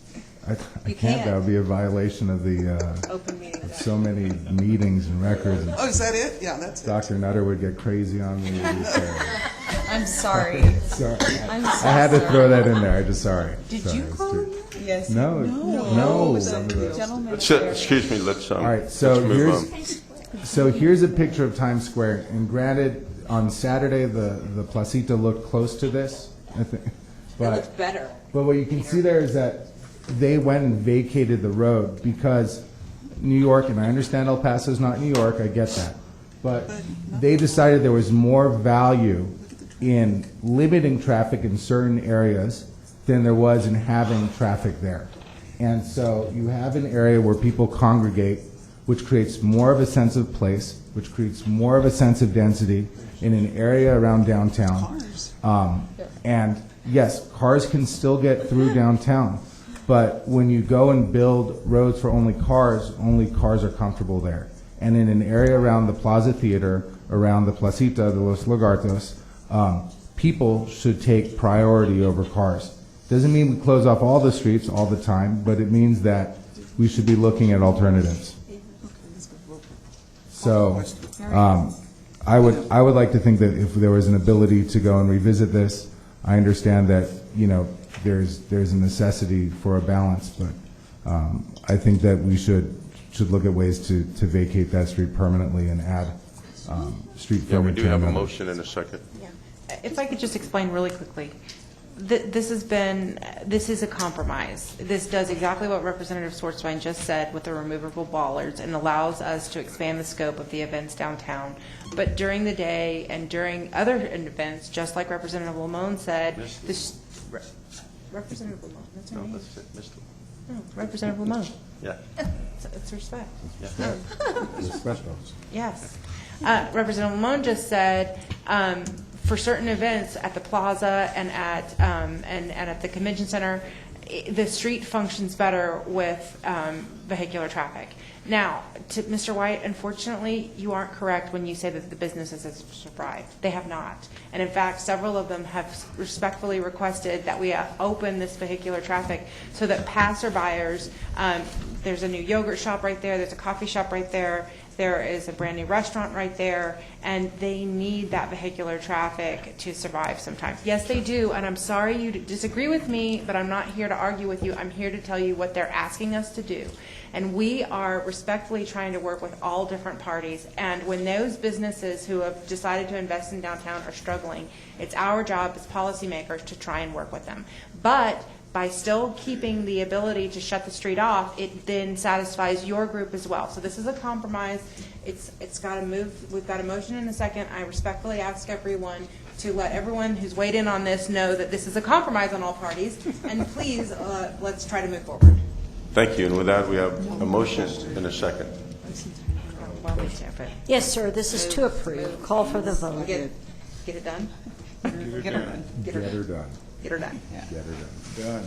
And the voting session, and the motion passes 6-1 with Representative Swartzwein voting nay. The next item is item 21.1. It's an ordinance approving a First Amendment to the master lease agreement relating to the City of El Paso, Texas downtown ballpark venue project financing. This is just to allow us to refi, right? Dr. That's Sutter? correct. This I want to make it clear for members of the audience, if nobody else, that this is amending an agreement between the city and the Downtown Development Corporation. This is not between the ballpark and the city. That's correct. And that's important because that was the question I had when I first saw it. Yes. Yes, sir. And you all will recall that last week you had two meetings. One, you met as the Downtown Development Corporation. You passed a resolution to authorize the issuance of bonds to refinance certain callable bonds. And then you turned around and you met as the city council and you passed a resolution and also had a first reading of this ordinance last week. So this ordinance recognizes, in the amendment, recognizes the refinancing, and it has the provision for the new debt schedule in there, and that's the purpose of today's action. Move to approve. Second. Thank you for that, Dr. Sutter. Thank you, Dr. Sutter. And if you had questions for bond counsel, he's here. Also Don Minton, if you have a technical question. No, we have a motion and a second. Yes, sir, this is to approve. And no question. Call for the vote.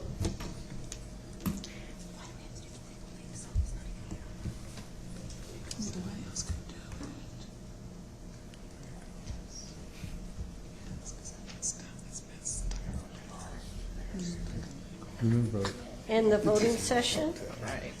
And the motion passes unanimously. Thank you. The next item is 22.1. This is a resolution to rename Tierra del Este number 62, located at 14341 English Point Avenue, to Officer Adrian Arellano Park. Mayor and Council, Joel McKnight with Parks and Recreation. How are you? Good morning. This is a resolution to rename this park. It has been fully vetted through the city's processes. It went through the park naming subcommittee, the Parks and Rec Advisory Board, and both have recommended the new name, and there has been no opposition. We have a presentation if you'd like to see it. Absolutely. Sure.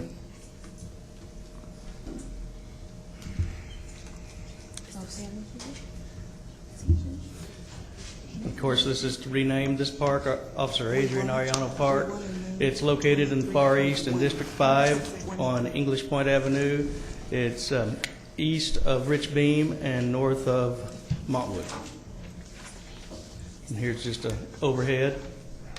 Officer Adrian Ariano served in the police department. He was a graduate of Socorro High, received several recognitions, also a graduate of UTEP, and received several recognitions with the police department. He also was a volunteer in his community when it came to coaching softball teams and other community events.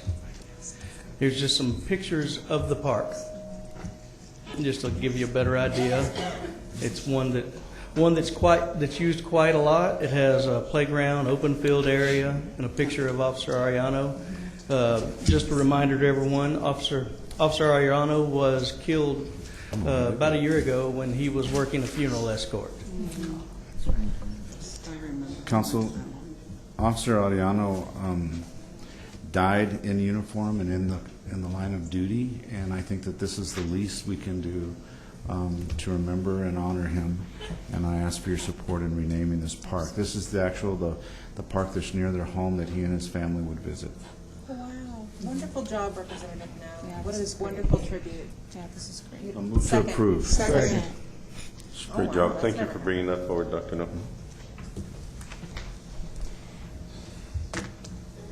We have a motion and a second to approve. Call for the vote.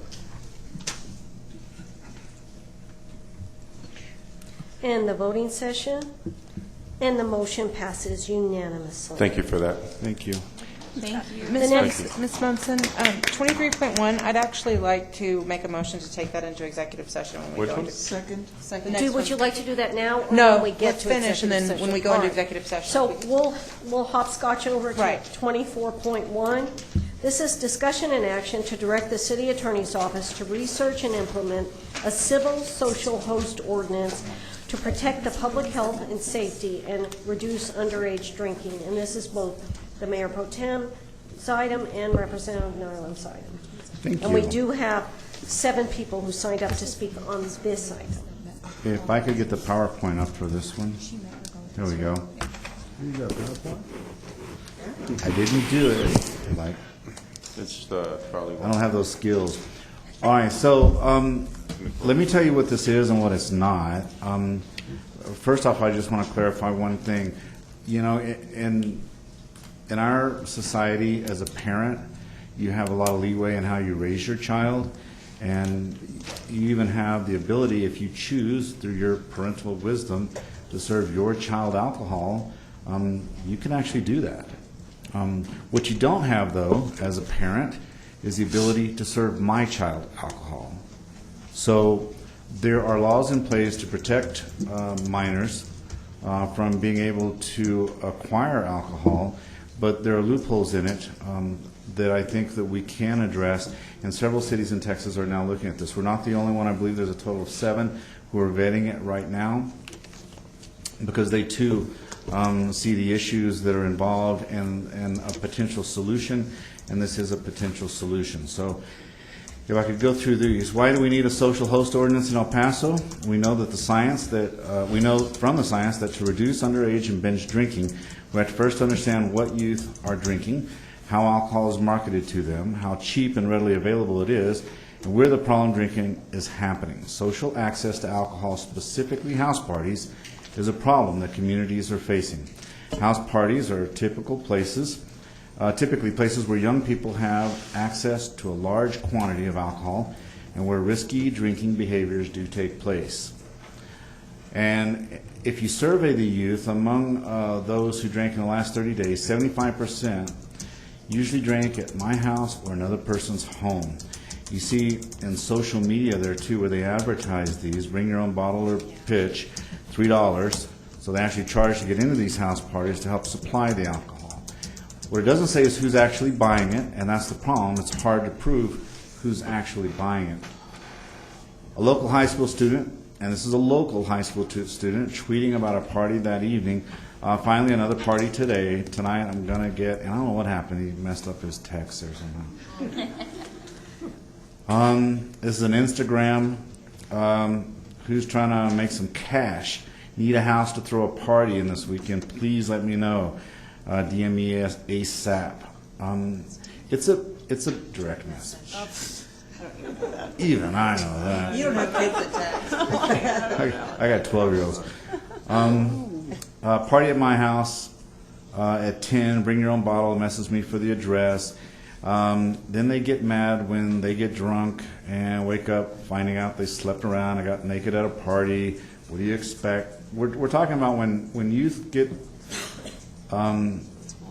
drunk, unsafe behavior occurs. They drive, they do things that they know they probably shouldn't do, but as youth is, you learn from mistakes. We all have. We've all been to high school. We know what these parties are. In fact, unfortunately, when I was in high school, it was legal to buy liquor. You only had to be 18 back then, so we were probably worse than the youth are today. So we do have laws that will actually criminally punish someone, an adult, who supplies liquor to their to minors who aren't their own children. But when the police officers drive up on a house party, the parents potentially gone or upstairs or somewhere and say they had no idea that the kids in the room or out in the pool house or whatever were drinking, it's hard to prove that they supplied that liquor, and perhaps they didn't. So the only way to really put teeth in something is to make the owner of the property responsible for what goes on. Now, when this was first presented to me, I was a little bit concerned because what if, someone's parents are out of town, they have no idea their kids are throwing a house party. Are we going to punish them? And so we can put this through to where there is the ability to give a warning, just like in a traffic citation. But once a parent is notified that their children are doing things like this, then they are responsible. If you know your children are doing this when you go out of town or you go out or something, then perhaps grandma needs to stay over with them until they grow up a little bit more while the parents are out of town, because things like this happen. We see all the time on the news, a little memorial set up where some poor teen was killed in an accident that alcohol was involved in. It's a major problem in all communities, and certainly larger communities are no exception. So when this was brought to me, I thought this is potentially a good way to try to decrease access of alcohol to our minors. And so I put it forth that what I'm asking for is direction from council to our legal department, to our city manager, to bring back an ordinance that will allow punishment of the owner of the property where it's happening, so that we can now enforce that we don't have to prove who bought it. The fact that it's there in your home and they're drinking it, that makes you liable, at least for the charge against you. So that's what I'm asking to do, and I believe that there's quite a bit of support from a lot of other groups. I know that Ms. Mata, is she still surviving? There you are. If you would like to come forward too, I'd like you to, you have much more information on this. You've been working on this for a very long time with a lot of other people and attorneys, and if you would like to say a few things too, so that the council will clearly understand what we are trying to do and what we're not trying to do. Yes, thank you. I'm going to say good morning, but good afternoon, Mayor Leeser and members of the City Council. And I have a presentation too, if they can bring that up, just a few slides.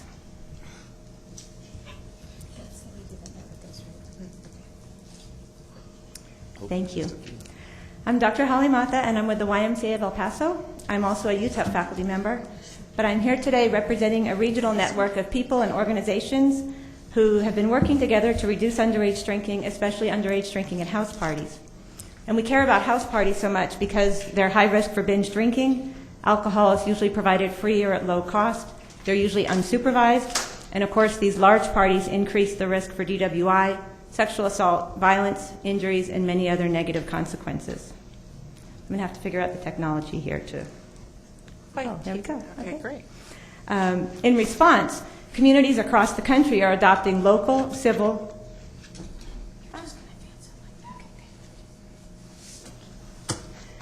When in doubt, find a mouse. Local civil social host ordinances that hold people accountable for letting underage and high-risk drinking happen in their homes or on their property.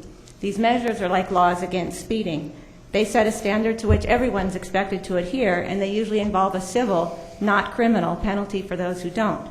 They help keep everyone safer by providing law enforcement with another tool to hold people accountable for providing the setting where underage drinking takes place. Nationally, the Institute of Medicine, the Office of Juvenile Justice and Delinquency Prevention, and Mothers Against Drunk Driving recommend local social host ordinances to reduce underage drinking and consequences.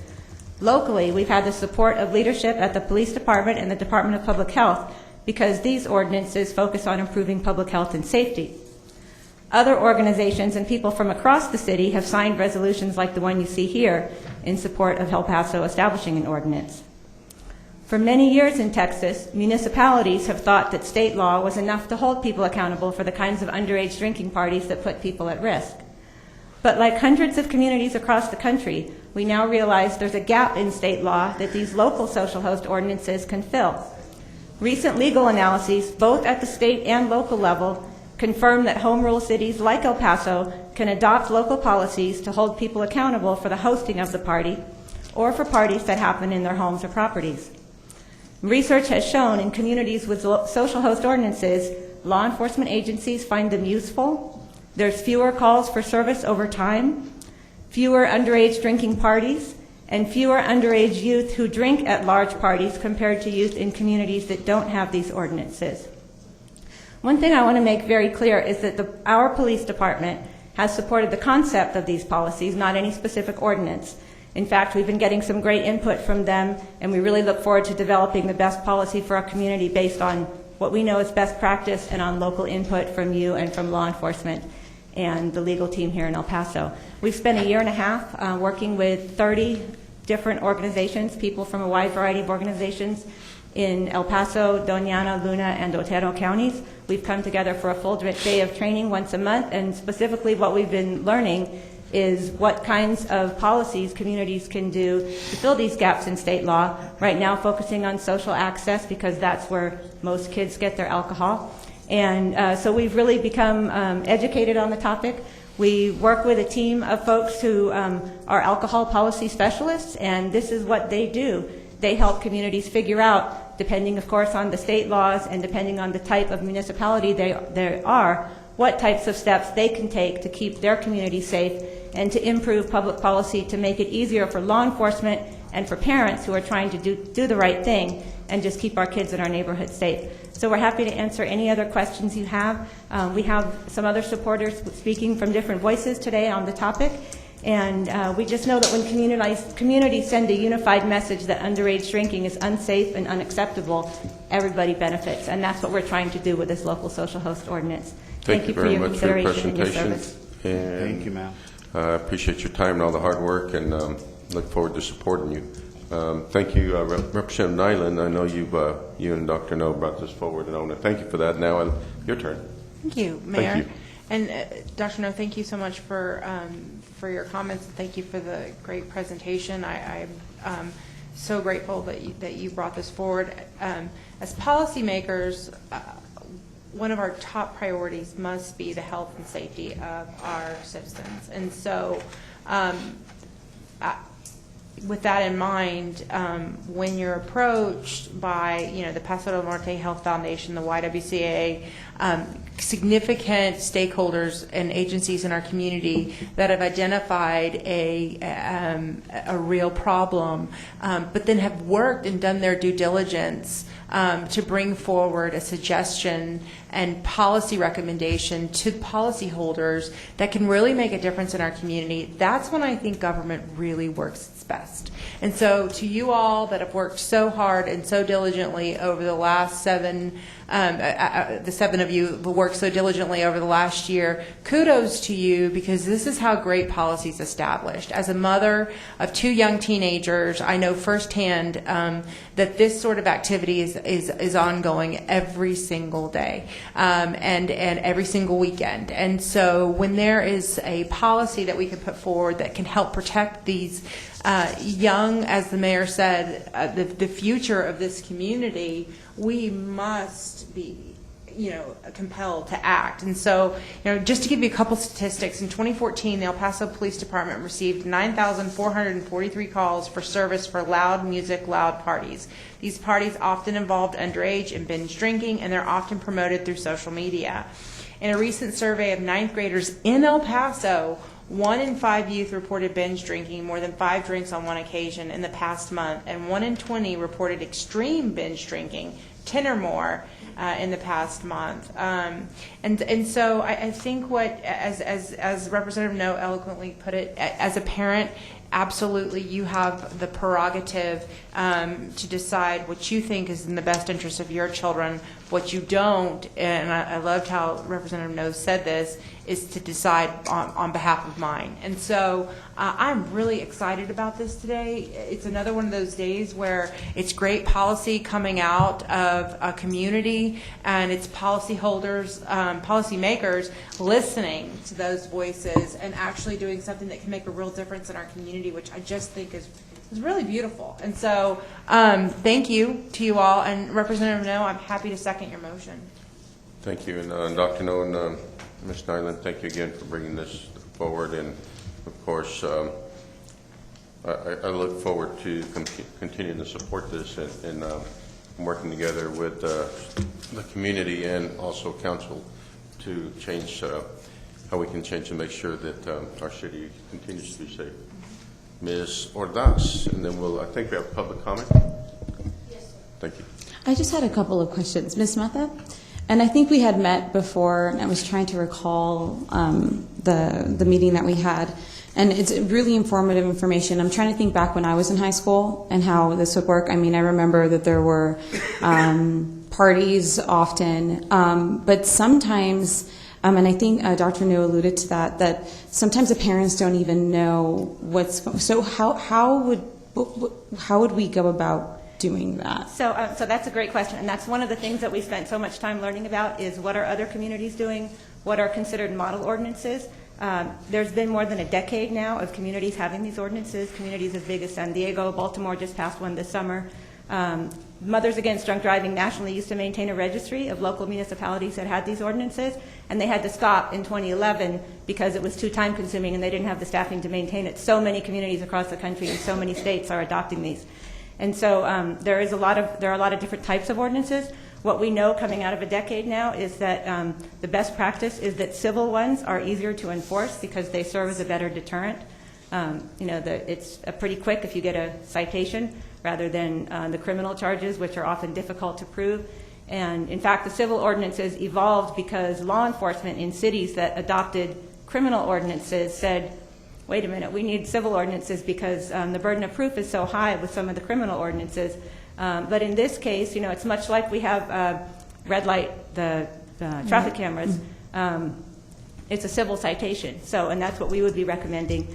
We've developed a draft ordinance based on what we know is best practice. Of course, we still need a lot of input from our police department, and they're the ones who are best equipped to give us the kind of logistics that we need to make sure the ordinance is going to work well in El Paso. And we started having those conversations, and so we're getting great information and input from them. And of course, that's what makes these ordinances useful, is that they're tailored for the community. But for example, in what we've proposed, the responsible person could be it could be the 19-year-old host. It could be that kid on social media who put that tweet out there that said, I'm having a party, come on over and show up. And so, picture a scenario where there's 100 kids and police show up and kids scatter, and they're going to do whatever they do to control the party dispersal and to identify responsible people. And they know what they're doing on the criminal side because that's what they do. And so this would just be another tool in addition, so they could identify, if they could figure out which kid had hosted the party, here's your civil citation. We're recommending a $250 fine. We've seen fines range on the first offense from $250 to $1,500, depending on the income level of the city. So we're recommending $250 as that place to start, where that would be enough to deter a party, but not enough that somebody wouldn't be able to afford to pay it. Many communities also have a community service option. If you're a 19-year-old and you get a ticket, it may be hard to come up with. But these really function more as a deterrent than, they don't tend to be used a lot because just like speed limits, people get the message that it's not okay to host these parties.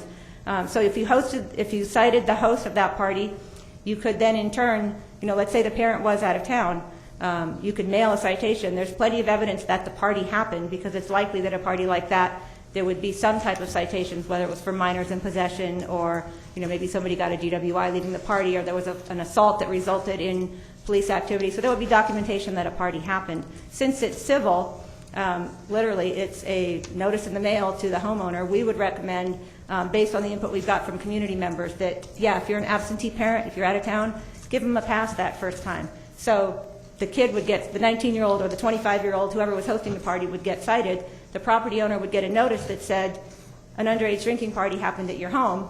On the second offense, you're going to be held accountable too. And then at that point, that's a wake-up call for the parent or whoever that, like you said, maybe it's time to stay somewhere else for the weekend when mom and dad go out of town. But it's that balance between, the difference between the civil and the criminal is like a slap on the wrist or a handcuff on the wrist. With the civil ordinances, people do get a wake-up call, and they do function as a deterrent. In communities that, and we can tell you from what we've learned, in communities that work together to pass these ordinances, where you have community members supporting law enforcement efforts and law enforcement really believing in how these ordinances can help, they work really well. In the communities where you just have coalitions that try and do it really quickly and pass them fast without getting input from other community members and from neighborhoods and from law enforcement, they don't work so well because they don't get enforced.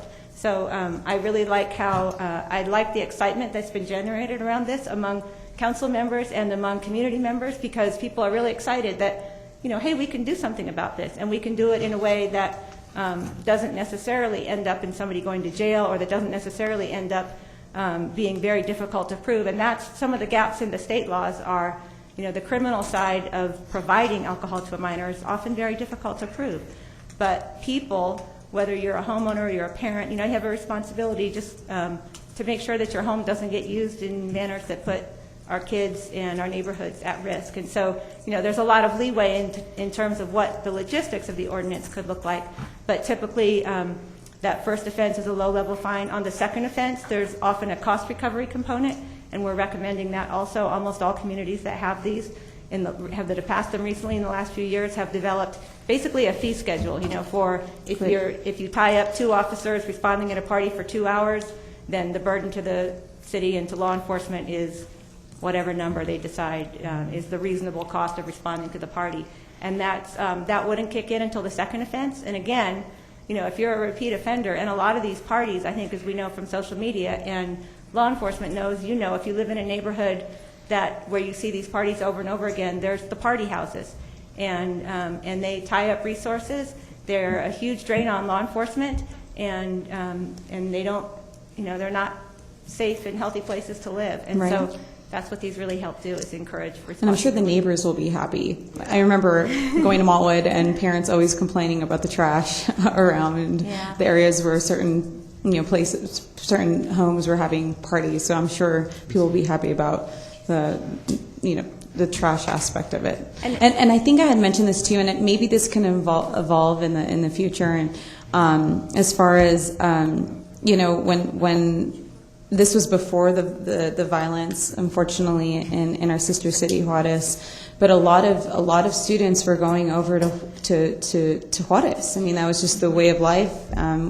When you're 18, you could go on over, and then even on Thursdays they had discounts for college students and so on and so forth. So I don't know how we could address that. I don't even know the numbers. I would need to see that data from our police department, because I'm sure that has certainly decreased after the violence had increased in Juarez. But I mean, this is a great start and something that we can certainly look into to keep our kids safe. And it really is exciting for people that work in the alcohol policy world, because we're learning more and more about what communities can do within the context of state laws. Every state's different. There are some things in every area, or many areas of policymaking, that local communities can't do. But there are many things that we can do, and just like we were the first with the clean air, indoor air ordinance in Texas, and that was, at the time people said, well, you can't do that, and everybody said, oh yes, we can, watch us. Right. And it's very exciting, and now, we're so proud of our city, and we're so proud of the fact that we just amended it almost 2 years ago now to include parks and e-cigarettes, and this is just another opportunity to say, we care about the health and well-being of our community, and we're going to use whatever policy options we have that our community members want and will keep people safe and healthy. So we're just really grateful you're considering it, and we're so grateful for what law enforcement does every day, because they're the one, we've been doing the work in the classrooms and in the community, and they're out there every night, all weekend, doing the hard work. And these ordinances really are designed to make, to support law enforcement in their efforts and to support parents who are doing the right thing already and not letting these parties happen. Thank you. Mr. Robinson, thank you very much. Thank you. Thank you, Mayor. Is there anyone from PD to speak on this here? No? Chief Oh, Gardner is here.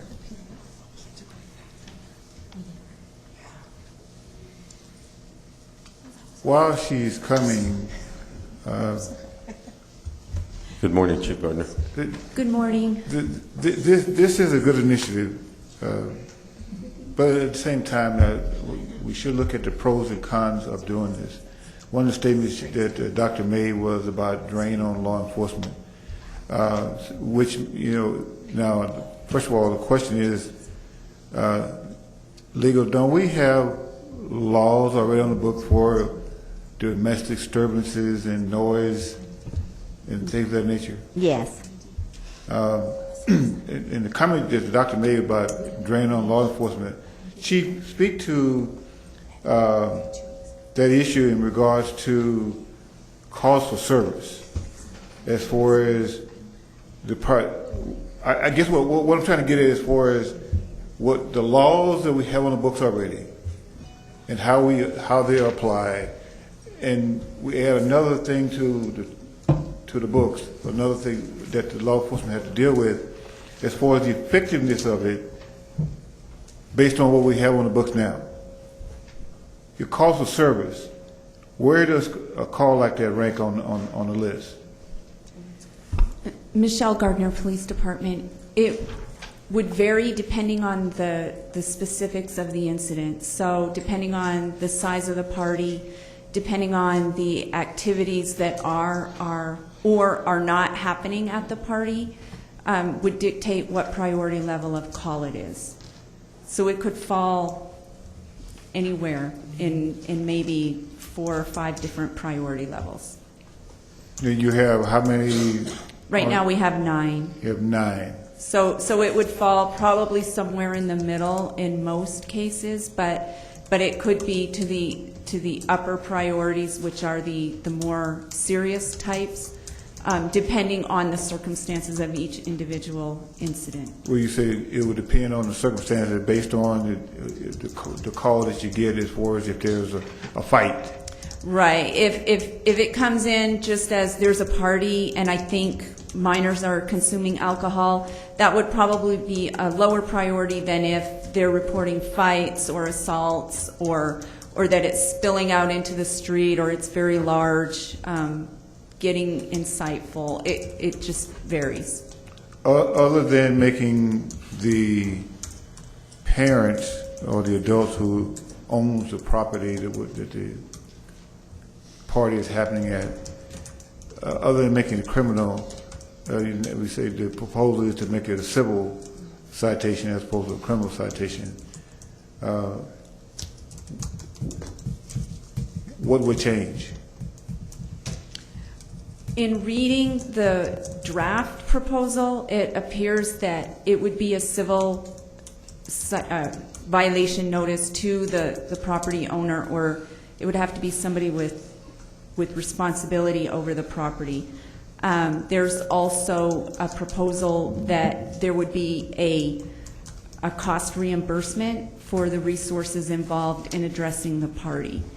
So that would be the police department, and if it applies, the fire and medical personnel that respond if they in fact respond. And go back to the comment that the doctor made as far as drain on law enforcement, which means that you would need more police officers. We would, in all likelihood, we're going to respond anyway, whether this ordinance exists or not. If we get a call that there's potentially criminal activity happening, then we're going to respond. So what action we take would depend on whether we have this ordinance or not, but we always have the alcohol beverage code and other municipal code sections that would apply to the situation, and those would be enforced. Yeah, well, I know you're going to respond, because you always do, but based on the nature of the call, so it's when you respond, so you'll be more responsive if you have more officers. Well, that could be, that's a possibility, yes. Thank you, Chief. Thank you, and I do look forward to city attorney, our police department, and our community partners to work together to come up with what's best, again, and what's the safest way for our community. With that, we have some public members who would like to... Yes, Mayor, and before I call for the public, as municipal clerk, I do want to advise the council that that I anticipate from looking at this, and I don't understand it completely, that there will be a budgetary impact on the court if these civil violations are filed in the court, and if there's some database that needs to be maintained to determine if this is a first or second or third violation with escalating fines. So as I said, I haven't had a chance to really look at this. That's what I said. I look forward to, we all meet together and we come up with what's the best solution for our community. And I think Ms. Nyland said it best. We have a responsibility to provide a safe community for our citizens. So. Yes, sir. And my point is just that it does cost to do that. Yeah, we'll look at that. Absolutely. That would have to be figured into the budget. Absolutely. Well, it also has to be figured into the citation, the fine, right, so that it covers that and cost. I think, yeah, the chief said that, reimbursement of cost of services. Right. So which is we'll look at that, and that's something we look forward to. Don't be a downer, There's a great deal to study here. I mean, I'm not trying to be a downer, Representative Nyland. I'm trying to be a realistic and responsible department. I don't expect this to come back in 2 weeks. And we'll bring it back with that in mind, but again, our responsibility to Ms. Nyland's point is that we need to provide a safe community for all our citizens. Great. All right. And with then that, we have... I was teasing you, Risharda. Okay. We have... okay. Our next public speaker is Vanessa Luna Marquez from the Mothers Against Drunk Driving.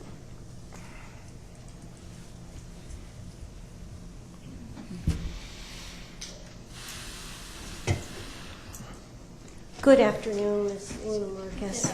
Good afternoon. Good afternoon, Mayor, council members. My name is Vanessa Luna Marquez. I am the program manager for Mothers Against Drunk Driving, and thank you for allowing me to go ahead and speak in regards to the ordinance. The mission of our organization is to end drunk driving, help fight drug driving, support the victims of these violent crimes, and prevent underage drinking. April is Alcohol Awareness Month, and with prom and graduation season coming up, Matt and many of our partners here today are focusing on prevention of underage drinking. Power Talk 21 this Thursday, April the 21st, is a national day for parents to talk with their children about the dangers of underage drinking and never riding with a drinking driver. As part of Power Talk 21, parents are empowered to have the ongoing conversation with their children about the dangers of alcohol. Parents are the #1 influence on their teens' decision about alcohol, including the decision to get with a drinking driver. Talking with your children is a first step, but parents also must put those words into action by modeling positive behaviors. That is one of the reasons that Matt is supportive of this social host ordinance. The ordinance supports parents who are doing the right thing, and the ordinance also supports law enforcement who are making the efforts to keep our community safe. So I thank you very much for starting the dialogue, and just like you said, Mayor, the youth is our future, and so keeping our community safe and our youth safe is really the priority here. So thank you. Thank you very much for being here. Thank you. Look forward to working with you all. Thank you. Thank you, Ms. Luna Marquez, and thank you for the work your organization does. The next speaker is Ms. Julie Prego. Ms. Prego's from Aliviani Incorporated. Good afternoon, ma'am. Good afternoon, Mr. Good afternoon. Mayor and members of City Council. I am Julie Priego. I was born and raised here in El Paso. I stand before you as a parent and also as an employee of Aliviani, a substance abuse agency I am a Divisional Director for Prevention Intervention Services and have been providing services to the El Paso communities for 18 years.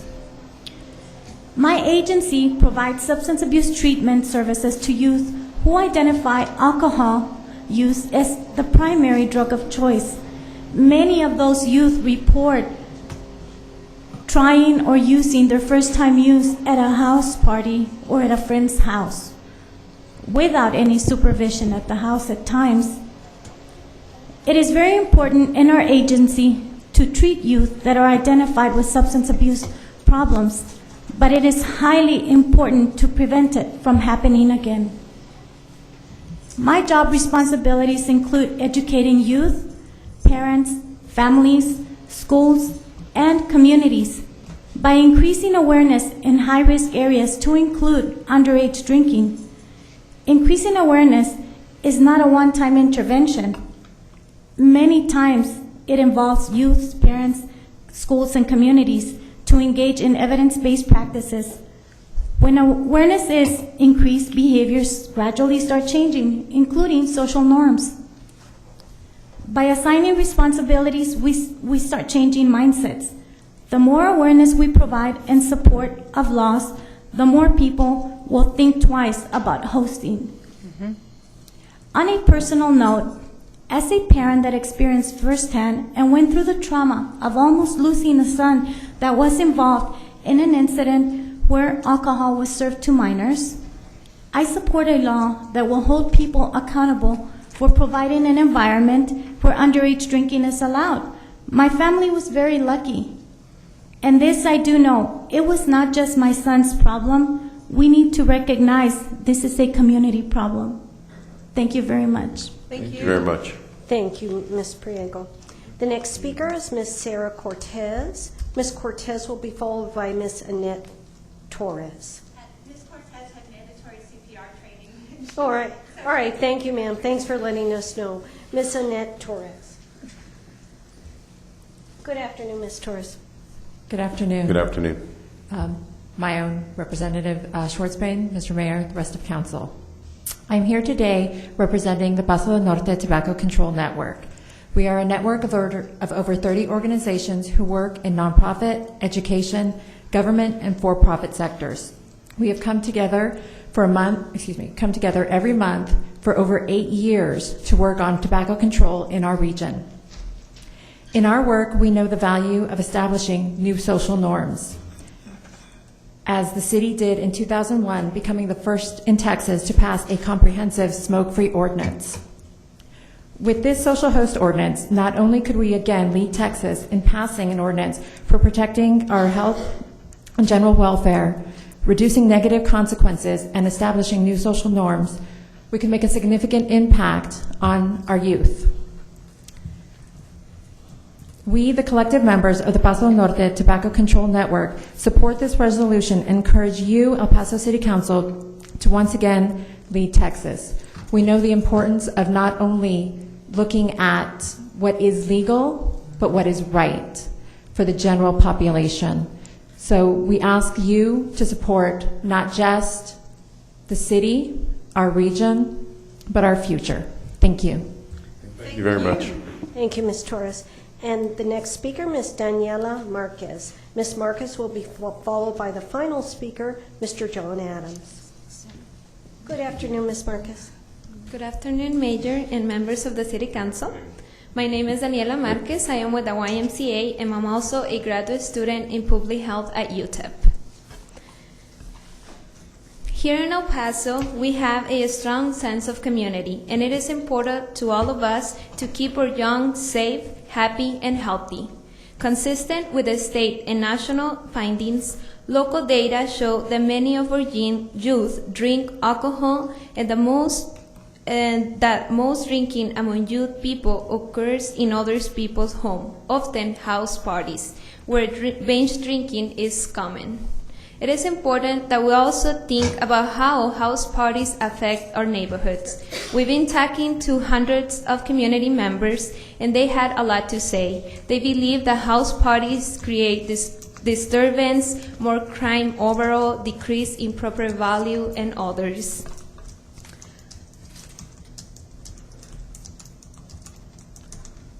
Also, one of the themes that resonated the most strongly in all of our community is that parents do not want other parents making the decision that their child can drink.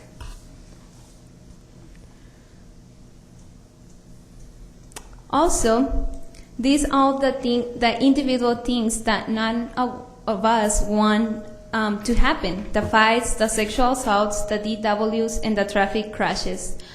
As a young person, I know many of my peers who were affected by these consequences.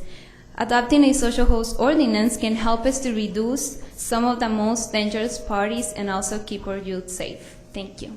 Thank you. Thank you. Thank you, Ms. Marquez. Thank you. Thank you, Ms. Marcus. Thank And you. Mr. John Adams. Good afternoon, Mr. Adams. Good afternoon, Mr. Good Mayor, afternoon, sir. City Council. My name is John Adams. I'm the Director of Health, Wellness, and Physical Education for the El Paso Independent School District. And I want to talk about this ordinance on the health side of things. This is a public health issue. Research shows that there is a direct link between the time that you start drinking as a teenager or even before teenagers and the development of alcohol dependency later on in life. And I know that we talked about the issue of who's going to pay for this, how we're going to pay for this. That health impact is a cost factor to that too, because the treatment for these kinds of things is very extreme. Secondly, I want to talk about the social emotional health side of the house, because when these kids show up to these parties on Fridays and Saturdays, what nobody ever talks about is these kids show up on our schools on Monday morning, and they have to face the result of the choice that they made. When we were kids, we didn't have to deal with social media. We could go to a party and pretty much nobody knew about it. But now, by the time they get to school on Monday, their picture has been posted 500 times on social media. And so now we have this student in our campus who has a picture of him going around half naked, passed out on the floor, or with their head in the toilet, or even months later when they find out they've gotten somebody pregnant, or they're pregnant, or they've contracted an STD. Those kids are in our schools. We have an obligation to protect them from this type of social outlash and things that come along with these kinds of parties. Thank you. Thank you. Thank you, Mr. Adams. And with that, we have a motion and a second. Yes, sir. This is to approve the language listed on the agenda. Call for the vote.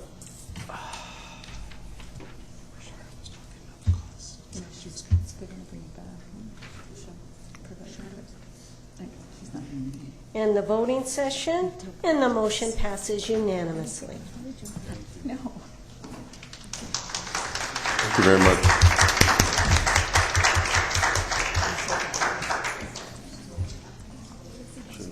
And now, is there a motion for the city council to go into executive session? Move to go into executive session. We have a motion and a second for the city council to go into executive session. All those in favor? Aye. The City Council of the City of El Paso may retire into executive session pursuant to Section 3.5A of the El Paso City Charter and the Texas Government Code, Chapter 551, Subchapter D, to discuss any of the following. Item 23.1, discussion and action authorizing the city attorney to sign an amendment to the letter of engagement by and between the City of El Paso and Ross Fisher of the Grover Group for the purpose of continuing his service to the Ethics Review Commission and finalizing the investigation.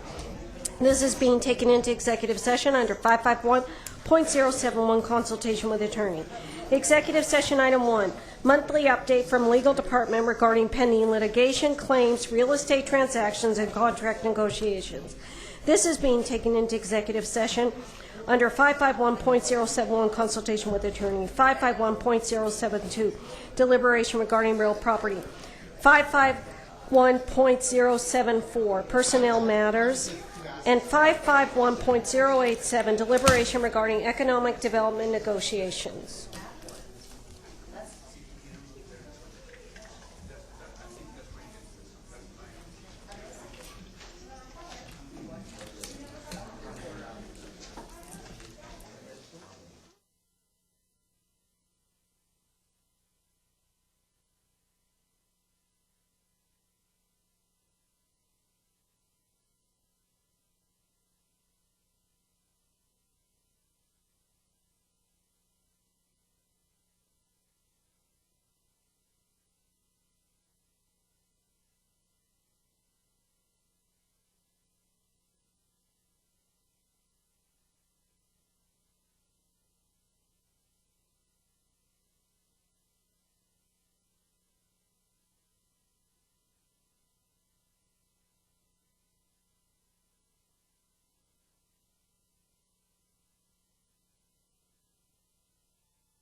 All those in favor? Aye. The City Council is back in open session at 1:11 p.m. And on item 23.1, for the authorizing the city attorney to sign an amendment to the letter of engagement between the city and Ross Fisher.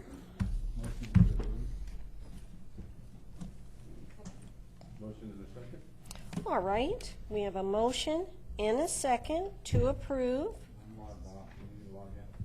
No, I'll do a verbal roll call. Representative Schwarzbein. Yar. Acosta. Robinson. Before we finish the vote, I'm sorry I didn't notice Miss Nyland has her button pushed. Sorry, Miss Nyland. I just want to state for the benefit of the public that in regards to this particular issue, you can't believe everything you read, but I will tell you it appears that there may be some inconsistencies in what Mr. Fisher has disclosed to this body and what he's disclosing to another. So as my mother says, there's always one more fact, so I'm going to yield judgment. But we have instructed our legal team to have Mr. Fisher return to El Paso, and I think the mayor has decided to have a special city council meeting hopefully next week so that we can quickly determine if there is any inconsistencies and make sure all these points are clarified. Thank you, and we'll get that. We'll meet with Ms. Firth as soon as she gets back, and thank you, Mayor. We'll have that for you. Thank you, Ms. Nyland. And with that, we were In the middle of the roll call? Yes. So, Representative No? Yes. Ordaz? Aye. Limon? Aye. And Nyland? Aye. And the motion passes unanimously. And is there any action on executive session item 1? No action. All right, thank you. Do we see a motion to adjourn? Move to adjourn. Second. We have a motion and a second to adjourn the city council meeting for April 19th, 2016. All those in favor? And the meeting is adjourned at 1:14 p.m. Thank you, council.